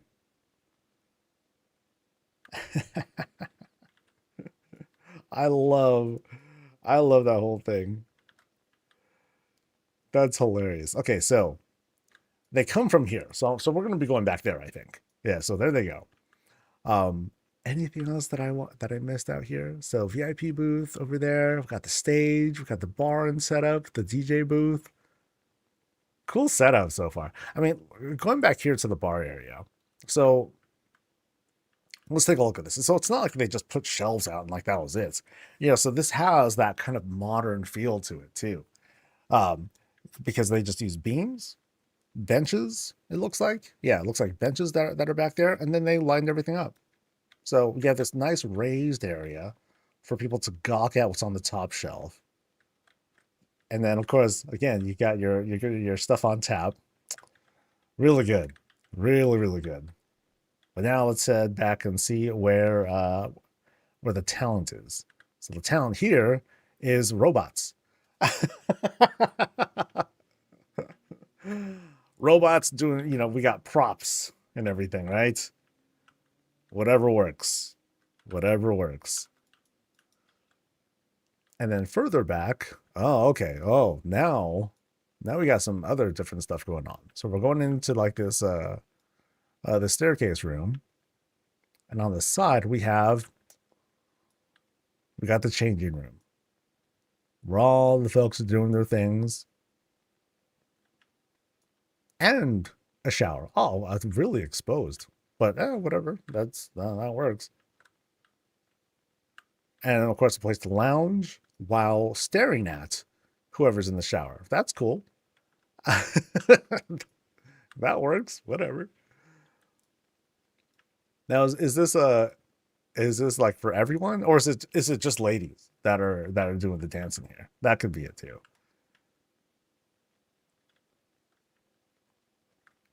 All right. So now we're going backstage and also to the upper area. Celebrations of classes and all sorts of stuff. Everyone's represented here at this club, is my guess. But now we have I guess, yeah, this is where all the sausage is made. This is where all the stuff is being stored. Extra supplies, books for I don't know what. Actually, accounting. There we go. Oh, and then the vault. So this is the boss's room, aka Reptar's room, complete with a couch. Yeah. So anyway, vault. A cool vault that's set up here. And that's actually pretty simple stuff. They just added a gear on top, and there's a camera as well. Damn, dude.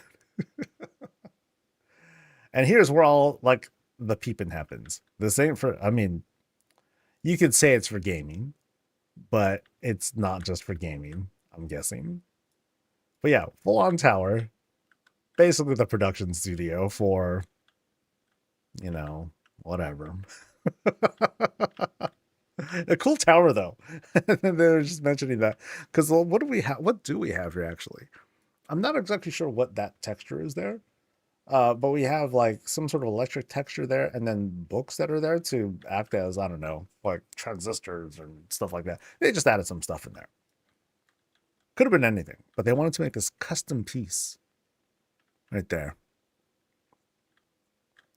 Now, as for what's here, these look like crates and beams. So colored crates fused in. Oh, no, no, they're chairs. Nope, they're not chairs. I think they are, in fact, just crates. And then we have like a little piece that's fused in to be a very convincing mouse. This is one of the more convincing mice that I've seen. Yeah. All right. So, yeah, poor Reptar. Reptar has to watch all that. All right. So have I seen everything there is to see? Because of aside from the backstage shenanigans, this is a cool spot. Very creative with the use of all these different bits. Like I didn't comment too much on the locker room, but you know you have these lockers set up, just poles with rugs on top to just act as skins. A little bit of lighting, some clothes hanging around, vanity.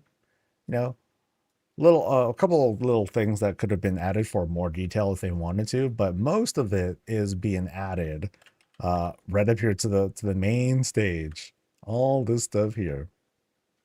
I like how this turned out with using the Belemeth kind of octagonal room, but then using the Blood Elf stuff as the top to like set the mood. That works out really well. So I wonder, like later on, like if we can customize the floors even more, what can we do there? So, all right. So I think we've seen what we need to see, right? Turned out pretty cool. Yeah, I love this spread here. This part looks, the heart and everything looks cool. And then the console. Zoom out a little bit. All right.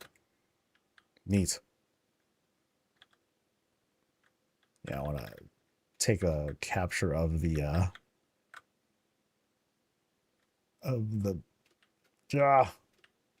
want to get the right angle. Nope, not working. Can't do it.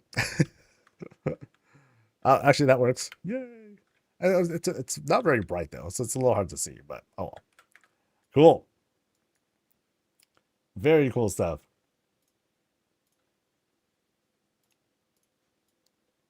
Yeah, we got another good spread today, guys.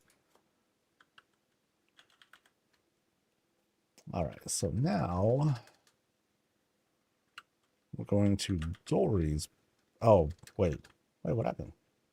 There's a place called Dory. Dory. Oh, I think someone had. I guess someone dipped out. Yeah, because I verified someone, and I don't have them on my list anymore. Actually, let me double check something. Maybe I screwed something up.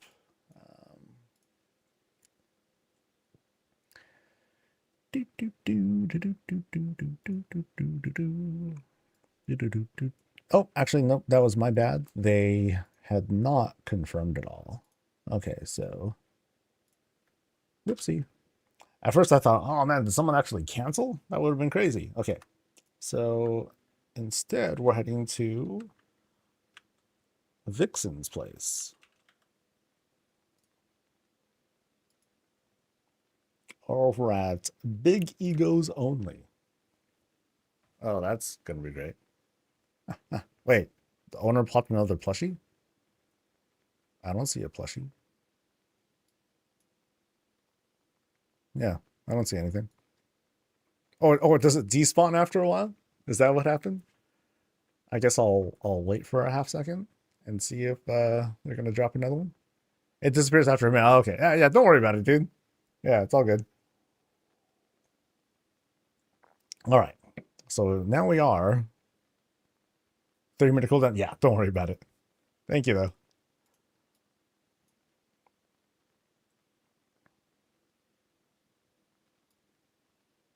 Fun.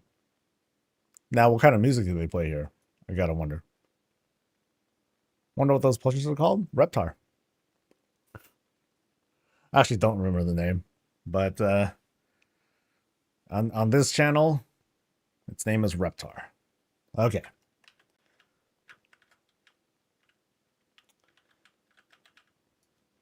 see, 1, 2, 3, 4, 5, 6, 7, 8. Oh, we've done 9 so far. We're slightly ahead of schedule. Cool.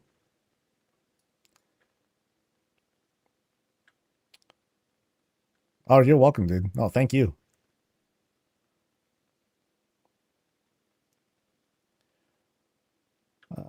All right, this is Vixen's place, which feels like, you know, at least from this angle, it feels like this spire to climb. We're at Founder's Point, and zooming out some, you know, we can see how this lot ends up being really filled up by this large rocky bed. So actually, let's take a quick jog around the space, see what's going on. So we can see how it's, you know, sort of hollowed out inside, because, come on, got to be reasonable here, right? But we have this very cool waterfall set up here on the side. Very neat. Always love those. So now we'll do this climb. Actually, we'll check the other side here real quick, just to see how things are like dolled up to help, you know, reduce some clipping and otherwise make it not seem like just random spot that suddenly appeared. Now let's go do this climb. Not too much that's dressed up here, but we do have this extension out with this gazebo. Places to look out for danger. And now I think we can head on in and see what's up.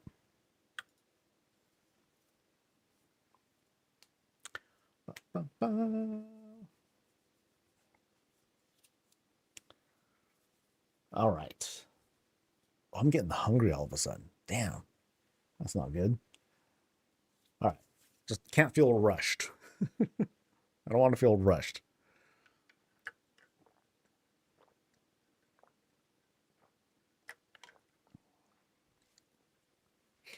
All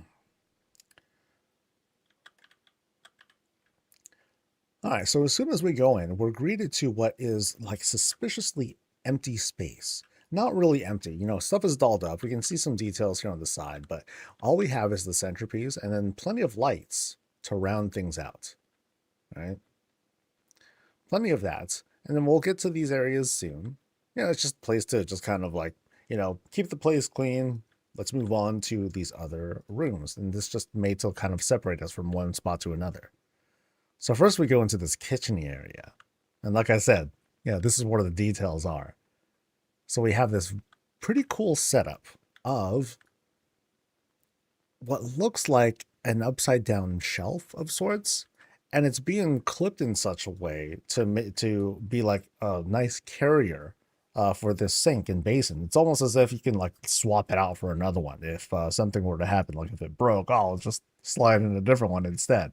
Or to like pull it out and put it onto a dolly and wagon the thing out. Anyway, so this setup here, you know, we have a full sink, shots to set up, drinks to be made, nice, very organized pantry across the way. And of course, we have our eating space here. But yeah, this is a very organized pantry. Things are like almost like suspiciously spaced out in such a way that, yes, it's clutter, but it's also like, you know, rotated and put in a very specific way. Of course, we got stuff on the inside as well. Nice full pantry. So ready to serve, ready for like winter and stuff. Now let's take a look at this whole spread. So we actually seen the stove before, but this one's really different. So first off, I want to point out like this whole overhang here, like all this, you know, like these vents are all set up very nicely. And we have this matching backboard, you know, to set up this whole array here. We got a fully grilled stove. Now this is different. I haven't seen this happen yet. So, you know, fire's going in and everything, but what's heating it, or I'm sorry, what's actually powering everything up is, you know, the grills, which is very cool. Burners are right there. A bunch of tables are set up to act as liners. Yeah, this is really cool. And not too complicated on the setup either. You know, we don't have like all these little doodads that are set up. We have some buttons and knobs and what have you. Barrels are down there. But that's it. It's kind of limited, but it still pulls off the effect extremely well. Yeah. And that dressed with like the pots and pans and everything, it makes for like a good shot. You know, when we like pan out and take a look at everything. Yeah. We have a little baby fire there. I'm gonna call that like a little, like a, I don't know, like an air fryer, that sort of thing. Love air fryers. They're like my saving grace. Best invention ever. Nice little touch with just using a crate, dyeing it a little bit, and just shooting it in. Boom, there you go. You have a piece of decor. Nice and easy. All right, let's go ahead and move on to the other side here. Now, if that's the place where like stuff is cooked, you know, and I did see a place to like do some eating, that's if you're like just eating on your own, you're doing your own thing. But if you have guests, they're brought over here because this place is nice. I mean, look at this. They just have a bunch of filigree lights all lined up, floating because magic, to create this very vibrant, very bright space. But it's also warm. You know, not too it's not too blinding at least. Now, of course, you have the dark heart chilling there. It's like, okay, is anything going to happen there? Hopefully not. And suspiciously, you have the Great Vault sitting there too. So it's like you have guests over, and you have a nice spread of everything. You know, it looks like we're on like kind of like the second course, maybe. Actually, this might be the main course because you got fish, veggies, all the good stuff. Okay, but yeah, you like the vault's just right there. You're just kind of staring at it. You know, and you're talking with like the boss of the house. You're doing your thing, but you just keep kind of glancing back over. And then the boss of the house is like, you know what they're doing? They're actually watching you. They're watching to see how many times you look over at that vault. So that way they know. They're just kind of sizing you up. Like, are you just like someone who is kind of casing the place? Or are you truly innocent? Are you truly there for them? Or what they might have to offer in the Great Vault? Because my guess is the Great Vault is empty. Because they're just out for you. Yeah. Fun story. Anyway, moving on. Moving on, we go into this more welcoming area, which does not look very suspicious. I mean, we do have the two ladies over there, but you know, nothing crazy going on. And we do have like this nice raised nook. So climb up, a little bit of clutter, stuff to drink, things to read, places to sit, right? Right. Places to sit and enjoy the outside. Now, in this case, you know, it's a little bit more of a simple setup because we have the mirrors and everything. We have the moon wells that are coming down, bringing in some weather effects, but nothing too crazy. We just have like simple windows that are set up. These curtains are there to kind of like hide a little bit of the otherwise very square clipping and provide a little bit of curves, a little bit more detail to it to distract from it. And that's all you need. You know, after that, you know, a little bit of effort to doll things up, some books, very tiny telescope, and some flowers. That's it. And then the whole thing is raised. You have one platform here, beam, beam, beam, beam, beam, and then door, door, door to help again to create that full shape. So while the other kinds of windows that we've seen, they look amazing, there's some other more simple things you can do that let you save on budget, but still lets you create like a really nice spot. All right. So yeah, little simple things you can do too. I believe this is just a crate again. And you have a little flower there and ta-da. Bit of decor. Nothing too crazy. Another place to sit if you want to enjoy a more chromatic fire. There you go. You'll both get super hot and super cold at the same time if, you know, if that's how that fire works.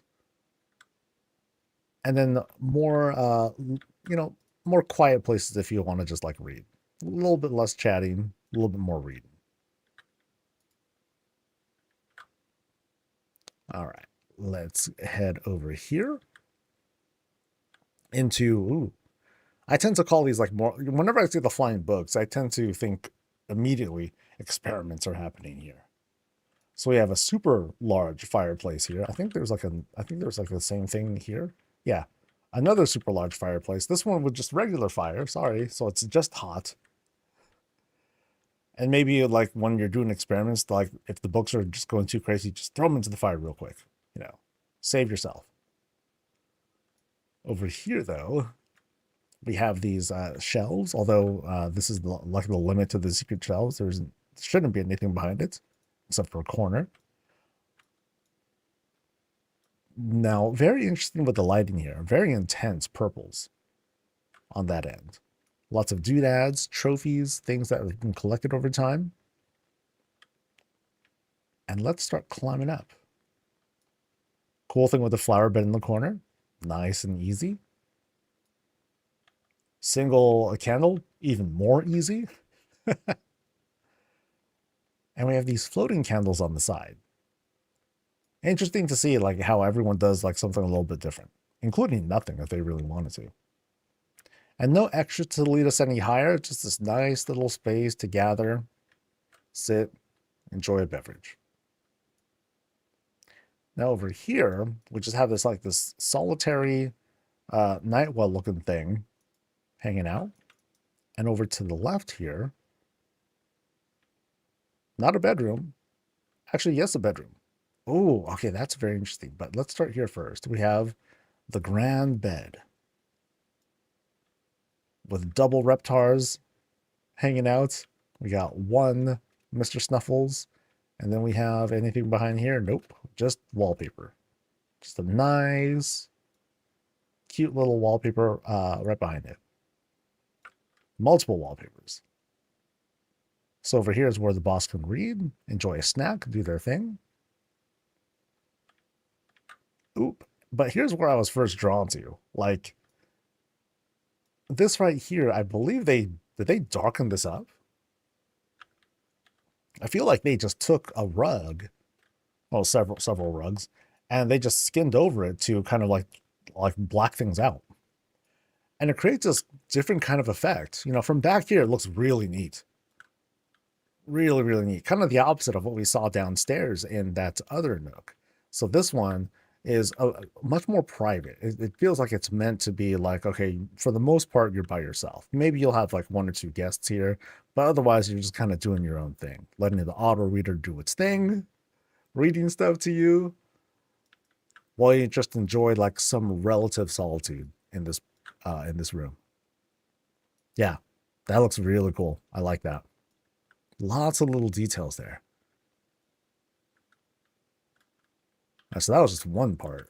So we still got like two more. So I'm going to go, let's try this room instead. Now we have an invitation outside. That's one thing. But here we have a, oh. Okay, we have quite a few things going on in here. So it's kind of a medium-ish room. But here we have, you know, fireplace, place to hang out, and what might be a bathroom. No, more like a changing room. Changing room / closet. Yeah, so that's where all the transmogging happens. But now we're going to be climbing up these wall shelves and fences to this upper loft where now we have a proper bed that is oddly well lit.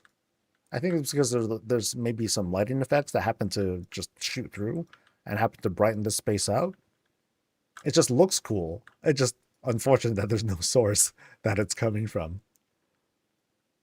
But yeah, it's still neat. Yeah, so they carved out a little bit more space in what's already a very spacious room. But they just wanted to have the bed in a more private spot. You know, changing room is there. And then we have this outside area, kind of, sort of, maybe. It is. Yeah, I think it's meant to communicate as an outside area because, you know, we have like this darker brown here, but it's brightened up with the windows there. So it's like kind of a sunroom-ish. I like that. Boop. Yay. Oh, no, you're welcome, Milfina. Yeah, no, this is a nice place.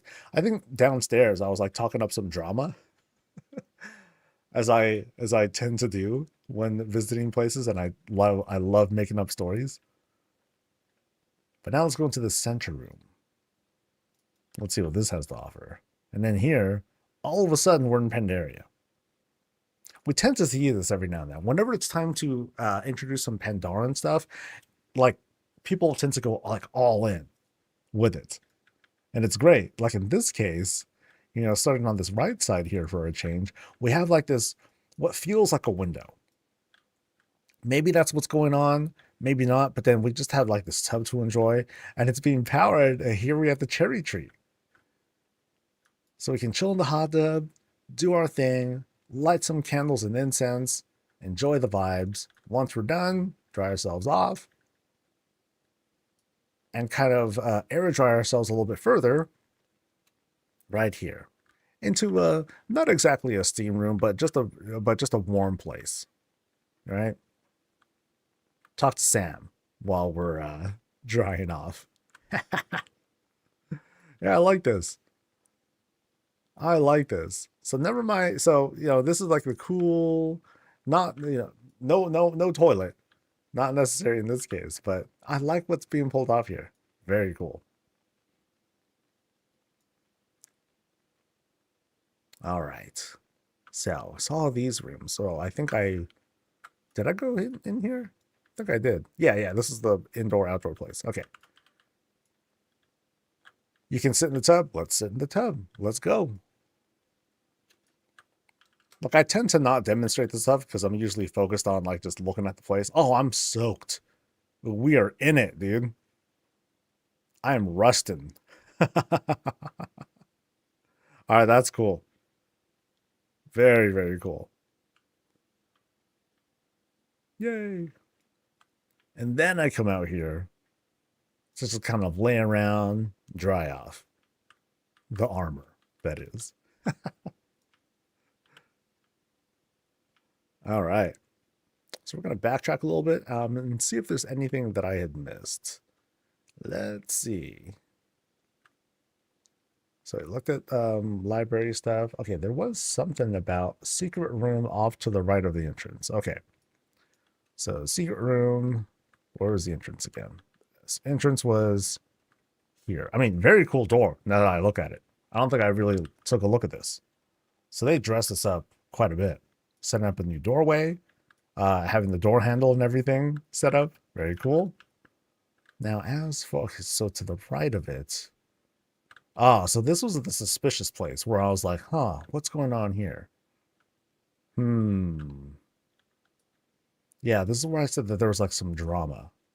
But I don't see any indicator of another room here.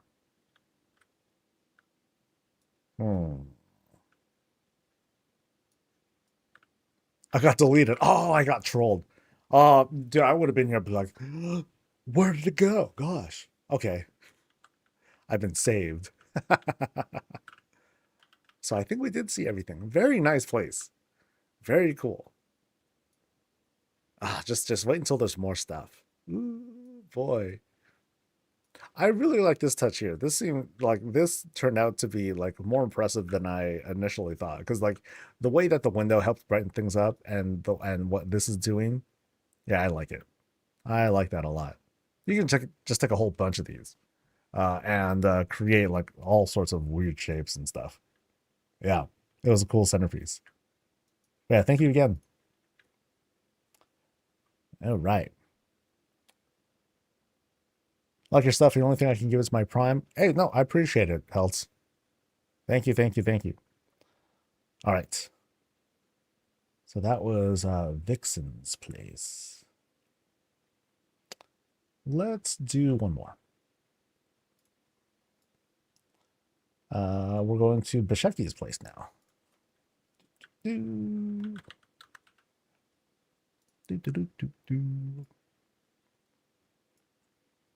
Over at 35. Yes, I'll do Basheki's place, and then I'll break for lunch. That'll be about 10-15 minutes, and then we will continue our visits. Having a long hallway before getting to the actual part of housing is kind of fun to have. I mean, yeah, fill it up with stuff, with things to look at, or otherwise just kind of like give the visitor sort of like mental lead up into what's coming. And there are like a lot of cool, crazy things you can do with it.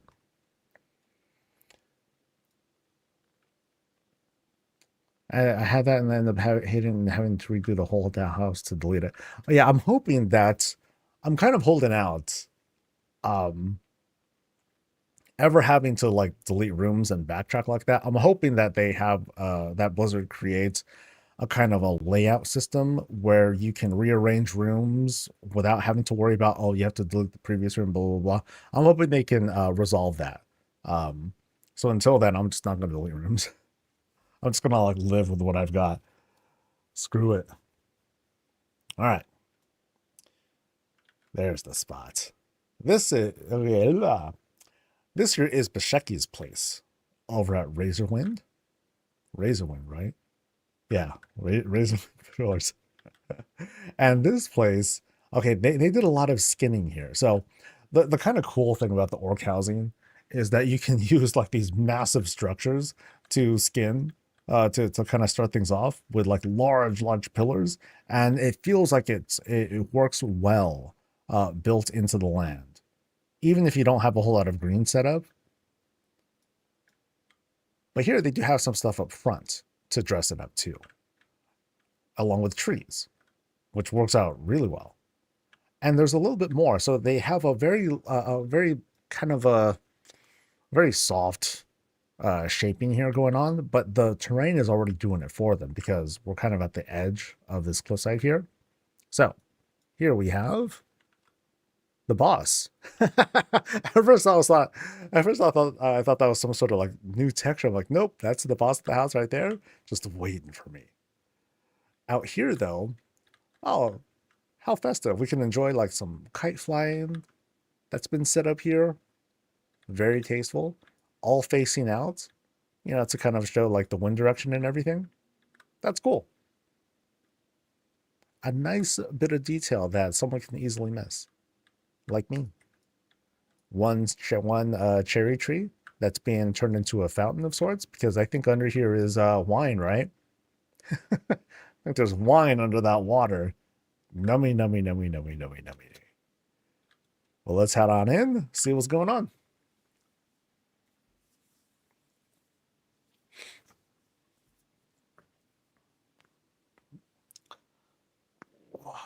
But not before I stretch a bit. 1 second.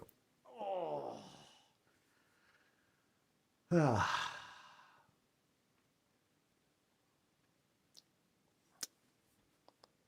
That felt amazing. Okay. So as we enter the place, it already opens up, but at the same time, we have these like curious barriers that are being used, or privacy spaces that are being used to cordon off areas. So we'll see what's going on there. But yeah, as soon as we go in, oh, check it out. Here's the entrance here. We have, that's kind of cute. We have some Trallian Hayton over there. That's the first time I've seen something that is, you know, not so violent, but, you know, they're throwing some shade, literal shade, on top of Trallian. Very cool. So as we go in, a little bit of a dedication to Shaman right over there, along with a little appreciation of the two leading ladies, and some carved out spaces in this, oh, it's a double-decker stairwell room. So we got a bit to climb here. Yeah, a couple of elevations and everything. So first off, a tree that is begging for sweet relief, but hey, it's got to grow somehow, some way. And around this, we have this cool Pandoran forge that's being used as the fireplace. So kind of a very cool spot. You know, we have like rocky stuff here and all around, but we have a nice soft couch to sit on. Now I can imagine things being super echoey out here. And here's a different thing. Hot tub. Right here at the kind of entrance to the place. That's an interesting place to put it. But hey, it's their place. What can I really say? It's like you come out of the hot tub, you start making plans for Broken Isles domination. You continue drying off over here in front of the forge, and then off you go to the races. Boom. Let's go. That could be it. That could be the story being told here. Now, this might be a climb, but we're going to go through this door and see what is going on. Yeah, looks like we're going to climb. Yeah, let's do it. Let's climb this time. Some horde branding right there on the side as we make our way up. Cool spiral. Spiral's not done. Okay, well, hold on. Let's hang out here first. So this immediately takes us to like a new room. So I think we'll go ahead and do that. There's actually a, oh, curious, there's like an arrow there. Yeah, so we have like kind of options here on which place we'd like to go to. So there's like a way to step down. So tastefully done. That works. So let's go into this room. And now a grand kitchen. Like I said from an earlier tour, when it's time for Pandaran stuff, folks tend to go like all in. This is another great example of it. So all around we're flanked by Pandaran architecture. You know, we have a couple of pantries right over there. Another one here on this side too. Jack and Jill are manning that station. Along with the shelving here to show off like some cool stuff that was found and discovered and is maybe trying to break out, perhaps. In this case, the forge is being used to warm up this spot. You know, it's a kind of a restaurant vibe. That's cool. That's very cool. Food's ready to go. Awesome. So a very liberal use of the privacy screens, I'm noticing. And it works, you know. Some people will use like shelves and makeshift walls and whatnot. In other cases, it's like, okay, we'll have these screens out for now. Sometimes we'll bring them down, sometimes not. It's just a way to provide some options. Okay, I can't resist. Oh, baby. We got toilet plus lid. Very nice. We got arcane piping to help us out. The seat chat looks fantastic. Oh, check it out. So up top here, we have silver hand branding up top. So with the power of the light, we will clear out all the doo-doo. And here we have a different kind of chain pull down. So this one, in this case, it used the fence post plus link to bring it down. Sometimes I'll see people use like hanging sconces or something like that. In this case, I think this is a good use of using the chain. Grab the soap, wash up, close up the water, and out we go. Back to business. Oh, check out that tree. Holy cow. Okay, we'll take a look at that in a bit. Because first, I want to take a quick glance at this encased demon hunter thing. It's being trapped in that prison. Folks can chill here, enjoy a snack while they stare at it, if they want to. And there's the boss of the house again. Hey.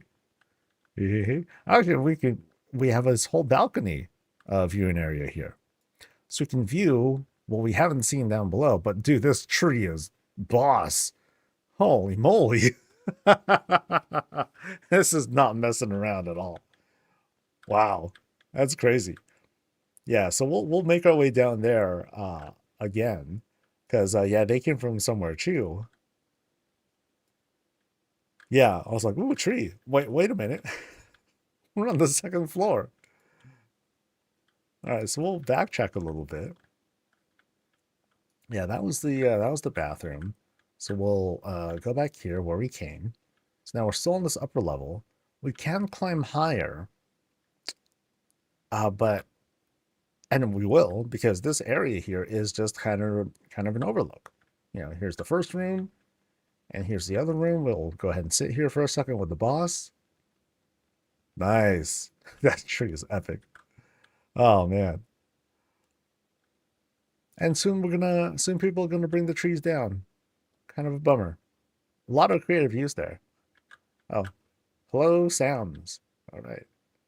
So now we've climbed up. Now we're at the top of this area, which brings us to this new opening, which might take us into the boss's room for all we know. So let's see. So now it kind of looks like that. So kind of this loungy area, but I'm gonna still kind of guess this might be a bedroom area. Yeah, so more like a lobby or parlor. We have a double secret that'll take us to the danger zone or something like that. So I'm gonna guess guards, elite guards that are here to like crush any intruders, because that's gonna lead us outside. So let's not mess with that. Ha ha ha ha ha ha ha. Nothing going on over there, I promise. It's engineering stuff. Yeah, it could be engineering stuff too. It could be like a garage, right? A garage to launch fighters and drones. That'd be cool. All right, so here we're gonna go under this shelf, which is being used as a standalone thing. Like that's an easy thing to overlook. This is actually it actually works on both sides. It's not just like a backside, so you can have them just standing on its own. And now we go into this very dense looking bedroom. Yeah, check it out. So there's Reptar, and we have like this shroud instead. Actually, we have a whole gazebo kind of set up to enclose the space. Yeah, so we go to bed. Reptar's there. We wake up. Let's get to action. What's up, Reptar? Let's enjoy a bit of the view outside. Very nice. Very, very nice. A lot of work went into like just this into this bedroom. And then here on this other behind this other shroud, we have a climb, and then we have personal bathtub. Sweet. Wash up, do your thing. And you're in your room, so you can just kind of spin in a circle for all I care. And dry off. Jack and Jill will get us some clothes. Actually, no. Mr. Snuffles will get us a towel, help us dry off. Thank you very much, fellas. Maybe we can dry off a little bit by the fire. Yeah. Very nice private spot. Interesting use of utilizing these gazebos, to have like little climbs and separations. Yeah, but it still works out. It's like cheaper than malls, All right. Let's work our way out a bit because we still have that entire downstairs area to check on the other end. But it doesn't seem like it was being used it doesn't seem like the entire space was being used. It was just like that lower area, and they wanted to make room for the tree. So we're going to walk our way down. There's the boss again. Changed form. Convenient. Yeah, so there's nothing else up here. Those are just like overlooks. So we're gonna mosey our way on down. We'll walk it. No problem. Got to get that proper feel. Once we're done with the tour, then I'll like zip around like a crazy person. But yeah, so here we are. There's the entrance again. Actually, it was upstairs that serves as the entrance because we just kind of drop in here. So there's no way out going this way. We just kind of like slide in or fall in somehow. Interesting. It'll be really interesting if and when they finally let us have like entrances at other places. Oh, we have a whole stage for a drum set. Oh, that's sick. Okay, this is the first drum set that I've seen. Nice. We sit, there's our foot pedal. Boom. Hell yeah, dude. That's sick. That is sick. So I got a place for a band. And like there's like the mic for it as well. Very cool. And then folks can enjoy the music and all that stuff while they nosh on lunch. Because I'm getting hungry. Yeah, what a warm space. Tightened up, but we have like this cool bits of decor. We have sassy dragon fountain. How many fireplaces are there? 1, 2, 3 fireplaces to keep things extra warm because we have a very high ceiling up there. Otherwise, so hang up your weapons, drop your stuff, have a meal, enjoy the music, stare at the tree. The tree is massive. This is the most bossy tree that I've seen. Huge. And with the scale to match, you got like these huge crates for presents. Because that's the best you can do. The scale is just like, yeah, crazy. Yeah, so here's like a cool spot right there. Boom. What is for lunch? I don't know, actually. I don't have anything prepared. I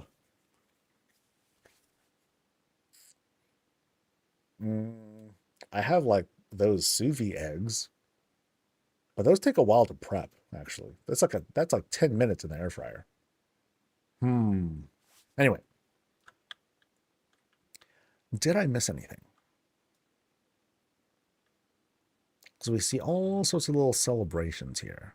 I think we've seen what there is to see. I was quite impressed by this whole stairwell thing. Because you have, like, you know, climb, connector, but also overlook on that end. And then finally at the top of this, that's where you see, like, you know, finally like the living space and like the bedroom and all that stuff, with which the boss can look down on the weak, or, you know, the rabble, the citizens, whoever. All right. Yeah. Thanks, dude. All right. Damn, what is for lunch? Yeah, Momofuku ramen, the soy and the scallion, it was good, but it was a bit overrated. I like Momofuku, but then I tend to get their dons instead. Go to ramen place, get the rice bowl, whatever. It's whatever I want it to be, man. Okay, so I will go off for lunch though. I'm gonna eat something. So it might be a little bit longer for me to complete my meal. So I need something a bit more long form to look at. A little bit.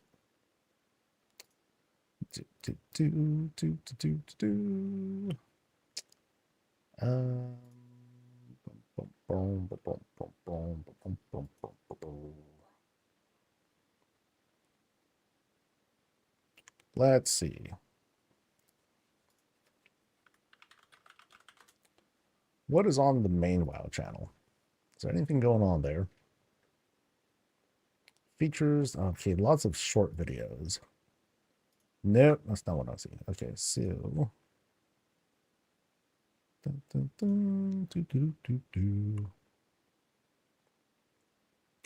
I guess WoW tends to not have a big old 20-minute long thing for me to look at, do they? Usually no. Usually no. Actually, what's this? The Legion soundtrack.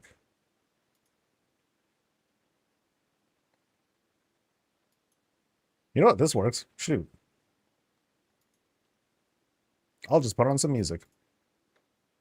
Yeah. Music and vibes. Music and vibes. Vibes and music.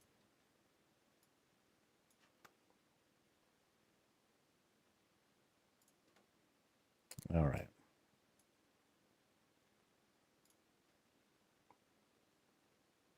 The exit is also at the bottom of the scroll. Oh, okay. You had a Cobb salad. Oh, just play the X-Men Doomsday trailer on repeat. Oh, is there another one out? It's kind of weird that they're putting out like little breadcrumbs like that. It's a bit much, but oh well, that's just me. All right. So I'm off to lunch. I will feast on something brief, I hope. Let's see. Volume control. It's the best one though. I'll look at it later. Yeah, don't worry about it. All right. I'll see you guys in about 15 or so. Hopefully.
Cool. All right. Yay. Ooh, so Costco, they sell like these packs of little egg bite little things, like little cupcake sized versions of like sous vide eggs with some stuff in it. Oh, okay. Actually, a lot of stuff in it. Very rich. Lots of flavor in it. Bacon, cheese, egg, obviously. Is it enough? Probably not. Probably not. But it's hella good. I feel like I could just like pop like a bunch of them like they're cookies or something like that. But it does take a while to cook. It took about 10 minutes to um, set up in the air fryer. But the cool thing, the other day, Dee and I went over to the Costco Business Center because there's a Costco down further down the street. There's a Costco Business Center pretty much across the street from us. Um, and I saw that they have like a version of their like egg bites in a more industrial packaging, and it's a little bit cheaper. So I'm like, huh. Next time I pick some up, it's gonna be over there. So if there's a Costco Business Center at your place and you shop at Costco, go there because that's hella worth it. It's like you get so much value out of that. Whew.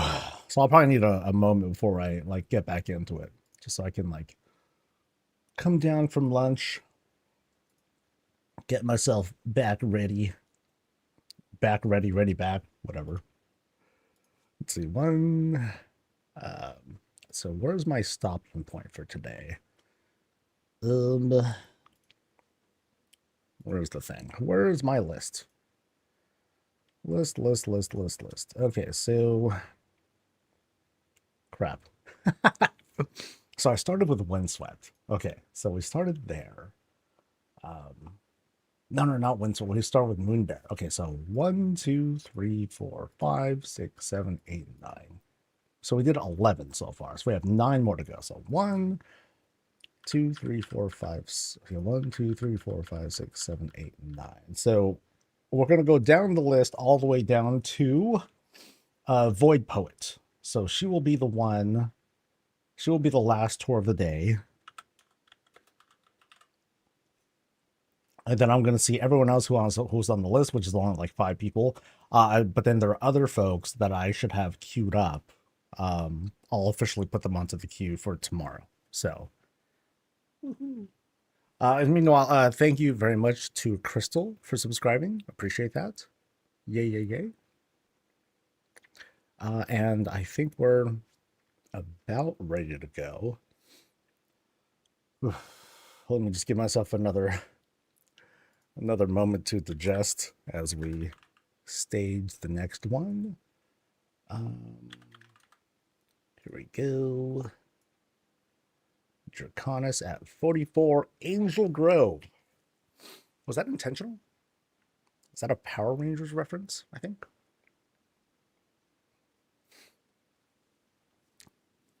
I'm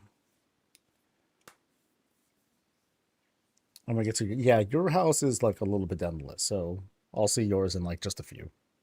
So that'll be cool. Yay. Ooh.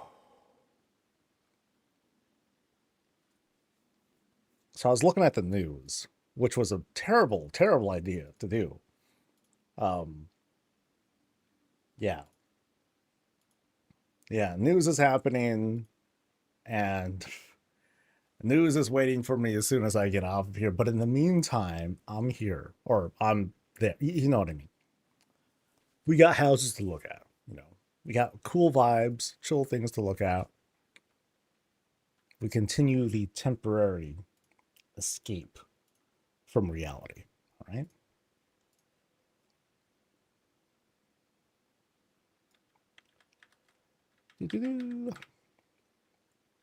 This here is Dara's place over at Founders Point. Now we have a very enclosed yard. A lot of that budget went into setting that up, so we'll do a quick lap around the area. We got greens, we got trees, we have a path that'll take us to this gazebo over here. And what do we have here? We have a puppy. Okay, we have a skinned puppy that's overlooking the lake. Any fishing equipment around here? There usually is, but we'll see. We have this other, not exactly gazebo setup, but they did intentionally set up a platform here as kind of like a festive party area. So if guests were to come over, or if they wanted to bring some stuff out from inside, lay down some stuff, enjoy the outdoors, have a meal, right? Nice and safe, because the fences will keep everything out, including infernals and all sorts of trash, because of the path you will lead them all the way around, right? And you can AoE everything down right there. Perfect. You can easily get 20% of your kills right there. This corner over here has a set of trees. We got normal tree and we have fountain tree. Obviously explainer. Oh, and then we have like this little enclosure here. You know, a little gardening studio. You know, supplies and things like that. As soon as we can get gardening supplies, that'll be cool to have. Like additional outdoor decor to have, like, you know, I think we have like a couple of things, but it'd be cool to have like, you know, garden shears and gloves and like a little like pseudo outfit or whatnot. That'd be like hanging around. So let's head on inside. Fences are huge. Oh yeah, absolutely. Yeah, they're big. And again, great for funneling mobs. All right.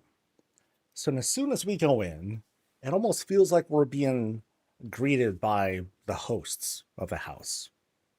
Husband and wife. Yay. Almost kind of creepy looking, but you know, it's just a nice, pleasant entrance shot. Now, of course, it could also be a homage because maybe it's not Illyrian Terrelling who live here. It could be someone else. And this is just them expressing to guests their fandom. Of course. Let's over to the left side first because this initial area is being split off by, okay, it's just a separator, you know, nothing crazy. But it opens up into immediate welcoming area plus kitchen. And a very modest kitchen at that. So we have like this little storage area. Maybe it's a fridge, maybe it's not, but we have storage for snackies. We have prep for food. And very interesting here, they have a rock bed down here and then the metal stove. You know, kind of a safety feature in case like anything were to like go crazy and all that. So it's not like damaging the floor, it's getting onto the rock first. So kind of a nice touch there for, you know, again, in the interest of safety.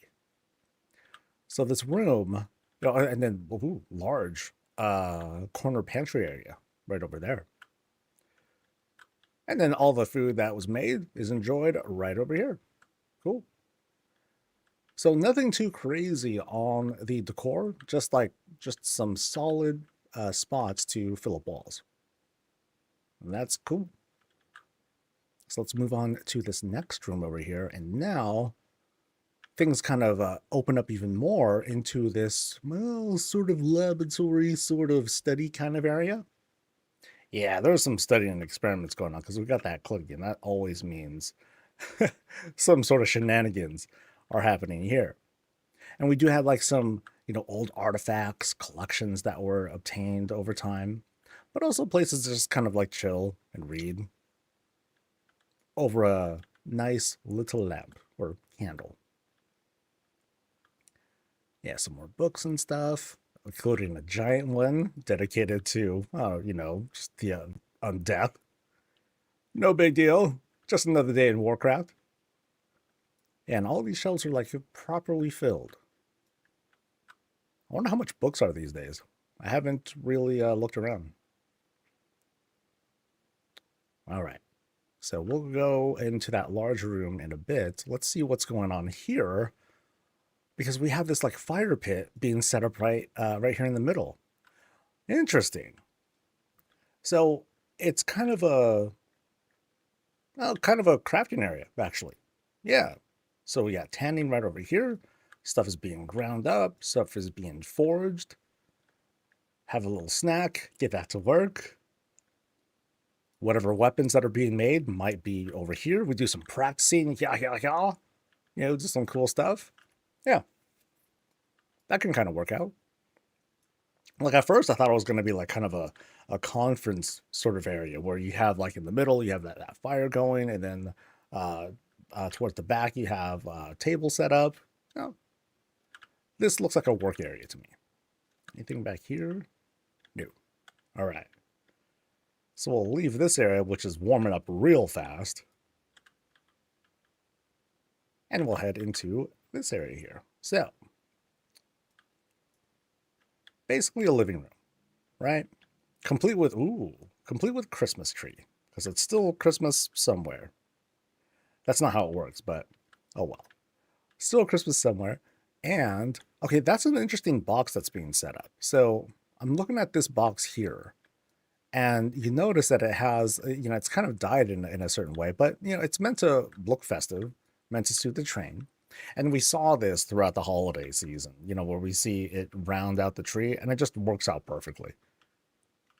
Being dolled up a little bit with the purple lighting. We have the kind of Pandoran lights, mostly, that are dominating the space, and candles, of course. And it's a magic tree, so it's not like it's going to light on fire or anything. But we'll turn back here to the living space, which will probably look the same after the holidays. And I like this touch. Some extra storage and random doodads that's up top, just to get it out of the way. We'll see if there's an actual closet space to like put things, or if, it just didn't turn out that way. Because that would be like a nice little bit of character in there. It's like, okay, well, let's just kind of put stuff wherever we can. Because we have a couple of crates down here, and this is the area under the stairs. So it's kind of it can be used as a space to otherwise like store extra stuff. But in this case, it has some actual functions as like kind of a working space, along with a place to like get yourself a couple drinks and relax too. Because we got the raised fireplace.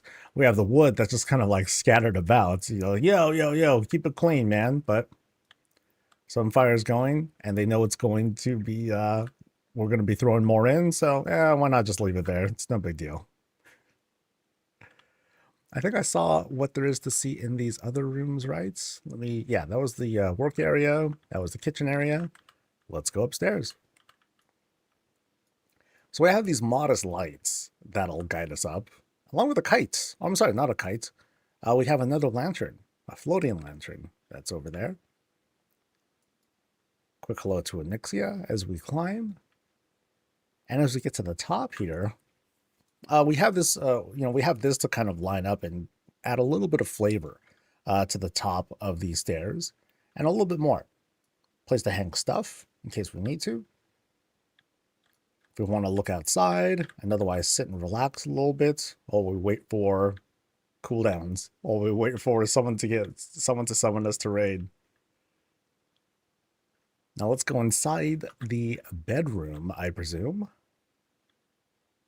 And it's one of those master's rooms, right? Where you'll have like the bed and everything, but then you also have a place to just kind of relax and do your own thing.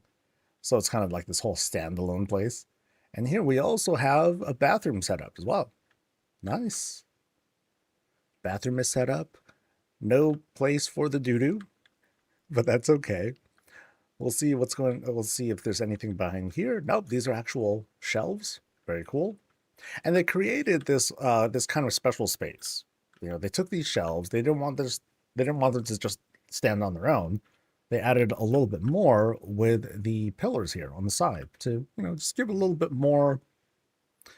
Girth is not the word that I want to use, but they wanted to give a more complete look because it would look a little bit too thinned out, right? So by adding these beams, by adding like this, the hanging curtain right there, and then the flag in the center, it creates a more complete space. And over here, while Trally and Ilaria are being celebrated below, we have, what's his name? We have Eritol right up here. And then we have this slightly dolled up bed. I only mean slightly. There's like a pillow that's being added. They put a big treasure chest in here to act as, kind of a storage chest plus the roll in case it got cold. And there's the master of the house right there, Mr. Snuffles. And curiously, where is the Zaltat? Oh, there's the Zaltat picture. Okay. I was kind of wondering, okay, if we didn't find the Zaltat picture, even though all the other paintings are up street out there in the trash, or in some hidden room that I didn't find yet. But there we have it. And there we go. I think it's just like kind of a simple spot. Pretty simple place. Nothing crazy. Just, you know, fancy, well-dressed, decorated areas. Cool. Cool, cool, cool. Whee. All right. And it's getting warm in here. Damn, man.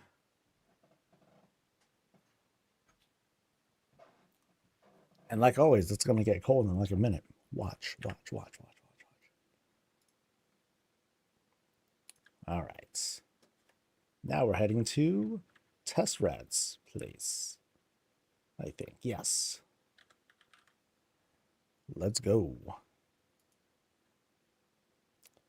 This one is number 7.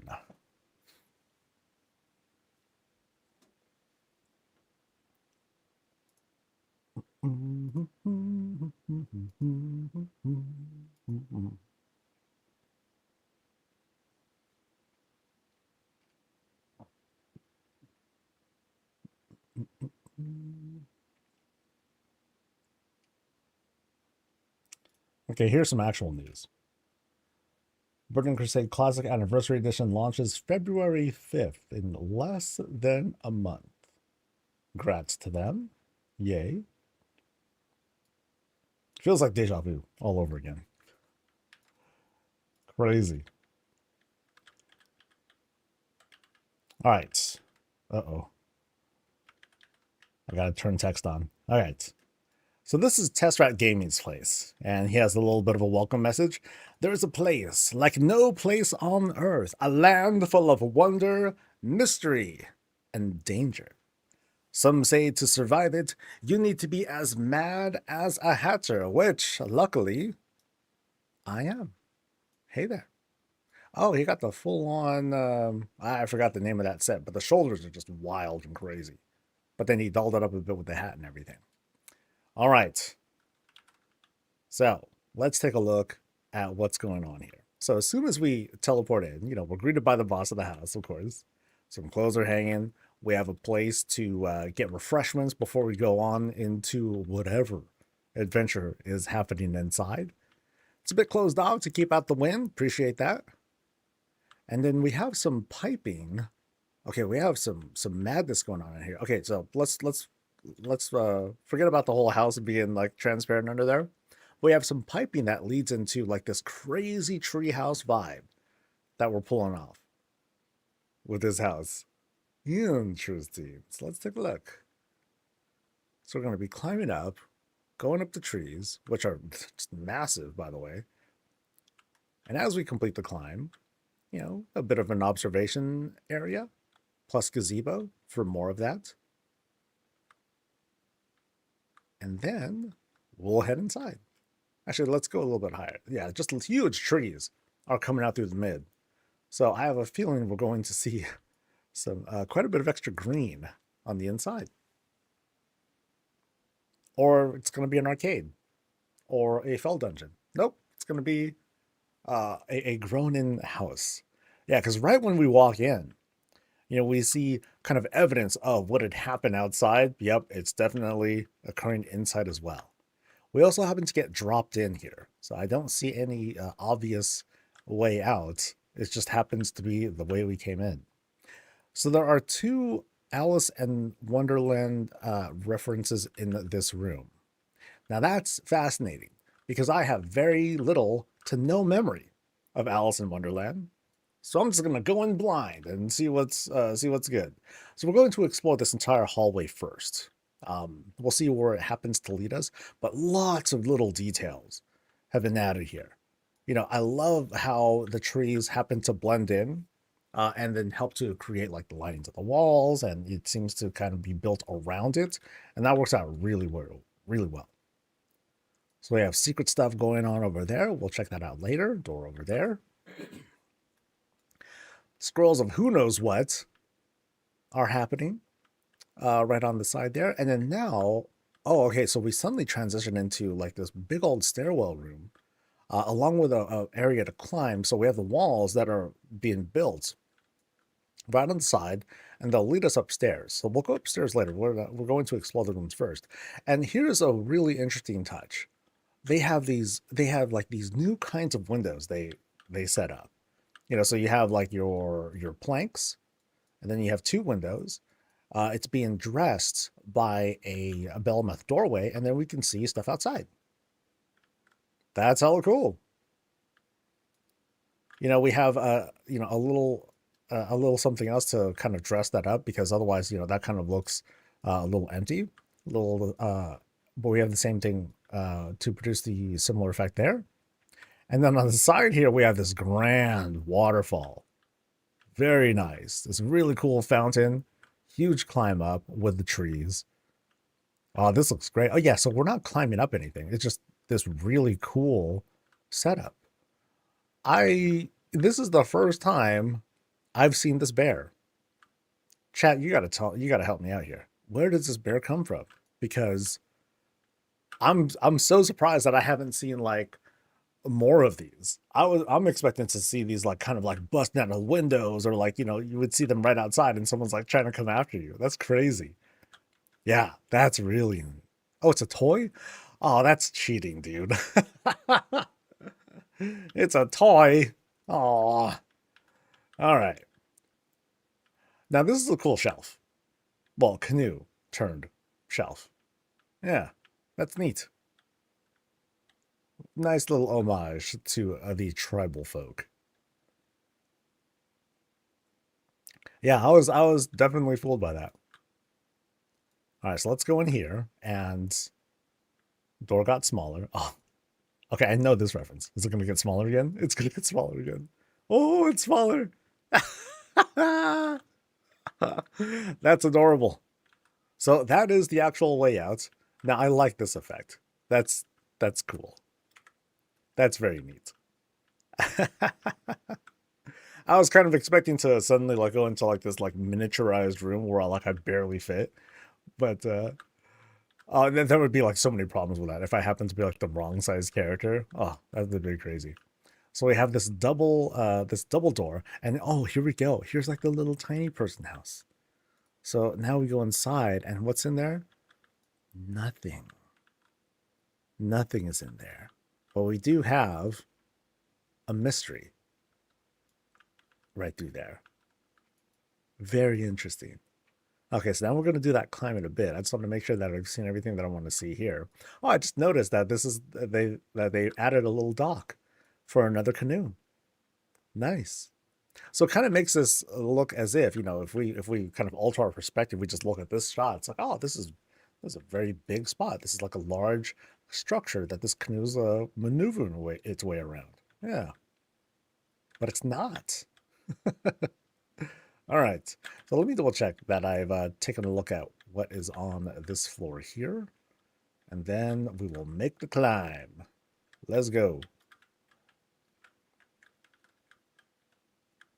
So we're climbing up what looks like quarter circles, which works out. Happens to add some lining to and some decor there. And ooh, things get really prettied up. So here we are at the top of this whole rock structure, and it extends out to help fill out space. It looks great. Little mini wagons right there. Hello to Illyria. Grab a little BG power up. And off on this side, we have gaming station. Let's go. So here's how this battle station looks. Look at the throne room on this guy. Nothing fancy or modern looking here.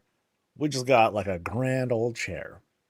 As for the rest, we have this Forsaken table. It's being used as a keyboard, sack for a mouse or a pillow. We have one vertical monitor because you got to talk to chat, right? And it's a streaming station as far as I'm concerned, because I'm thinking this is either the camera or the mic. Yeah. It might be the mic because it got to bring it down and all that. Or it could be lighting. Yeah. That works. Now we have this 2004 style case right here. I mean, look at it. It's massive. Now this is either rocking like some insanely crazy amounts of equipment, or it's a separate water cooling unit, or uh, it's a Pentium 2, because those were like huge at the time, man. You needed like this massive grill for like Pentium 2s back in the day. At least that's how it was with mine, I think. Now, this right there, I don't know, it's Wi-Fi maybe. Either can work, man. That's a cool station though. Must echo a lot in here though. Out here, we have kind of a continuation, I think. No, not a continuation. So we're actually, so while we come in from inside, so we're on the second floor, and on the outside, we're looking at outside from this second floor of the place, which is full of greens. And with so many greens that are surrounding the house from the outside, this is convincing. Yeah, this tells me, yeah, that's what's going on outside. Just more of the stuff that we saw from out there. So that's cool. Train is just doing its thing. That's neat. All right, so here we have another outdoor area. So we're clearly on this higher level, higher elevation, where we can look outside, chill, vibe. Hello, puppy. Puppy staring at dragon. Dragon staring right back. But yeah, very well lit. Ooh, we got a okay. I don't often see folks that have multiple Onyxias out, but here we got a three-headed one, like a Cerberus Onyxia that we have going on. Are they dead? Or are they just kind of like chilling and waiting? All right. So now we're kind of crossing over to this faction spot. A little bit of class celebration on the side here. A little bit of something for the Horde. A little bit of something for the Alliance. But let's see what's going on. Ah, there's the boss of the house again, ready to welcome us into this restaurant. Very grand restaurant. Please enjoy a feast with us. Oh, you got it, dude. So I'm first directed towards the giant overhead fan, because we're kind of at the top floor of this place. Got a lot of food going. Kitchen is running. Fireplaces are moving and everything. You got to get the air circulating somehow. Otherwise, folks are going to have a bad time. I mean, especially because the sun is out there. So the sun's out there and dripping into a rock face. And remember, we're on the second floor of the place. So I'm not entirely certain what we're referring to here. But there's just something extreme going on right here when it's, it's kind of like WoW, where you're just like, do, just doing the thing, la, la, la, la, la. There's a sun. Or, giant meteor ready to drop. But yeah, we have this whole table set up, for beverages, snacks, drinks, small bits of food. And we'll see if there happens to be like a grander, a more grand style kitchen. But maybe not. Maybe it's just that the food's all out. That works. And then here we have the back pantry full of more stuff. And, here is the rest of the kitchen. So here's where the meats, the big dishes, are being set up. And most of it has been set up. The goulash is out, ready to go. So is the takeout for all the DoorDash people, Grubhub, or whatever it is that you guys use. And we got shots ready to roll. Interesting that there's a wagon that happens to be here on the second floor of the place. We'll continue checking out what else is on this area. Then we'll check out what's going on behind that doors. And we have a little stage set up too. That's neat. A little like nook, but not a nook. It's a stage for someone to perform and do their thing.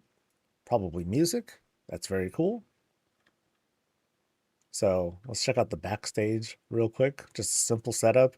Climb in. Here's your booth. Curtains up. And then la.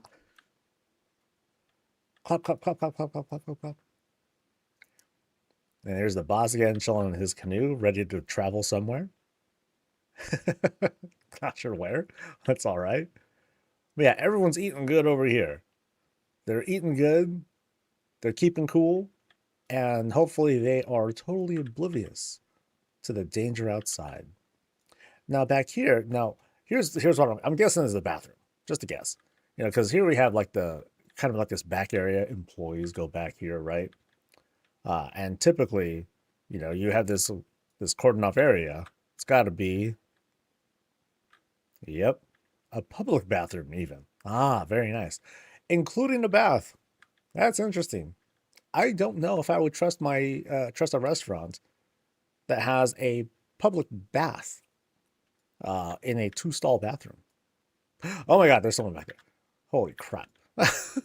Okay, so I'm not going to go there. Haha, caught it. So we got some business to do.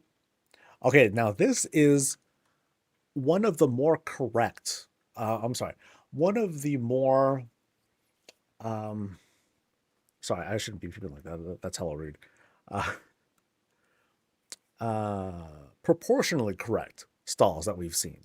It's pretty tight. There's a kind of a lot of room here, but very closed off, you know, and it makes sense, right? So let's do the quick seat check. We are hanging. Oh wait, don't look. Yeah, we are totally hanging off of this toilet. Wow, I feel like such a baby. All right, so we have the upper lever right here. Big old tank is going. You know, we got plumbing, and we have our rug roll to get us going. Purple teepee. That's interesting. Purple teepee. Anyway. Oh, yeah, I didn't mean to see that. Uh, so maybe it's a changing room too. So actually, maybe they took a bath and then now they're just kind of getting themselves back together. So let's skedaddle. We'll leave them to their privacy. That was kind of sudden. Oh, now they're back here, just kind of chilling, doing their thing. Right on. Lux, I am busy here. Wow. All right. So that was the very cool restaurant vibe. And you know, actually, I want to take a moment. I didn't really get to appreciate a little bit of addition to this chandelier. I don't believe this is a single piece, is it? I thought this was something that was added, but if anything, adding it with the whole windmill creates like this whole other thing. It's pretty cool. All right, I totally lost my sense of direction. There we go. Let's roll. It is all one piece. Okay, cool. All right, so let's go off to this other side here, which doesn't seem to be representative of any sort of faction thing after all. And now we go back to this kind of naturey area. So here we are. We have this whole fountain that's being dressed up with rocks to create uh, this whole kind of waterfall sort of vibe. Always works out so great. Nice and easy. Oh yeah, I mean this, dude, the way that this is dressed up, oh, this is nice. So what are we going into? Obviously the Fell Dungeon. Obviously. All right, let's go. Actually, it is kind of a twist. You know, it's because it's slightly more rugged than I thought, right? So here we have this like rugged bed style, but it's being dressed up a lot. Like lots of, you know, poles are set up, little shrouds and everything to create its own little privacy space. You know, here we are, go to bed, wake up, do our thing. Yo, what's up? Grab a drink, heat up real quick, and then go back here, maybe do some changing. Nah, we're doing some bathing. Splash out and get ready for the day. Very nice. Oh, and we have a little bit of ambient sound for us to enjoy as well. Cool. Very cool. Very bright space too. Yeah. All right. Yeah, it's like it's crazy. It's like so dressed right up here. And then we go in and then all of a sudden it kind of empties out. Kind of crazy. All right.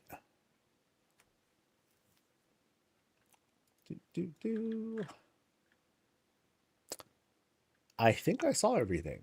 There was actually Instead, there was a room off to the right of the entrance. Actually, no, that's a different thing.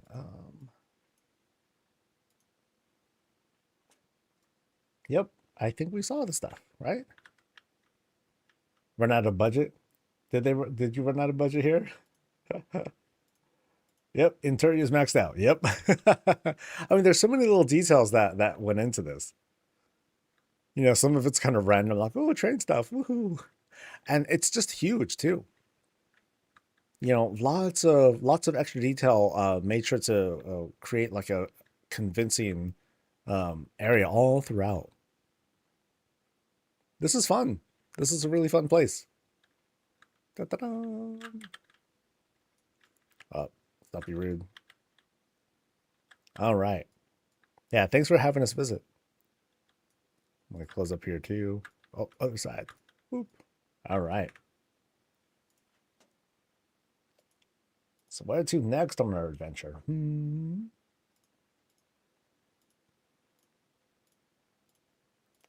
All right, we're going to Mayhem's place now.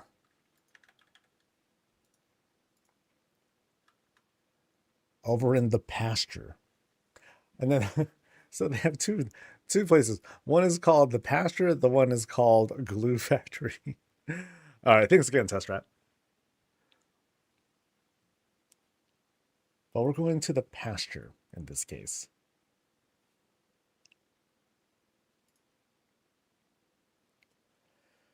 All right, so I have a request to use the inky black. And I have some still. Nice. All right, let's turn on the lights. All right, this is Mayhem's place over in Razorwind. It's super dark because I was asked to use an inky black before visiting this place. So from the outside, wow, it's really dark. Unsurprisingly, it sort of gives you an idea of how the lighting comes, the natural lighting from the Orc hut, I'm sorry, how that looks.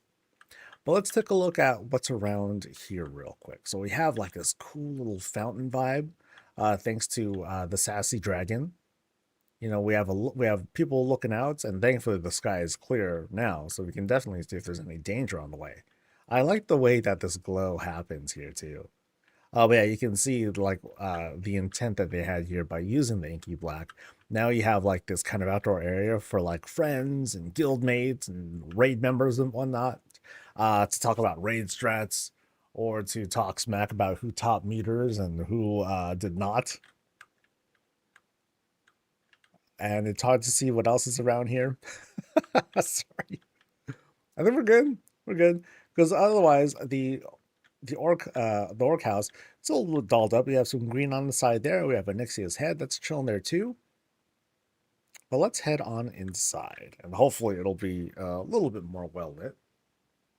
It's gonna be crazy too once we have people experiment and do things with their own lighting as the expansion comes out. That's gonna be pretty rad. So as we go inside Mayhem's place, it's being treated as like kind of a guild gathering place. So this might be like the guild hall for them. So we get to see sort of an example of that. So we have this irregular entrance kind of on the side here because, you know, this way they can make a lot more room to create this sort of like big opening here. And now this is something different. So they added a little bit of wall shelving to help round this out and create like some additional space, even though you have some windows above and below. I think that works out pretty well. Yeah. I mean, there might be other ways to set this up. Like maybe they could have. I mean, off the top of my head, I can't really think of any like thin curved areas to create this sort of space. But you know what they have here, it's pretty good.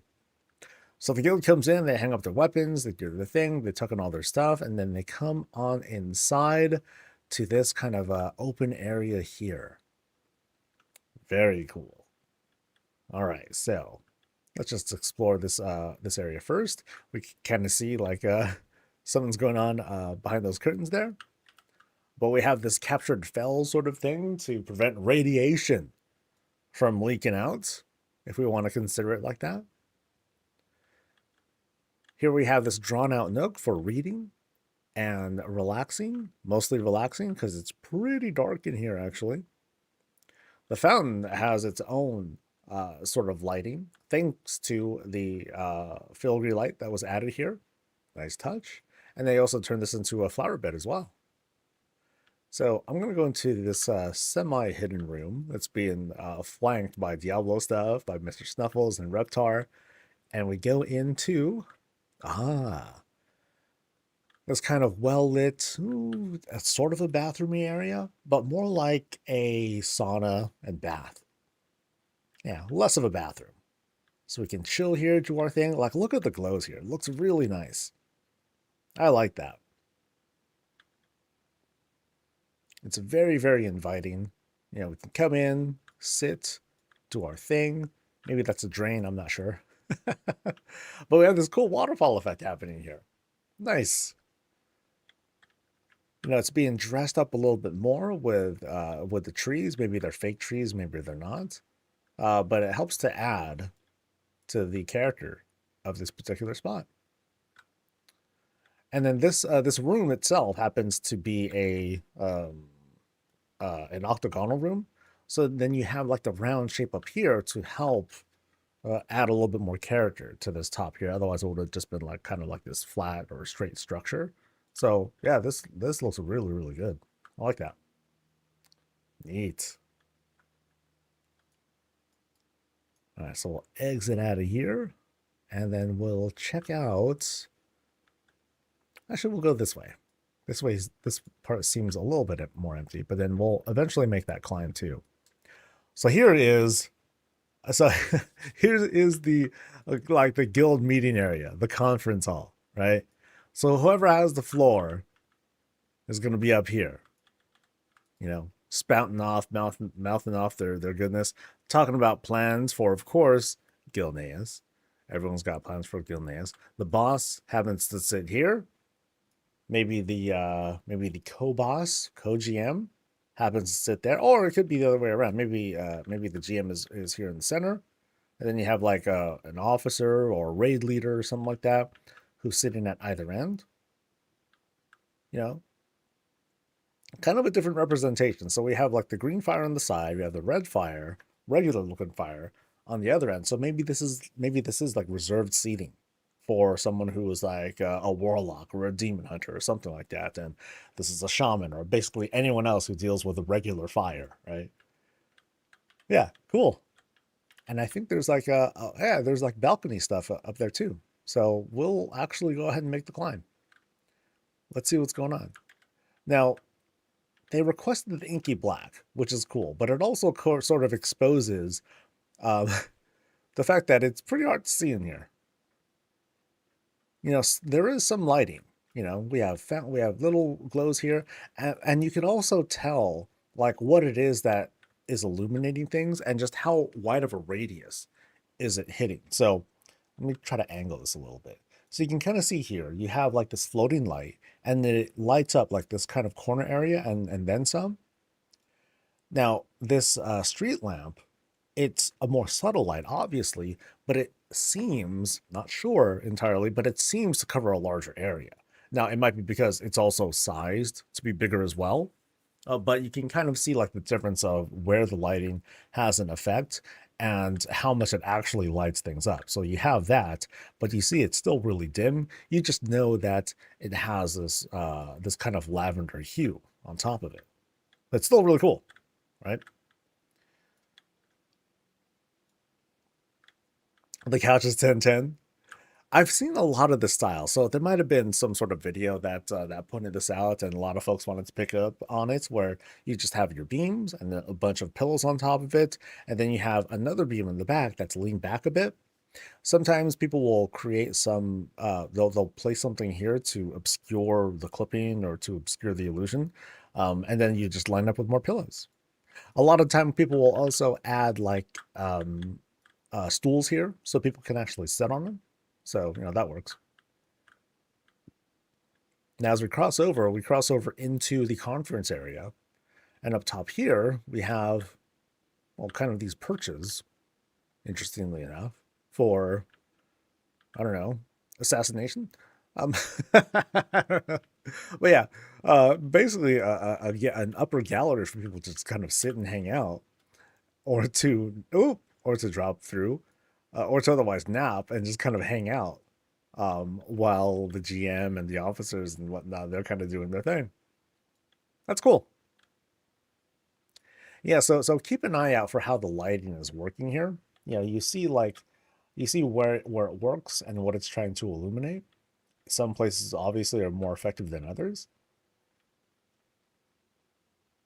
And you can see how, like, in some cases, like, it's like, hey, it's brightening up the space, but like not by much. Not as much as you would think.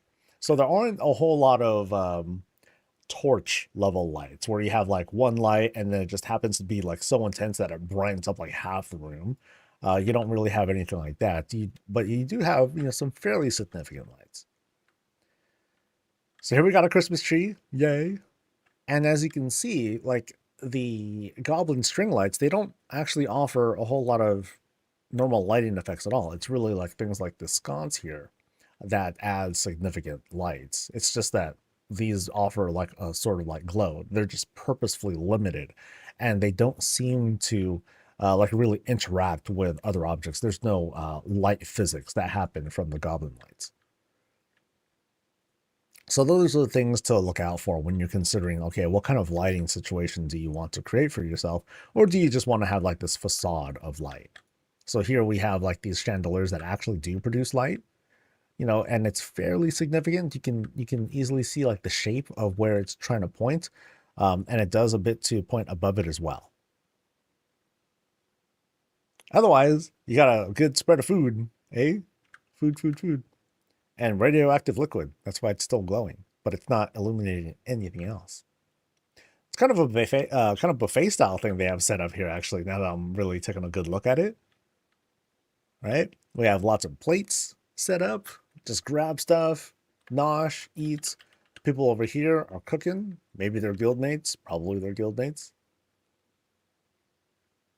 If you want to, when you want to work up an appetite, go ahead and grab some gloves. Get busy. If you want to drink, hey, go ahead for that too. And then here, well, so there's another spot there. We'll explore that in just a bit. So here's kind of a gaming area. So we got chess on this side. We've got Hearthstone right over here. We got some tabletop stuff happening. It's kind of tough for a group because you have only so much room for a number of people. And then it's kind of crowded too, so it's going to be kind of hard to have a dungeon master like doing their thing. And here we got a pool table. It's been a while since I've seen one. And this one's pretty well done. Balls are pretty well lined up, nice and rounded, stripes and solids, good to go. And then someone else here, the best activity of all, sleep. There we go. I'm not quite sure what's happening here. Maybe that's for like pets or something like that. Grab some drinks, get busy. Actually, it's more like a hammock. I'm thinking.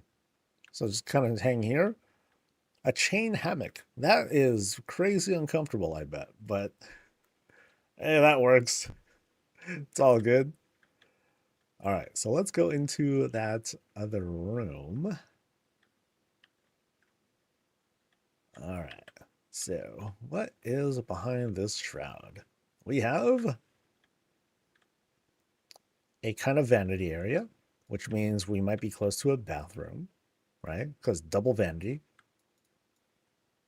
And then, all right, smart. Very simple setup involved. Stalls, right? Just stalls. Because, hey, it's a guild, man. Like, people got to go, but you got a lot of folks showing up. You got to control the traffic somehow. Very nice. Very vibey. I'm scared to like go through other people's houses and do kind of like an inky black check. Because most folks would just like, I don't know. I don't think it would work out so great. But I think I've seen everything there is to see here. It's pretty nice. And again, cool for like a guild hall gathering spot, including having a whole like tub or like a public bath to hang out in too. Yeah, pretty cool.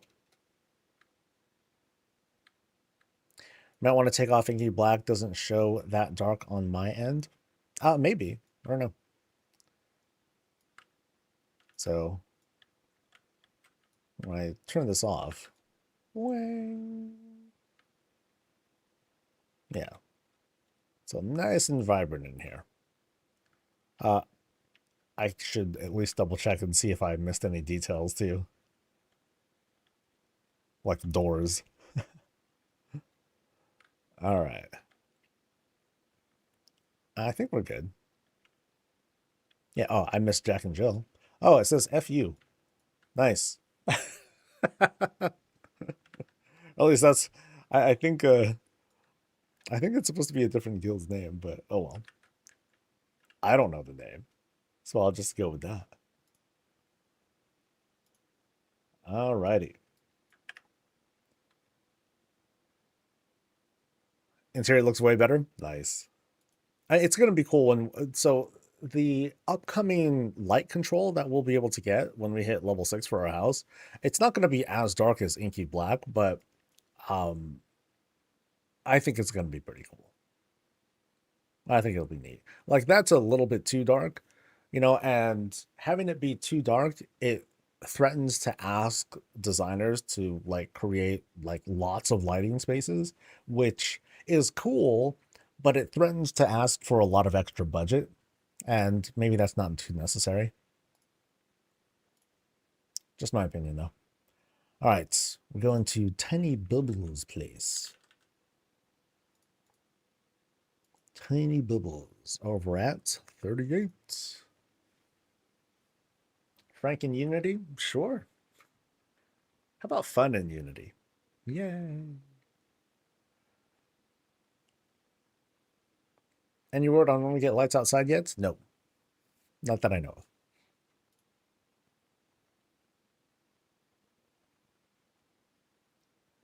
Boom, boom, boom, boom, boom, boom, boom, boom, boom, boom, boom, boom, boom, boom, boom, boom, boom, boom, boom. All right. So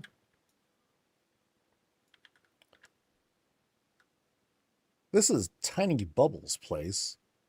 And not the kind of place that I would be like, oh yeah, Tiny Bubbles lives here. It's so festive and fun and nice. This is like this. Okay, it's cool.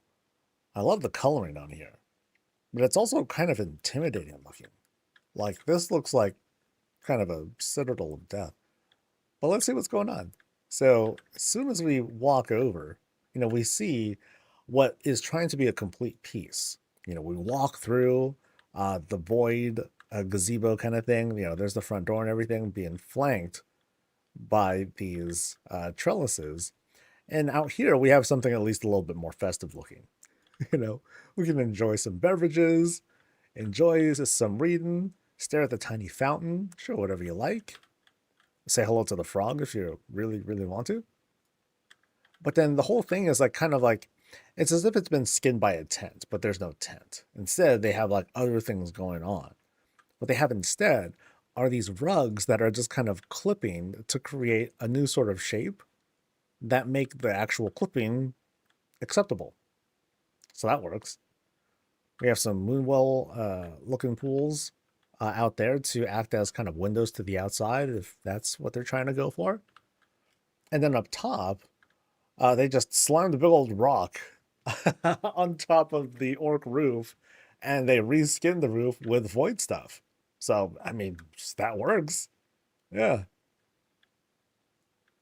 Yeah, that works out pretty good. Yeah, at first I was thinking, okay, maybe they could just take this tent and throw it on top, but maybe it's not big enough for all I know.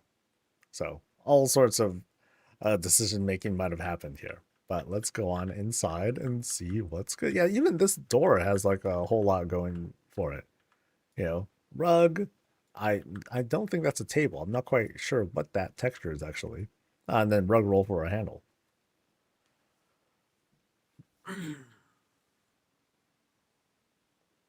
I've been pretty demoralized because they haven't said anything about private charters.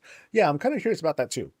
I mean, they've been on break, so 2 or so week break. Not much we can do about that. Just pretend that time didn't exist.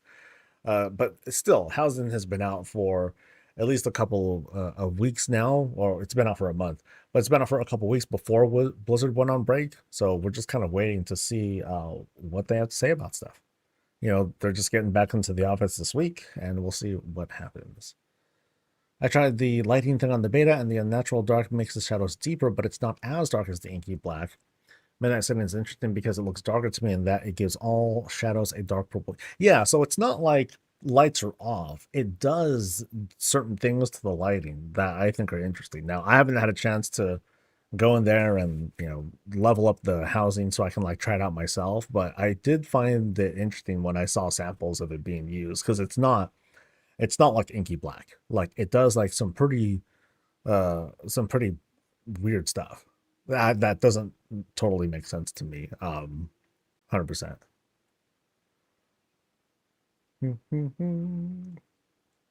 It doesn't make sense. Every single town and road has lampposts and braziers, and we can't use them. I can explain that actually.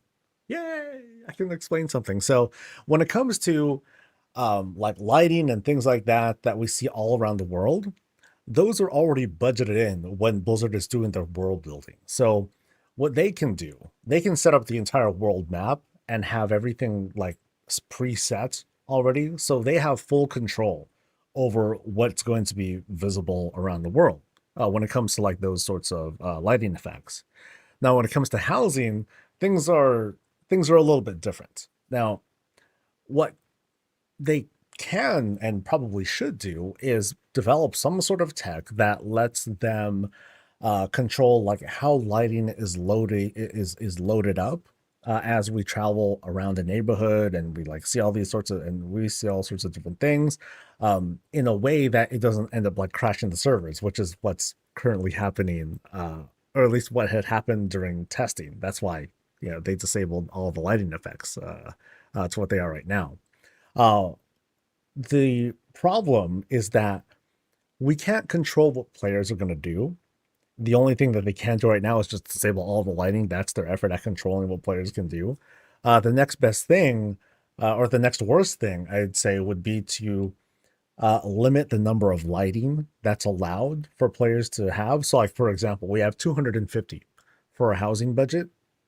What if they were to say, oh, we can have like 10 to 15 for like a lighting specific budget? I've seen that go around. And I think that's terrible. I think that's an awful thing to do. I don't think that people should feel that sort of limited. I think, though, if push comes to shove and they're unable to find a solution, then that might be a backup plan for them. I just really, really don't want them to settle on that as, okay, this is what we're going to do in the meantime. But I think time's kind of running out for them to figure out a solution. So we'll have to see what happens there. The other extreme solution too would be to have two versions of outdoor decor, one that has lighting enabled and another that does not have lighting enabled. And that would suck too, because then you would have like these places with like street lamps and all this other stuff going on, but it doesn't actually do anything to actually illuminate the space, and that would feel very unimmersive, and that would suck. But that's kind of another solution to maybe think of. How the housing was ever going to, how they want. Oh, when I mean running out of time, I mean right now we're in early access. When housing officially launches, there's going to be certain expectations like, hey, I'd really like to have outdoor decor, or, you know, outdoor lighting stuff, because there's all these different, you know, bits of decor that we have that we can't use outdoors at all. So Blizzard, make a solution, have that work. So that's what I mean about running out of time, because we only have a few more weeks until the pre-expansion patch, and then we'll have a few more weeks after that for the 12.0.1 patch, because there's going to be like two pre-patches, and then launch. So at launch, again, the expectation is we'll have a lighting solution by then, but they're running out of time. So that's the context. Anyway, I'm in the middle of a tour, got to a big old tangent. So as we go into Tiny Bubble's place, things immediately open up with this really cool purple door that we're leaving behind. Sorry. Hello to Eratora. Hello to Ilaria. But as we go in, huge open space, and so it's taken up by huge carpet as well. We have also this kind of elevated area, so a super extended nook that's more book than window. And it's all dressed up here, nice and bright, very purple with the theme, so we're kind of matching the outside. Kind of a regret that we can't change this into like some sort of like purple hue with dedication to the Void Elves, for example. And like this thing, I believe that can be dyed as well if they wanted it to be. Like, actually, no, that's a different rug altogether. So that's the rug that I'm kind of thinking about if we wanted to have like a dyed rug. But we're trying to stick with this theme, so we'll go with that. Huge Dranathus string lights on the side as well. And these do provide some pretty cool lighting. All right, so here is, now interestingly, we have a trowel in here. I think there might have been a tree here at one point, but you know what? Christmas is over, so that's kind of how it goes. Reptar's kind of chilling, doing his thing. Oh, Reptar gets freaking dim sum? Damn. No wonder he's like full. He's like, oh, I eat so good. that's the story I'm telling. All right, so we got kind of this grand area up there. I want to at least peek and see what's going on the side here. So it looks like we got a bedroom going on. Actually, it's Mr. Snuffle's bedroom. Nice. Oh, huge dresser. Yeah, tons of clothes here. It really feels like they want to have like this sort of purple vibe if they could get away with it. That would be nice too. So yeah, your vanity, some demon hunter stuff happening over there. Place for Mr. Snuffles and Reptar to sleep on, if not here, because hey, the boss is out, but they want to be reminded of the boss at all times. So let's go in here to a grand old bathroom. And I think what I saw is like this, we got a laundry too. Nice. At least I'm gonna look at this as a washer dryer, which is pretty cool. So here's the laundry room. So very practical, because we have like over this really cool bath. Cool bath, large counter space with which to enjoy stuff, drink stuff, have a little bit of storage and otherwise pretty things to look at. We're relaxing, doing our thing. Maybe Reptar and Mr. Snuffles are hanging out here too. And then you got your drying off area. We got the loo, or we got the doo-doo chair. Sits not so great. Kind of sinking into it a good bit. But also, and again, I wanted to point this out, it's kind of practical because you also got your washer dryer here. And some places just have that. That's kind of how it goes. Full sink to finish washing off, taking care of business, and away we go. All right. So that was the bathroom / washroom. We're exiting the bedroom, which is like right near the entrance to the house. So is it the boss's bedroom? Well, not entirely sure. So we'll move on from the living room area and into the Edie place, the dining room, kitchen, yeah. Oh, check this out. Yeah, so we got this crazy kind of like pantry sort of multi-fridge going on. Let's see what's going on. Oh yeah, it's like this, it's this compartmentalized fridge, which is quite nice. Everything else stays cool while the things that you want to interact with, go ahead and open up. Meanwhile, all this other stuff stays safe.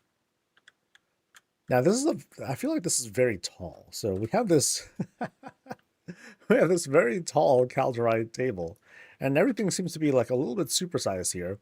I'm guessing to kind of like help fill out space. So this might be a situation where the designer's like, okay, I got all this space. Cool, let's start filling it up. I ran out of ideas, or at least I'm kind of, or I'm running low on like funds to fill out space. So let me just kind of make things like a little bit bigger to make it look more filled out. And that works because for all we know, we got Vrykul living here as well. That's fair. That could be a thing. But also, it could also be a sign of, okay, maybe we can try to do something else with like the size of stuff or maybe tighten up these rooms a bit. So that way things can feel a bit more level. Because here, dude, this is definitely made for like big folks. Is this a keg or a shower? The answer is yes. Well, we do have otherwise like a good spread of food. All the good stuff is out. We even got salt and pepper shakers right here. That's cute. That's adorable. And then we got a table for more beverages. Lots of beverages. Giant wine things. I mean, dude, freaking, you're bigger than my head. Heck yeah. All right, so we're moving on from the kitchen and dining area and heading into, ooh. Okay, so we're going to be in for a climb here.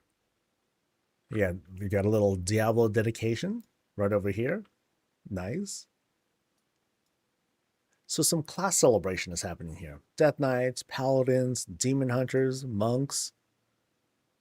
The monk is like, oh, I'm just going to spread all my funk all over the floor. I'm not going to care. And neither do we. All right, so let's climb. Giant bookshelves and books to line things out. I do like what they did here. You know, they wanted to, keep adding bookshelves, keep adding space, but they also wanted to make sure things are filled out. So they didn't want to just like kind of clip these bookshelves through the stairs. They wanted to add a little bit of a floor level, and added a little something there to make it look a bit more convincing. I think it does pretty well. Yeah, same thing happens here.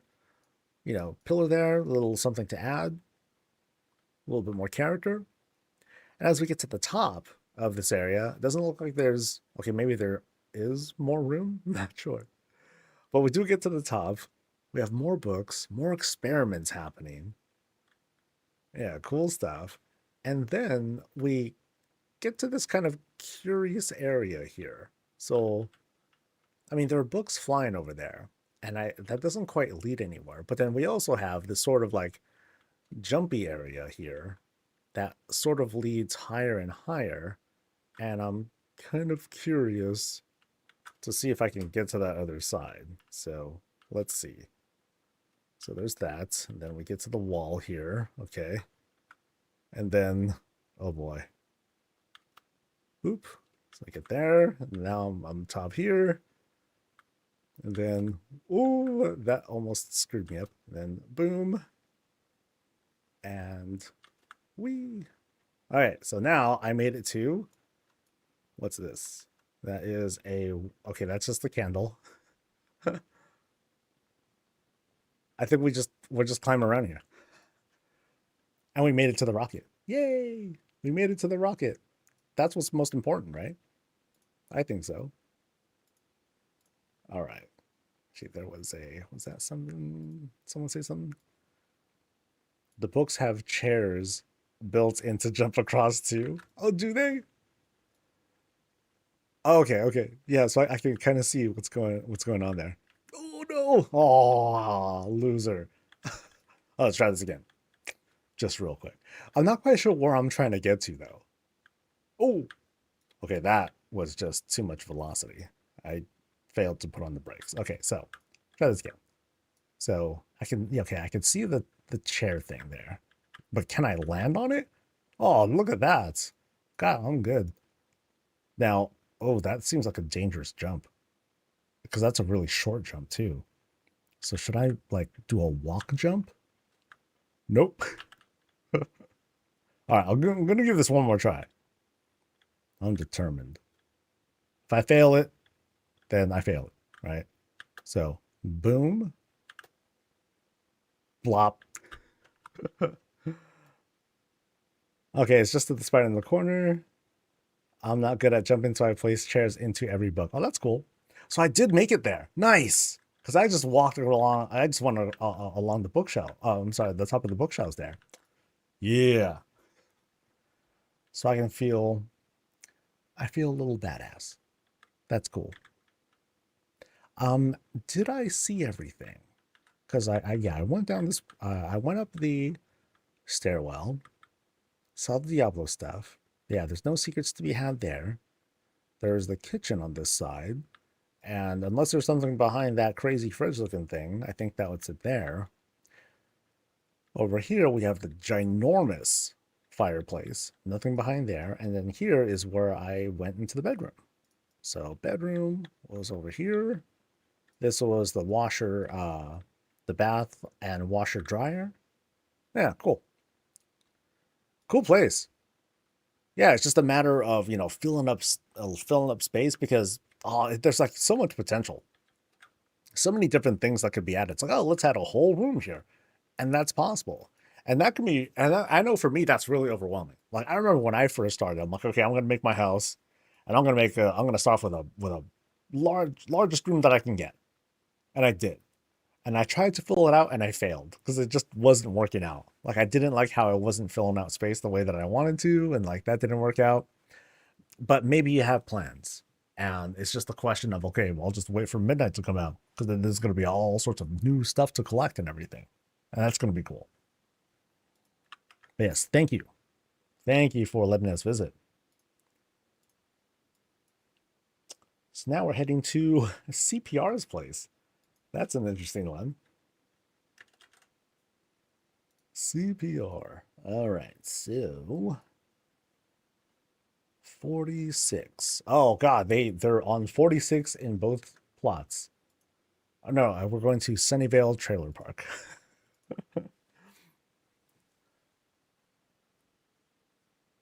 I'm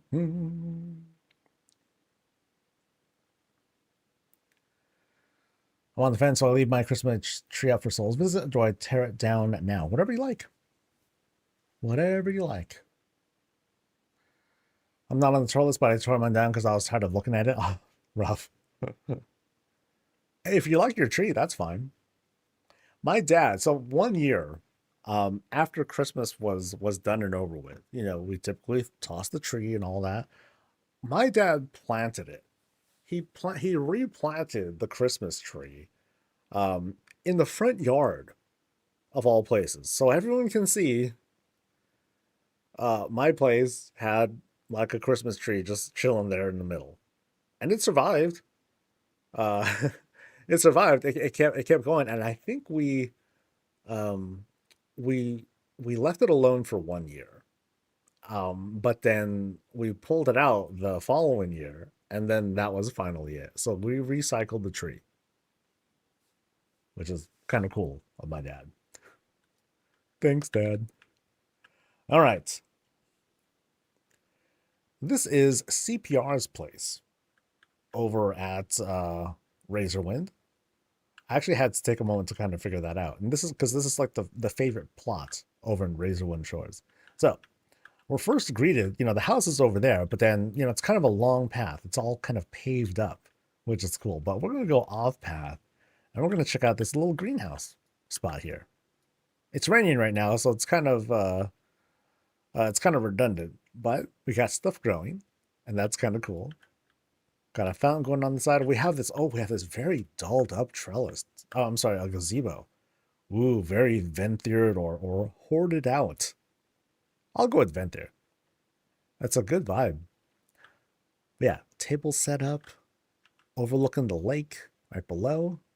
But yeah, we'll go off into this paved area, so we'll check things out. I feel like at any moment, once the time comes, this entire orcish spire is going to suddenly just be like, boop, all of a sudden turn into Blood Elf Tower. Boom. This is just like kind of staging for it. That's the way I'm looking at it. Otherwise, it's all dolled up, right? We have this trellis here to kind of add a bit of personality. And yeah, let's head on in. Let's see what is good.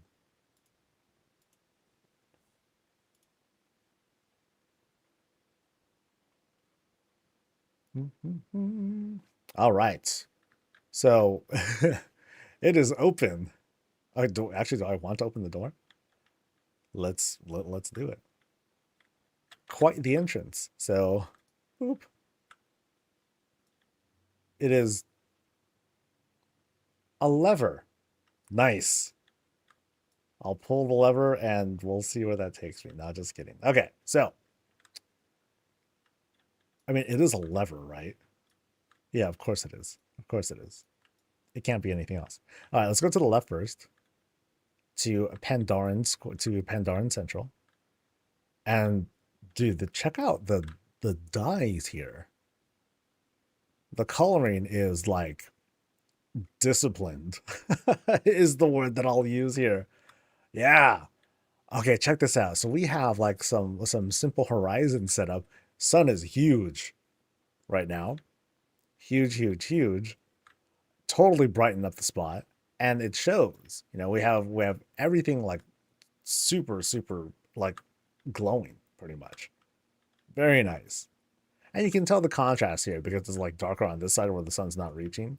Although really it should, because it's all like marble white. This thing should be reflecting all over the place. This thing should be bright as hell. I shouldn't be able to see a darn thing. So anyway, super red stuff. Let's see what's in the fridge maybe? Or pantry actually. Lots of dried goods in the pantry. Folks are eating, doing their thing.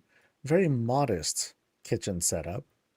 But we have our, we have our burner, we have our vent, and we have oven, toaster oven. Actually, it's kind of both. Very functional, right? So we can say that you can like do a pizza oven in there, but you can also use this as like a hot plate too if I was tall enough. I'm totally not, right? But yeah, very interesting what they did there. That whole checker box thing. So now we go through a shroud and into the bathroom. So we got nice and basic toilet. Cool. Oh, actually, not that cool. I'm totally like sunk in. Bummer. But yeah, we're keeping on brand with the color scheme. And then we have this waterfall shower set up. Very nice. We are soaked. And we got a good drain for it too. We're done.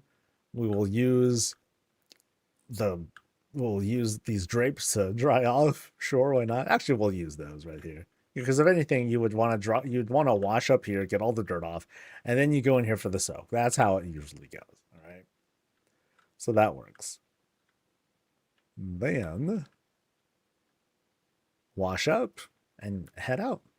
Cool. So this was Pandoran side, or the red side of the house.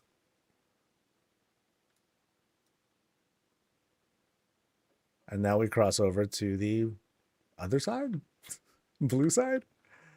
We'll see. We'll see if the color scheme happens to change. So we walk over. We still see the very disciplined color setup.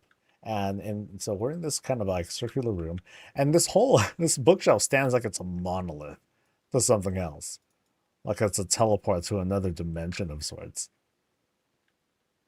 But here on this side, so we have like what maybe a secret sort of thing going on. So we have a library room, right?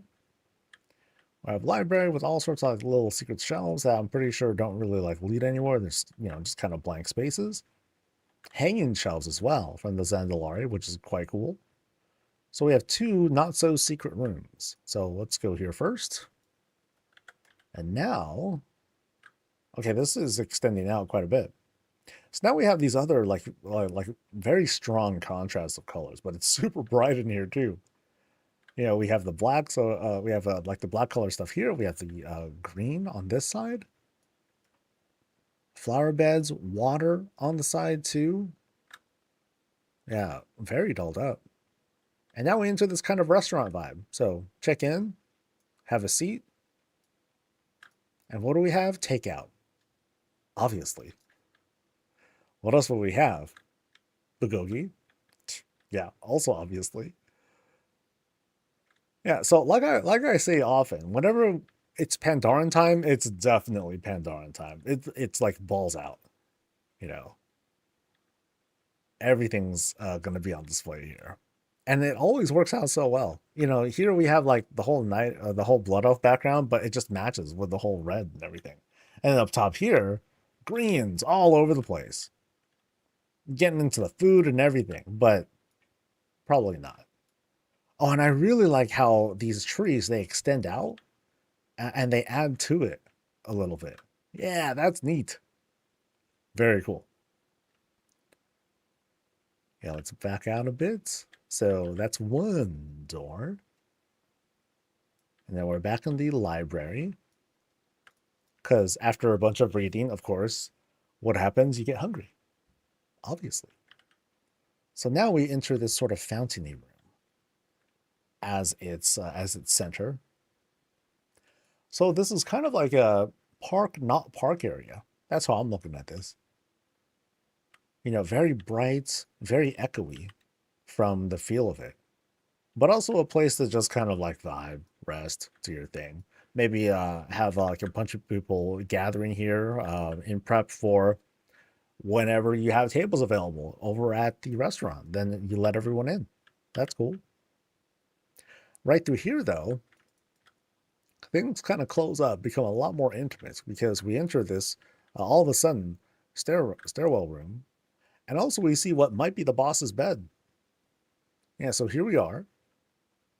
We chill, we hang, wake up, start business. Oh, we got TV as well. Heck yeah. Oh, we got. Oh my. All right. So when it's really time to like do business, here we go.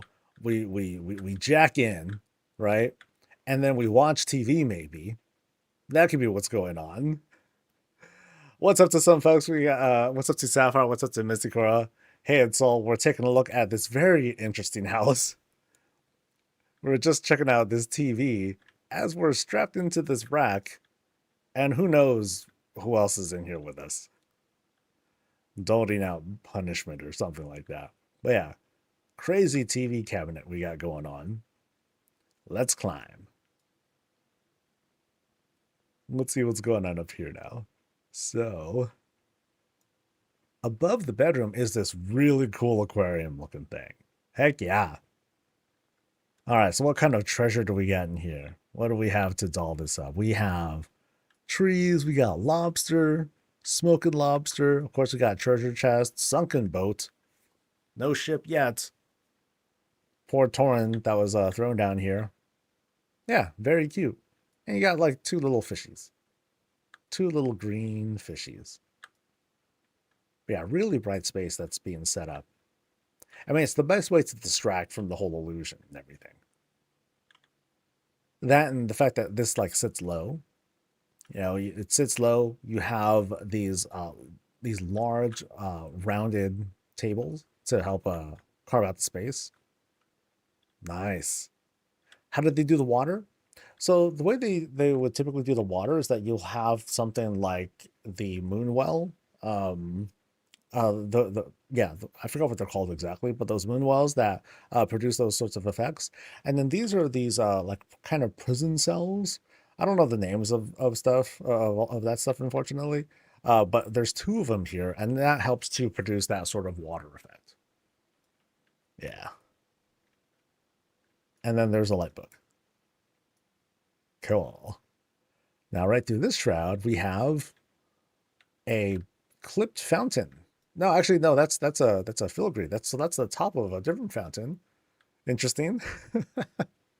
We'll leave that aside for now, and we'll just kind of guess this is just kind of a transition area into a secret shelf, and we go through to see. Oh, oh, nice! Wow. Okay. A lot of resources went into this spot. So here we have the power plant, or the super experimenty place, or the execution chamber. Because here we are. Here's why I get empowered by by nature to become the first blood elf shaman. Yeah. No, not really, but we can kind of do something like that. Love the room though. This thing is skinned. Because you have all these weapon racks all over the place to kind of set things up.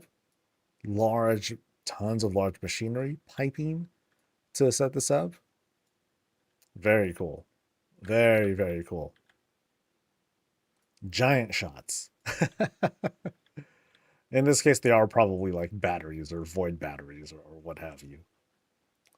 Really neat. Really, really neat. Yeah, all sorts of like different things are being set up here. Cool. All right. So that was the secret. Crazy. All right. Okay, so there are no notes. So we're just gonna kind of like double check and see if we've explored everything or not. So we're gonna jog now. Make our way down.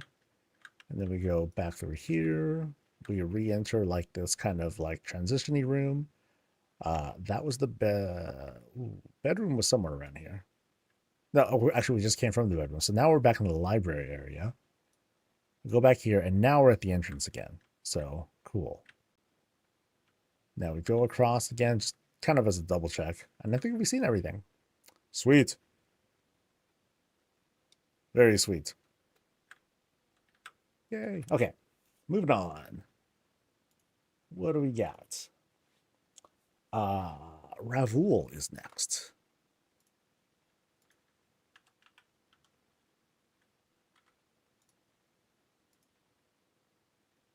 Mm-hmm. 21. Off we go. Koreshi containment cells. All right. Or cartel collector's cage. Or was it both? Loving your housing content and seeing what happens with everyone doing that. Oh, thank you. Thank you very much. Hope housing tours are going well. They are going quite well. There's going to be some changes going on starting the week after next, or, basically after the patch. But otherwise, I've been having a really, really good time. Are you guys in chat or Soul have any idea if they're going to fix the vaults so that solo players get a guaranteed upgrade every week if they grind enough delves and so on and so forth? I'm not quite sure what you mean by that. I mean, yeah. What's wrong with the vault? So, I mean, as long as you're doing, higher level delves, then you'll get hero track gear, and then you upgrade the hero track gear with gilded crests, and there you go. Or actually, in Midnight, it's going to be you upgrade the hero track gear with hero crests, right? I'm trying to remember, like there are a lot of changes that are happening. You'll upgrade it with hero crests, and then that's kind of it. You just kind of do that. And then once you fully upgrade it, then it's max, and you will unlock the myth appearance of whatever it is that you get, and like that's it. Yay.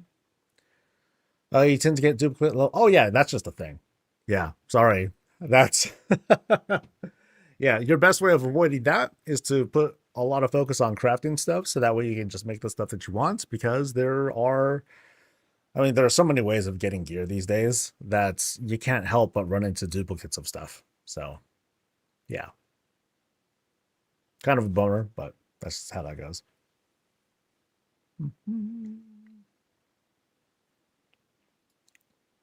But yeah, there's never been like a you only get an upgrade that's always relevant for you. RNG is just part of the bread and butter of this game, unfortunately. But you still eventually max out.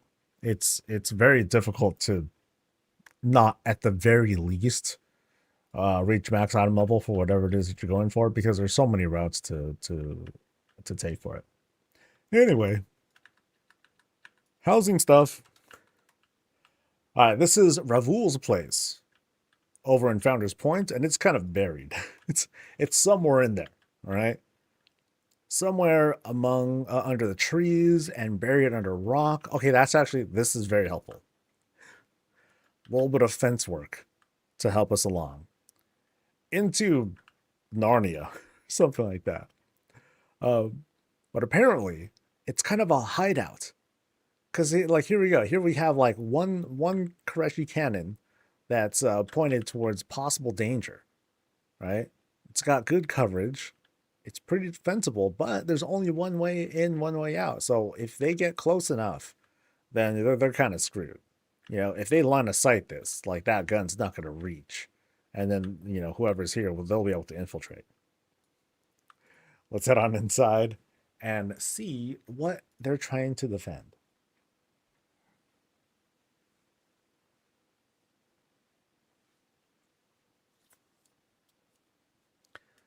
So once we come in, we are in a cave. Yeah. we seem to have taken a portal. Well, maybe not so much a portal, but it looks like we're in the cave that we had just seen. And around here, a little bit of debris. We're obviously not being welcomed in. It's almost like we're trying to infiltrate or sort of break into this spot.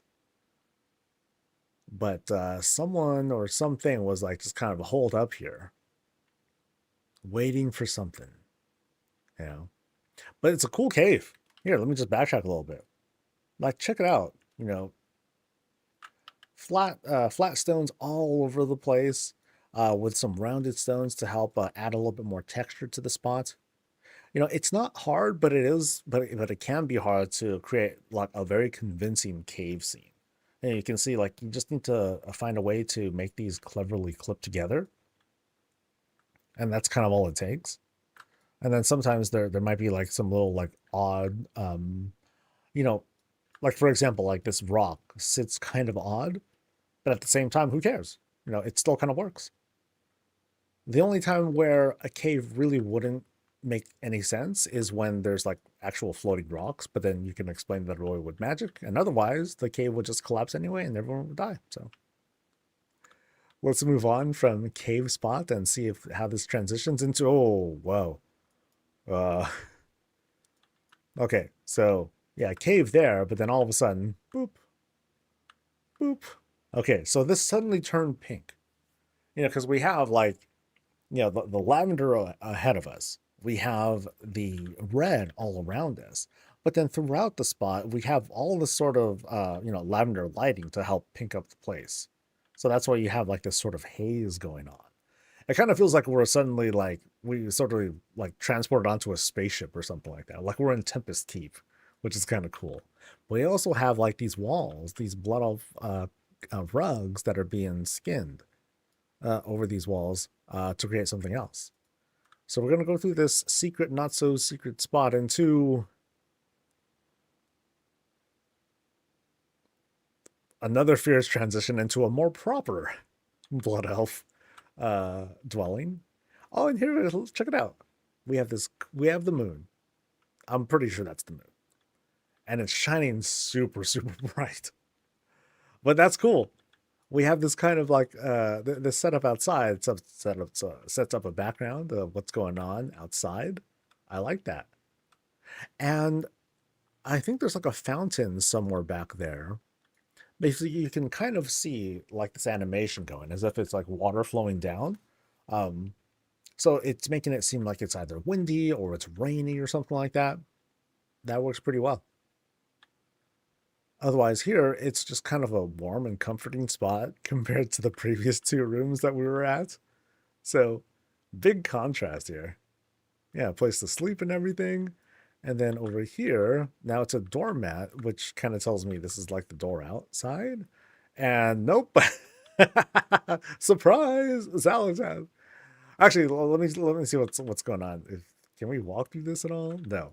So kind of interesting because like I didn't quite notice the textures kind of sticking out like that. It's just kind of there. It was actually not noticeable. I just clicked on it, and then all of a sudden Zaltad got me. So let's retreat back again into the spaceship, as I'm just gonna call it. Yeah, I like the setup here. Very cool, very sci-fi looking. You know, and then we have what I believe are Suramar fencing that's over here to create that sort of sinister, cagey look. Okay, this looks cool too, because these enchanting glyphs, they help to like transform this spot into like something else. So it looks like we have like this kind of upside down shape or table that's being put in. And then as we enter here, we get to, again, this sort of like Tempest Keep sort of look. We have a captured Naru right over there. We have who knows what behind there. Another prisoner of something, but it's empty. It's probably for us. This is cool. Yeah, I like the energy that's being brought into this place. Because, like, you know, you go in here. You know, like this happens to be rock, but then we enter, like, we don't even know what the bottom of the floor is. We just kind of go into this like upper elevation. So this entire place is like being skinned by something or other. So we can't really say like what's really in this. We can only really see the ceiling. It's a bell on the ceiling over there, and then here it's a blood up ceiling. But everything else is like kind of skinned over. You know, we have beams, we have more platforms to help tighten up the space. But they do still successfully kind of open things up. You know, once we get to this spot, it's just that here at the bottom, we still have rugs to, again, obscure what's actually going on here. This is pretty cool. Yeah. So according to the notes, this is like a Shadow Guard den that connects to Silvermoon City. So here we are in Silvermoon. That comes off really well. You know, not to say that this is a basic room, but then here we have this kind of safe spot. And then dun dun dun. All right, cool. Really cool place. I like this. Yeah, so none of those secret spots. It's just all this. Yeah, really nice. Really, really nice.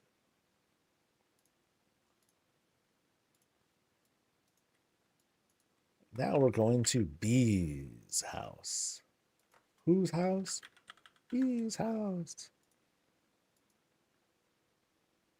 Of round 45 at Free Fortune Cornucopia.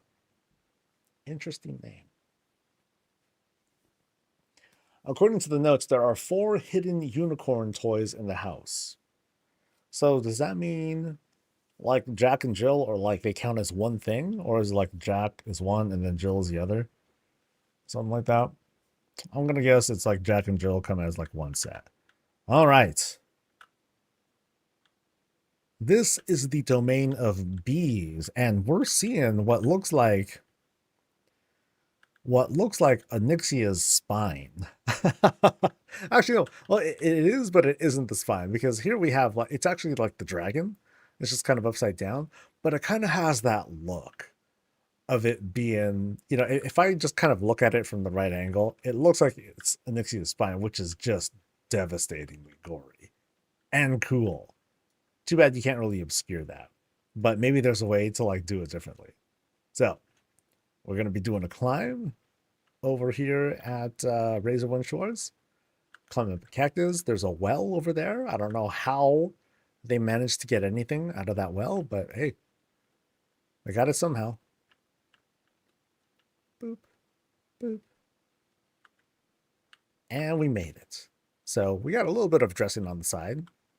You know, add a little bit of personality to the otherwise very gray foundation to this house. And let's look for some unicorns, I guess. Jack and Jill usually means 2 bedrooms separated by a bathroom. Ah, I did not know that. I'm totally not using it in that context. I'm just kind of making it up. I see the 2 horses, and I see Jack and Jill. I'm going to stick to it. All right. So once we go in, where like it totally opens up, we have multiple fireplaces all stacked together. So here we are. 1, 2, 3 fireplaces. Okay, interesting setups here too.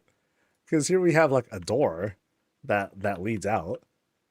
We have another door that we could just like kind of click on to open up and interact with. Yeah, very interesting. So we're going to try and take some time to explore the room, because I've been challenged by bees to find 4 hidden unicorn toys in the house. We'll see if this works out. I have a feeling that I'm going to be fooled at some point, but let's give it a shot. And maybe y'all can keep an eye out for me. So this is the second time I've seen a shroud being put over one of the paintings. Usually it's just like stabby stuff, but actually in this case, they did include like some stabby stuff to emphasize their feelings for the Lady of Darkness. All right. So we'll continue checking out this room because I'm going to be looking for unicorns. Looking for Jacks and Jills. But otherwise, it's just kind of like this welcoming area. Hey, welcome in, have a seat, check your mail, get to what's good. Yeah, lots of color. Some fun personality here. And interestingly enough, you have this piping that comes from, well, basically from here to let the smoke out. That's thoughtful. So as we go into this transition hallway, I noticed that there's a transition hallway. So that's kind of interesting. So it looks like they just carved out like a fairly, kind of a large room. Actually, it looks like a medium-sized room. We have some stuff that's carved in, so let's see what they made here. First we have the bathroom, complete with treasure chests. And it's just a place for a bath. That's it. Place to just kind of chill, do your thing, wash up. But no place for poop. Let's take a look at this room then. Because this is another bathroom. Okay, so this is like kind of a separate space. So bathing happens over there. Doo-doo right over here. All right. Let's do a little bit of a check here. Sitting nice and high. I mean, it's better than clipping. But, ooh, that's a big toilet. Definitely not blood elf sized here. I mean, heck, the book definitely isn't blood elf sized either. And maybe this is a baby changing station, but the fact that there's an axe there too kind of makes me wonder. All right. So we transition over past the very large goblin string lights into this pretty tall staircase room. And now we have a very filled out spot. Kitchen, eating area, places to climb, little nooks up there for storage that no one's been touching for a while. So let's take a look, see what's going on.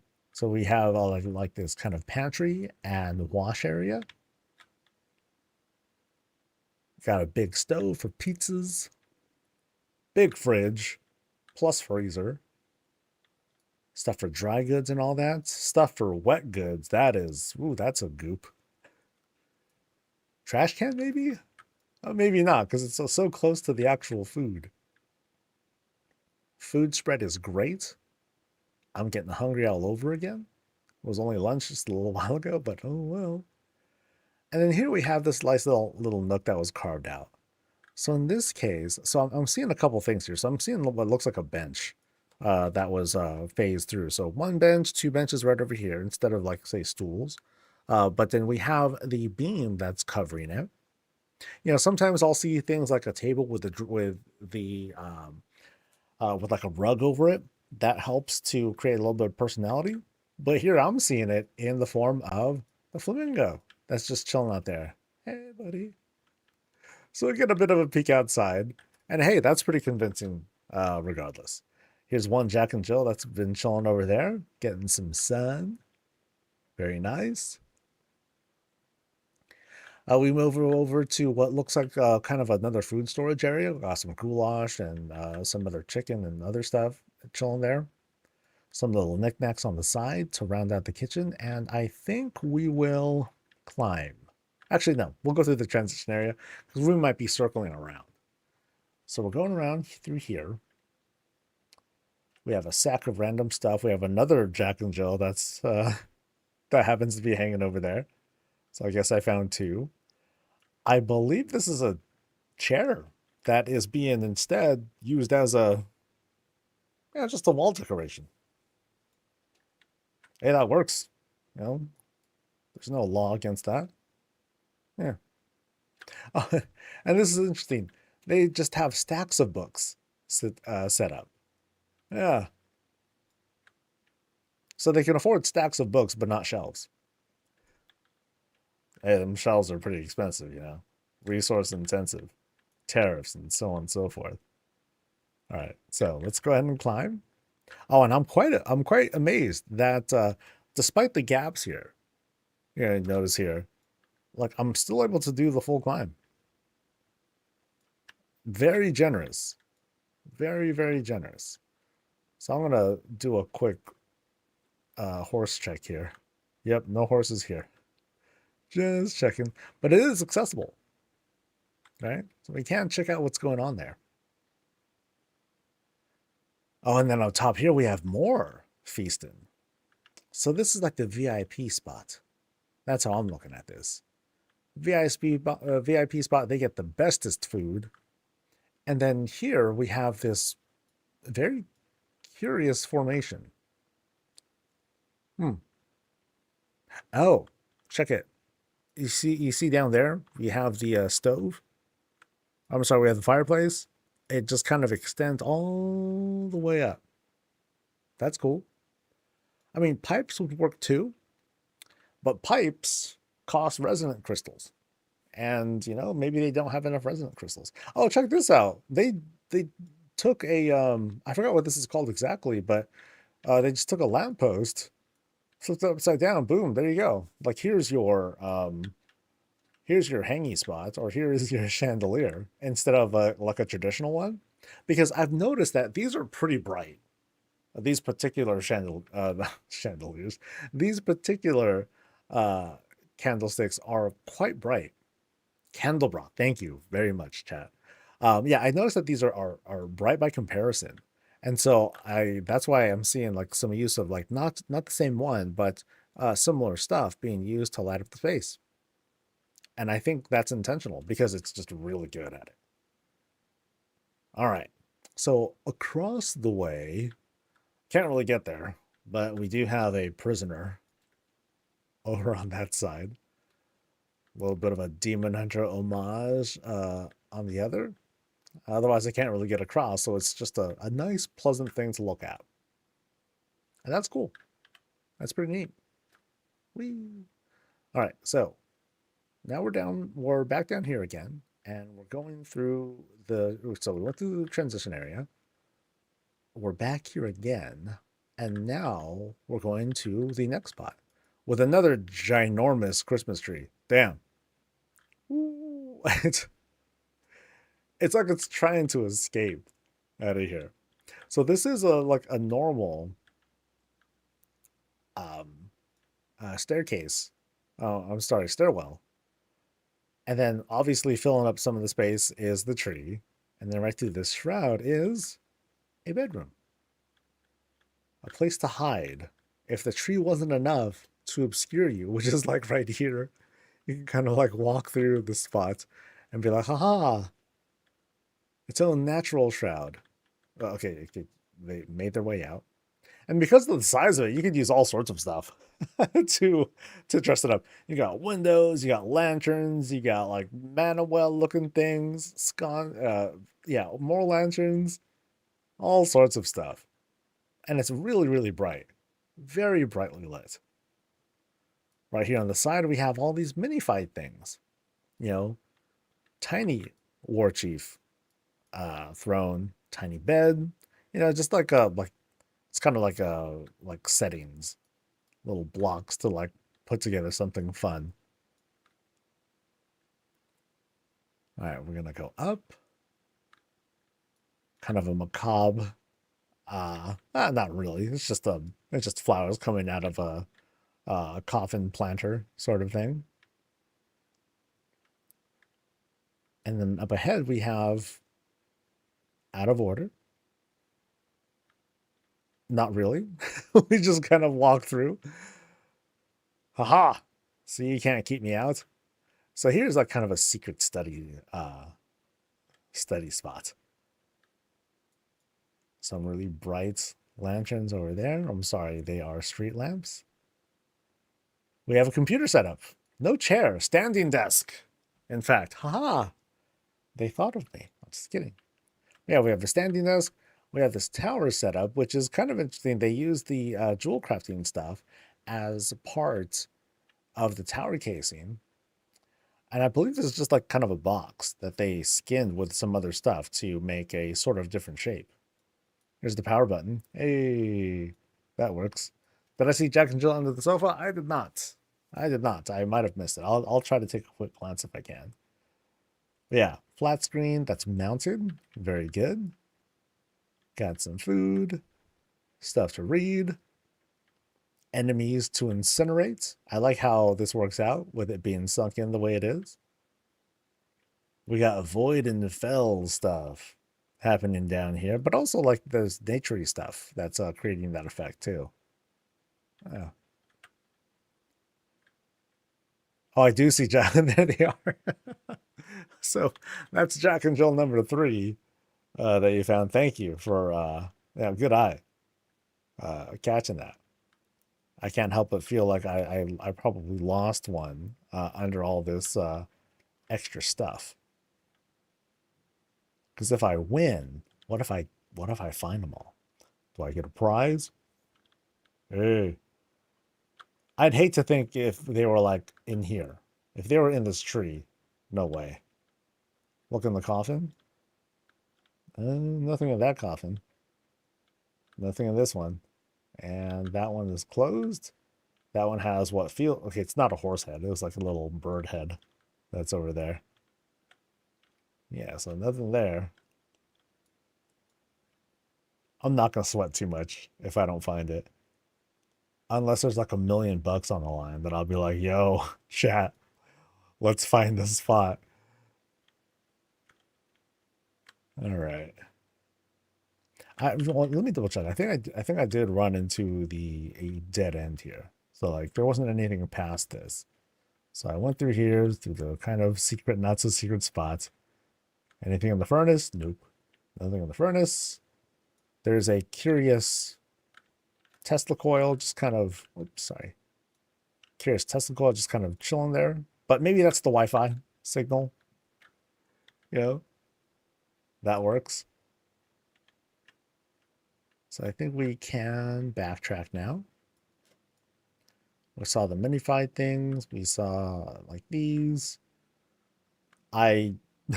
If it's in there, I'm gonna fail to find it in the tree. That's a bit much. Nothing in there. Nothing there. They're not chilling on like a perch that I can see or tell. I don't think I saw any here either. Which I guess is kind of like odd. Like you think that you would see it, but I might not be able to find it. And in my efforts to find it, I'm going to make chat very dizzy. And I'd rather not do that. So I think they might have won. Curses. Yeah, because I think there was one around here somewhere. Yeah. Somewhere around here. Oh well. Better luck next time, Soul. That would be kind of fun. Doing a whole like a scavenger hunt with the guild or something like that. I thought about doing a jumping puzzle. Like, oh, maybe I can do a jumping puzzle with the guild. Like whoever makes it to the end first, they'll get like the cool thing, whatever it is, prize that I've set up. Problem is I'm kind of broke. I went through a lot. I did buy quite a bit of housing decor. Not too much. Yeah, I found those already. All right. So I will stop here and we'll move on. Cool place though. Yeah, I still appreciate it for what it is. Now we're going to head to let's see, Oralus's place. I think that's it.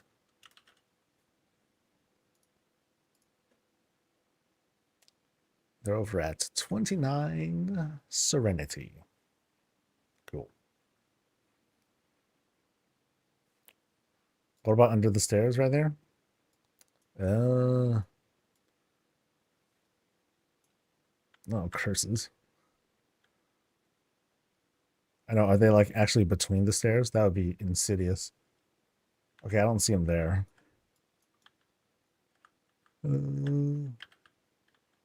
I don't see them under that debris there. No.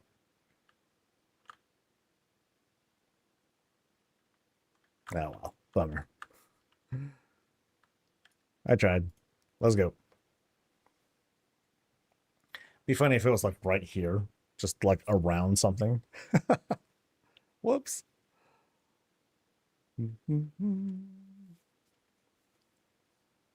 So we have 2 more to go for today. And I'm going to start sorting through, and still got to write a weekly. I still got to study up on the beta stuff. Oh boy. Busy times, man. Busy times. This is Oralus's place over on Founders Point, and we have a nice and open, kind of this wide open welcome right inside. Hello, duck. It's just kind of chilling, wandering around. So it looks like we kind of had like the kind of outdoor restaurant or cafe going on. Order some food, bring it over, have a feast before they move on to like the next spot. That's pretty cool. Plenty to drink too. We have this kind of backyard area for some planting. Hey, a nice cute little garden is being set up here. And we have a nice porch too, complete with hot tub. Take a soak, come out, air out, say hi to Mr. Snuffles. Frolic. Oh, because we have another spot here for farm animals. Yeah. So we're going to have a spot for animals, chickens, pets, whatever, when the time comes. Otherwise, the house is pretty dolled up. We have a kite hanging over there. We got things that are dressed up to kind of smooth out the placement of the house. And let's go on in.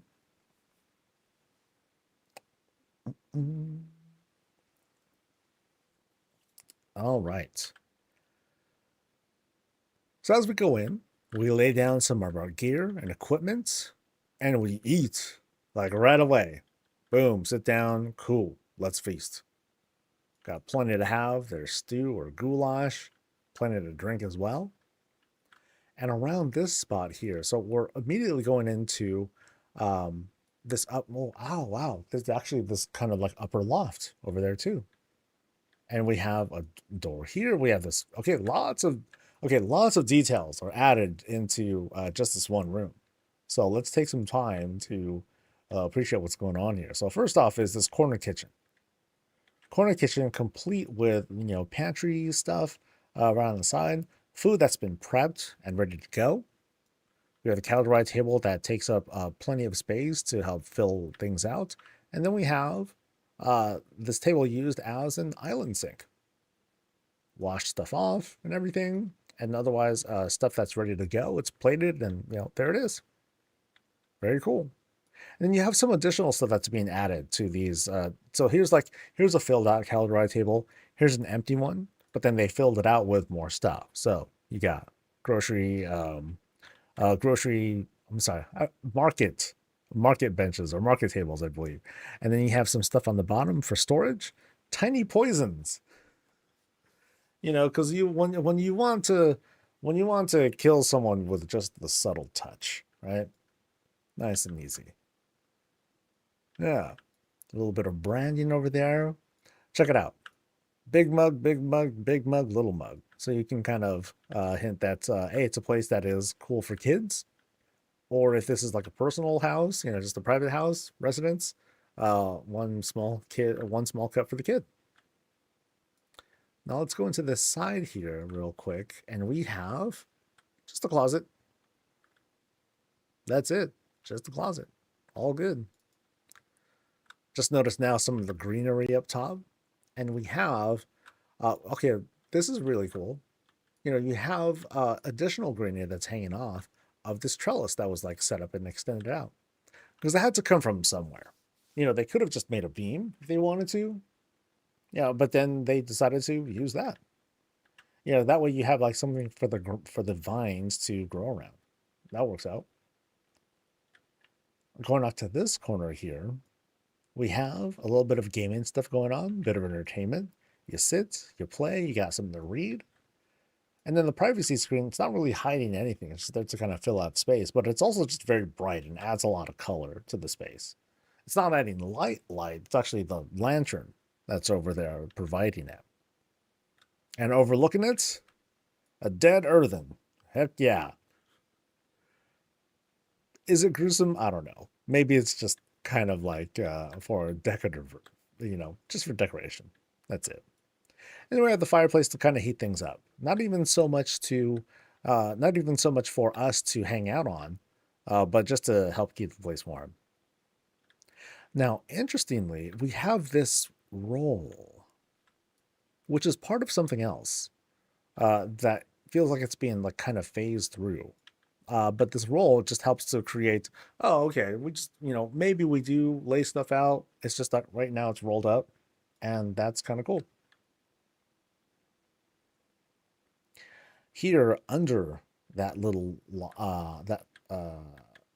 elevation here, a little bit of more of a closet space and a rocket. Just a rocket. So it is just a rolled up rug. I've never seen this. Interesting. Yeah, I thought it was like part of like something else that's just kind of phased through and chilling there. Yeah, cool. Now up top, yeah, not exactly a bedroom, but just a place to stretch our legs and all that. Now, interestingly, here's a tiny Pandoran shelf that they have set up instead. Because usually it's just kind of a really big spot that helps to create entryways. Like you would put it right here or something, but in this case, no, they just made a little tiny guy. Nice. Yeah, a lot went into like just this one room. Or Pandoran kids, there you go. Rolled scarab rug. All right. Yeah, that's a new thing. I have not seen that before. So over here, we enter this library sort of area. Some studying, a little bit of experimenting is happening around here. Lots of little things, a little bit of clutter here and there with some of the books and other things on the desk. Now, right this way, we have a secret spot, which is not all that secret because it's like totally viewable right from the dining table. So sure, why not? But over here, I guess it's less of a secret symbol, but just more of like a sign of like, hey, this is a very private den area, and this works out really well. Yeah, I like the presentation here. There's a lot going on. A bit of clutter there with the books that are just kind of like chilling doing their thing, but you got one auto reader for the boss of the house, presumably. Like there they are, they're reading their stuff, cool, checking notes and everything, and have a drink. Here we have loot. Loot set aside, some snackies, but again, mostly work that's happening on this side here. Very cool. Leftover weapons that they're not really using. Another thing with the rug. Okay. All right. So we come out, and I didn't take a good look at this bar shelf here because it's all filled out with, again, lots of little knickknacks, treasures that have been picked up, floating books, random poisons. All right. So now we're going to proceed to through to this other door here. Guarded by a dead dragon, sure. And finally into the bedroom. All right. So we have workaholic, hey, we got other stuff to do. Here we go. I'm just gonna get up, take some notes, go back to bed. Mini Reptar is helping out. Thank you, buddy. Oh, but they're also doing a little bit of fun. We got a train up there. Jack and Jill are playing conductors for that, doing that sort of thing. Otherwise just like, a nice setup. Less used books that are up here. More frequently used books here on the side. Here we have kind of a paladin dedication over there in the end, acting as kind of like a book separator. And then no door needed, just a privacy screen that takes us into the bath. Here we go. Boop. Get our soak in. Have a little bit of a drink. Relax a bit. Enjoy some poison. Just a little poison, just a little bit. And then here on the other end, we have a very extensive toilet. So let's take a look at this one. So here we got like a big old tank and piping and plumbing. The water is running. The arcane toilet paper is like good to go. But how are we sitting? We are sitting phased. We are one with the toilet here. A little uncomfortable having our butt all soaked in water, but you know, it's okay. It's okay. All right. So, little vanity setup. Nice and easy. All right. So, let's proceed. What else we got here? Oh, hide that.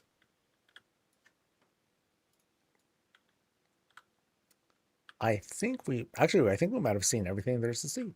There's no note of hidden stuff. Oh, I just noticed like the Legion stuff right under the cabinet. Nice. Yeah, so a nice and simple place. You know, I love the detail that went into like the start of this house. You know, because there's lots of stuff going on. And sometimes that's all you need. You know, you don't need a separate kitchen, separate dining area, separate loft, separate reading space, and all that. You can very effectively utilize all the space into one spot, is because there's plenty of room for it. And even then, the space it's tight, but it's not super tight. You know, there's plenty of room to make it feel like you have practical walking space to go through things. Do a little bit of running around and getting in trouble. Did I go upstairs? Did I go upstairs? Actually, it's just this kind of upper loft area. That's it. Yeah, so we just kind of climbed up here, and we have a nice little place to rest and look down at other folks. So I just want to chill here and check on my phone. And like that's it. All right.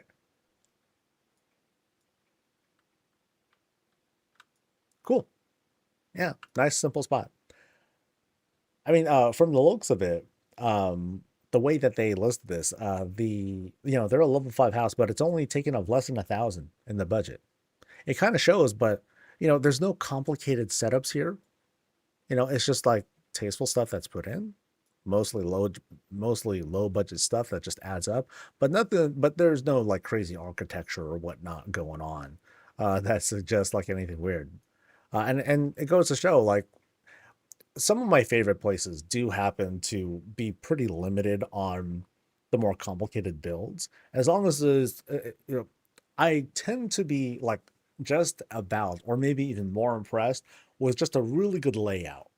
You have a cool layout for the house, and sometimes that does involve like some extra budget because that involves like some extra like platforms and beams and what have you. But man, you can pull off some really impressive stuff with just having like a very organized place that has like lots of places to explore, but it's all like tightly packed. Yeah, very cool. And this is one of them. Yeah.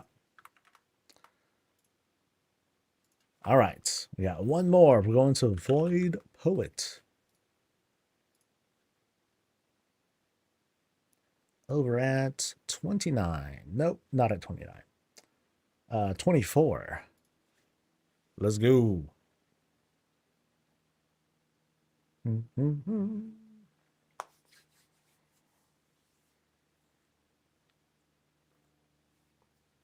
then I got chores to do. Like actual real life chores. Yay.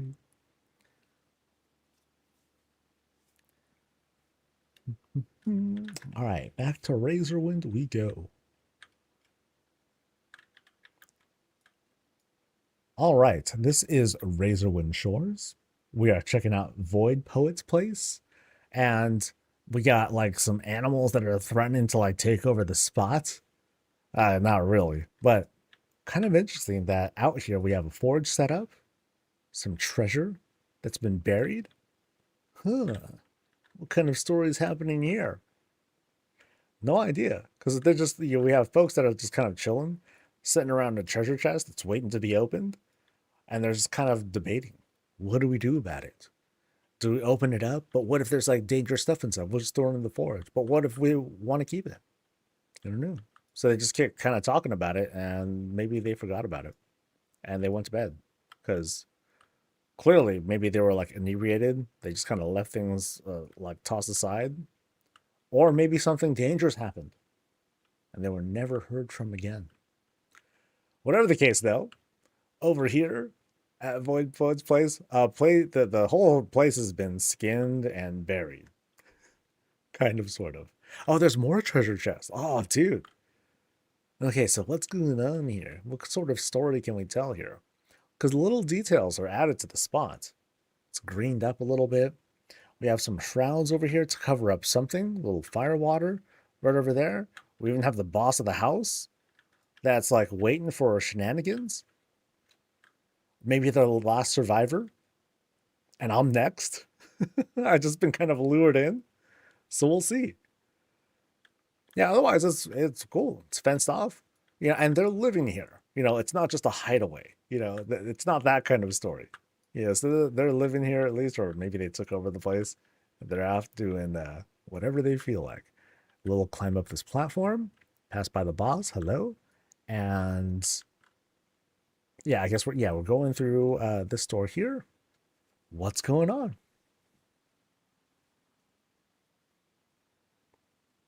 I like the treasure sunk to the ground. Yeah, it kind of tells a story. I mean, too bad. I don't think there's an open treasure chest sort of decor. That'll be really cool. I would love to have something like that.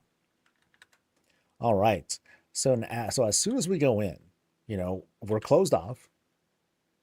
We have a bit of we have some stuff to lay down maybe. Sorry, let me losing my mind here. Hold on.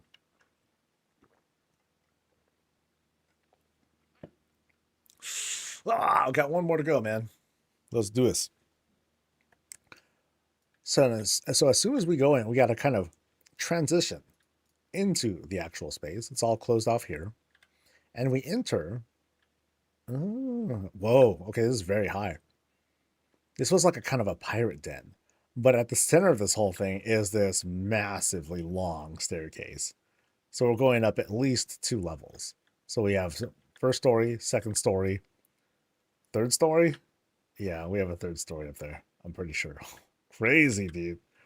Okay, we got to climb ahead of us. But first, we got to see what's going on down here. So we walk in. We're not really welcomed in this case. This isn't that kind of place, at least not yet. So we come in. It's like a place where pirates gather and practice and do their things, and maybe sometimes there might be a bloodstain or two to clean up. And over here on the side, we have fossilized dragon. Here on the side, one of many treasures that were taken home or discovered as they built around this place. Because remember, this place is, a big old rock that was carved in. So we'll go off to the side first. And what do we see? Another set of elevations. And a rare sight. I think this might be only the second or third time that I've seen a rugged staircase. It's usually one or so. Whoa. We got a prisoner back there. What the heck? He's watching. Did we suddenly run into RP stuff? Oh no. Oh crap. Okay. All right. So we got some exploring to do, and we got to immerse ourselves a bit. All right. So let's continue investigating here. Actually, we were warned just outside by the person who was out there sitting on the chest. They said, "Ahoy there, landlubber. Most of the crew would be out plundering, I'm afraid, but you'd be more than welcome to have a look around. Just try to not make a mess." But this person was saying he's watching. So, crap. So we're cheating a little bit, because here we are. We're kind of climbing up. We're kind of going past some of what the staircase has to offer here, and we can kind of cross over. So here we go. And can we use this to cross over too? I want to experiment. Oh, we can. Interesting. So now we cross over to, holy cow, dude. How high does this place go? maxed out room budget. I gotta say. So here we have a bit of a washroom, you know, busted barrel, kind of a curious detail to leave because no bloodstains, right? So we have like kind of a pirate's barracks. We're continuing with this rugged look here. I wonder if like whoever's here, like if they're like predicting where I'm going, and then they have like kind of stuff set up.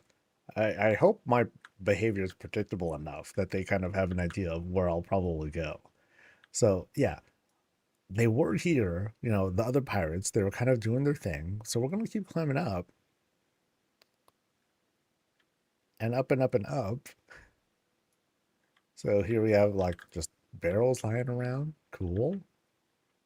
And now we're here at this spot. We can cross multiple points, climb up, climb down, and all around. And I'm kind of scared going across this. I tend to fall through these. So I'm gonna go across here first. All right. And we'll make our way to this upper level again. I feel kind of bad because I'm ending up not going up the otherwise crazy stairs. But then there's also that area down there, so there's going to be more to explore. As okay, that's a lot. I'm kind of okay. I'm kind of curious. I kind of want to see what's down here first. It just doesn't feel right if I go all the way to the top, but it's just where I happen to end up going. But I don't want to do that. Not yet, right? Not yet. So making our way down-ish a little bit.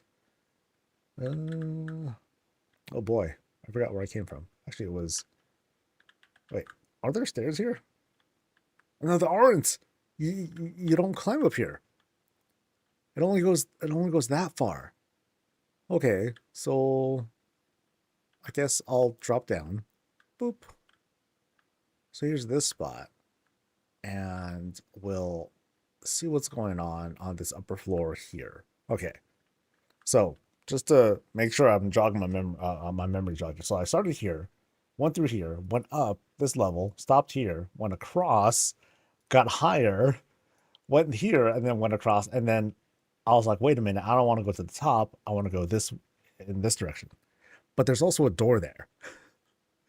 So we'll come up from the top since we're here. And now we're, dude, what is with this place? This place is garmunduan. Holy crap. Okay. I'm I'm overwhelmed with just like the scale of this place. So budget is like kind of spread all around, but you know, it's just a lot. Okay, so okay, why is there a rugged stool here? Yeah. Okay. So it's for folks to sit and hang. Oh, I hope I don't fall. Okay. We're still good. So I'll boop.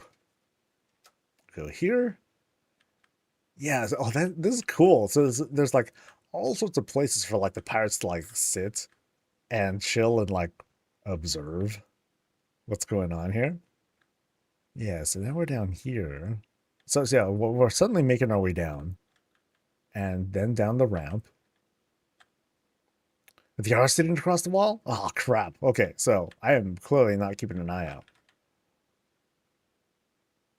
I'm gonna be making the climb again, so we'll see shortly.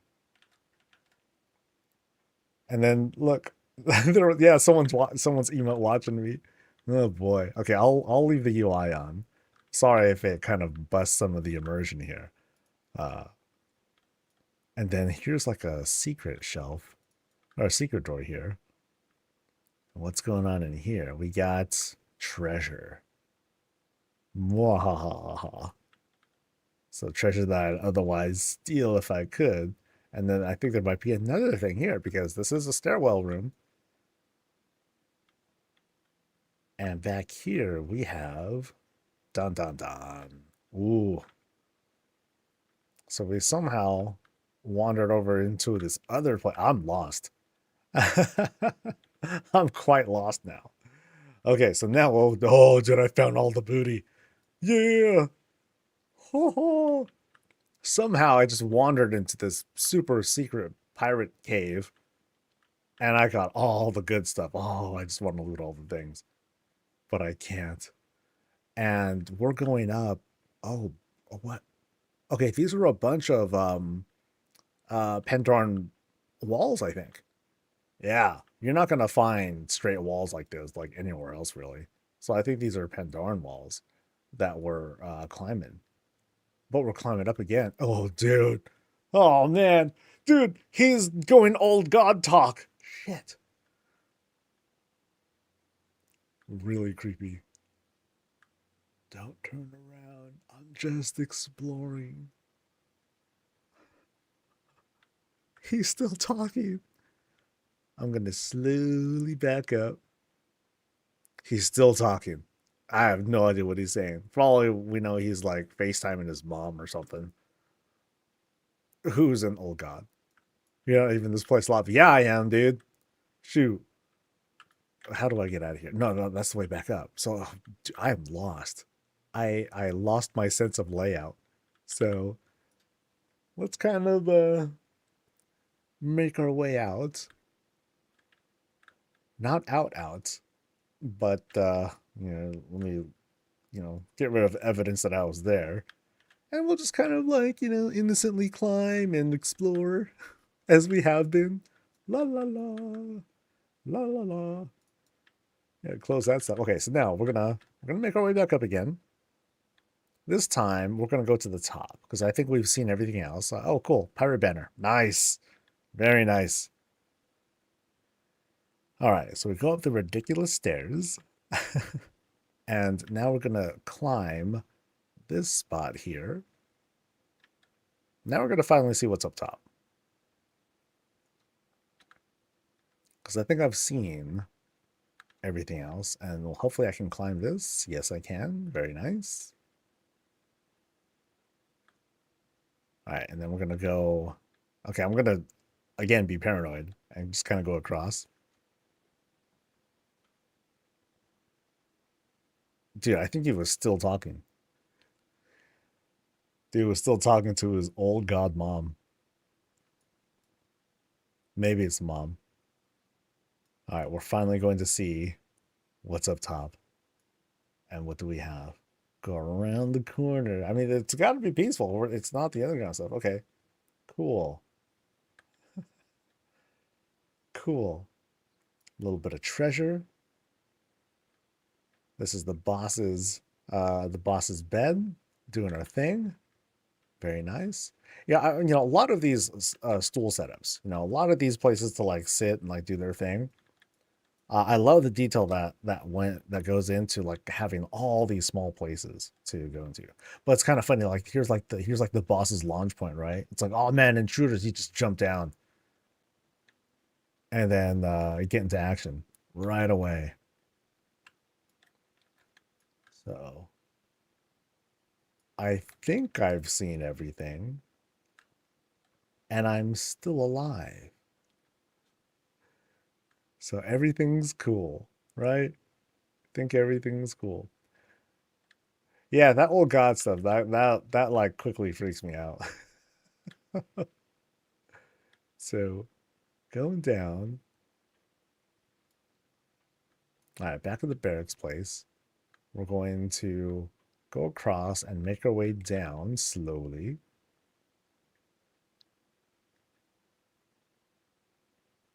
What a fantastic layout. I mean, it's simple too, right? Stairwells all over the place. Nothing too crazy. Rock walls here and there. Sudden prison for some. Are they still there? They're gone. There's nothing but a blood stain there now. I don't know if that was there before. Oh no. Oh no. So I'm just gonna stroll out of here. No big deal. I haven't seen anyone else yet. I mean, okay. Real talk. Did I see everything? I think I saw everything here. because this is cool. It was cool and kind of freaky, you know. Obviously, there's no danger, but at the same time, it's like I'm being watched. You know, it gives that really uncomfortable vibe. Oh, I should close that too. Erase all evidence. Yeah. So I think we're ready to go. Very cool. Love the staircase and the additional climb. It's like, no, we're not done yet. I have seen it all. Nice. It was a total freak with like all of a sudden like, oh no. And it was cool that I was just kind of like I just kind of wandered in there. Right. You know, it'd be one thing to be like kind of like led over if it was like a set path, but here I'm just like, okay, well, now what's going on? Now what's going on? I look, ooh, treasure, heck yeah. And then all of a sudden voices, I'm like, oh wait, what's going on here? What's going on? And all of a sudden, boy, oh boy, oh boy, oh boy. Like, oh shit. Cool though. Very neat. Yeah, thank you for showing me. And as always, a huge, huge, huge thanks to everyone here, who let me visit their place, and of course to chat, who joined me along for the ride. Y'all have been awesome. Thanks for the commentary, and as always, the good vibes and everything. There's a joke room in the pub. I don't know if you can get to it without disengage. I can give it a shot, real quick. So how do I get there? So there's a joke room in the pub, which I am now at. Okay, now I'm at it. But I have to get there via disengage, so I guess I gotta climb up, right? Gotta climb up a bit and maybe find the spot. Oh, is it this? Okay, hold on. Let me see if I can get to it. I am a mighty paladin of the holy light. So, oh yeah, that's gonna be tough. Maybe not. Maybe not, but I'll give it a good college try, okay? One good college try. If I just aim correctly, right? I can't go too fast. Ooh, dude, he just freaking shotgun over there. Yeah, if I just do a run, that's not gonna be enough. But I definitely feel like if I do a horse run, that's not gonna do it either. I'll try horse first. Whee! Nope, that didn't do it. Bummer. If there was like a chair up there, then I can like kind of like phase my way up. Actually, oh wait, maybe if I can get onto that elevator. Hold on. We're not done yet. No rest until I can get to that spot. All right, hold on. Hold on. Boom. All right. And then now let's see if the horse kid will fail me or not. Ugh. Ah, look at that. Yeah. For the light, baby. All right, and what do we got? Oh, baby. We got Zalatan. We've got Ilaria. And we've got Mr. Snuffles, who's like, what? What you doing on my girls? Sorry. It's like, don't you mess. Then he's just going to jump up on your face. Horns right in each eye socket. Then you're just done. All right. Cool. Another day of fantastic tours. Again, I very much appreciate everyone who joined me for this, including the folks who allowed us to visit their place. We've got 20 more places to visit. And again, like the format's going to be changing at some point. You'll see plenty of announcements and communications and invitations for feedback and all that stuff. But I want to thank everyone for joining me. This was a ton of fun as always. That's why I've been doing it pretty much every day ever since we've been starting these. So it's not going to last forever. At some point, we're going to get back to playing the game, enjoying all the cool stuff that's happening, but we're still going to be doing pretty regular visits of places because I love seeing what people have to share. So stay tuned for more of that, and I'll see y'all for the next thing. Until then, stay safe, stay healthy, and as always, stay breezy.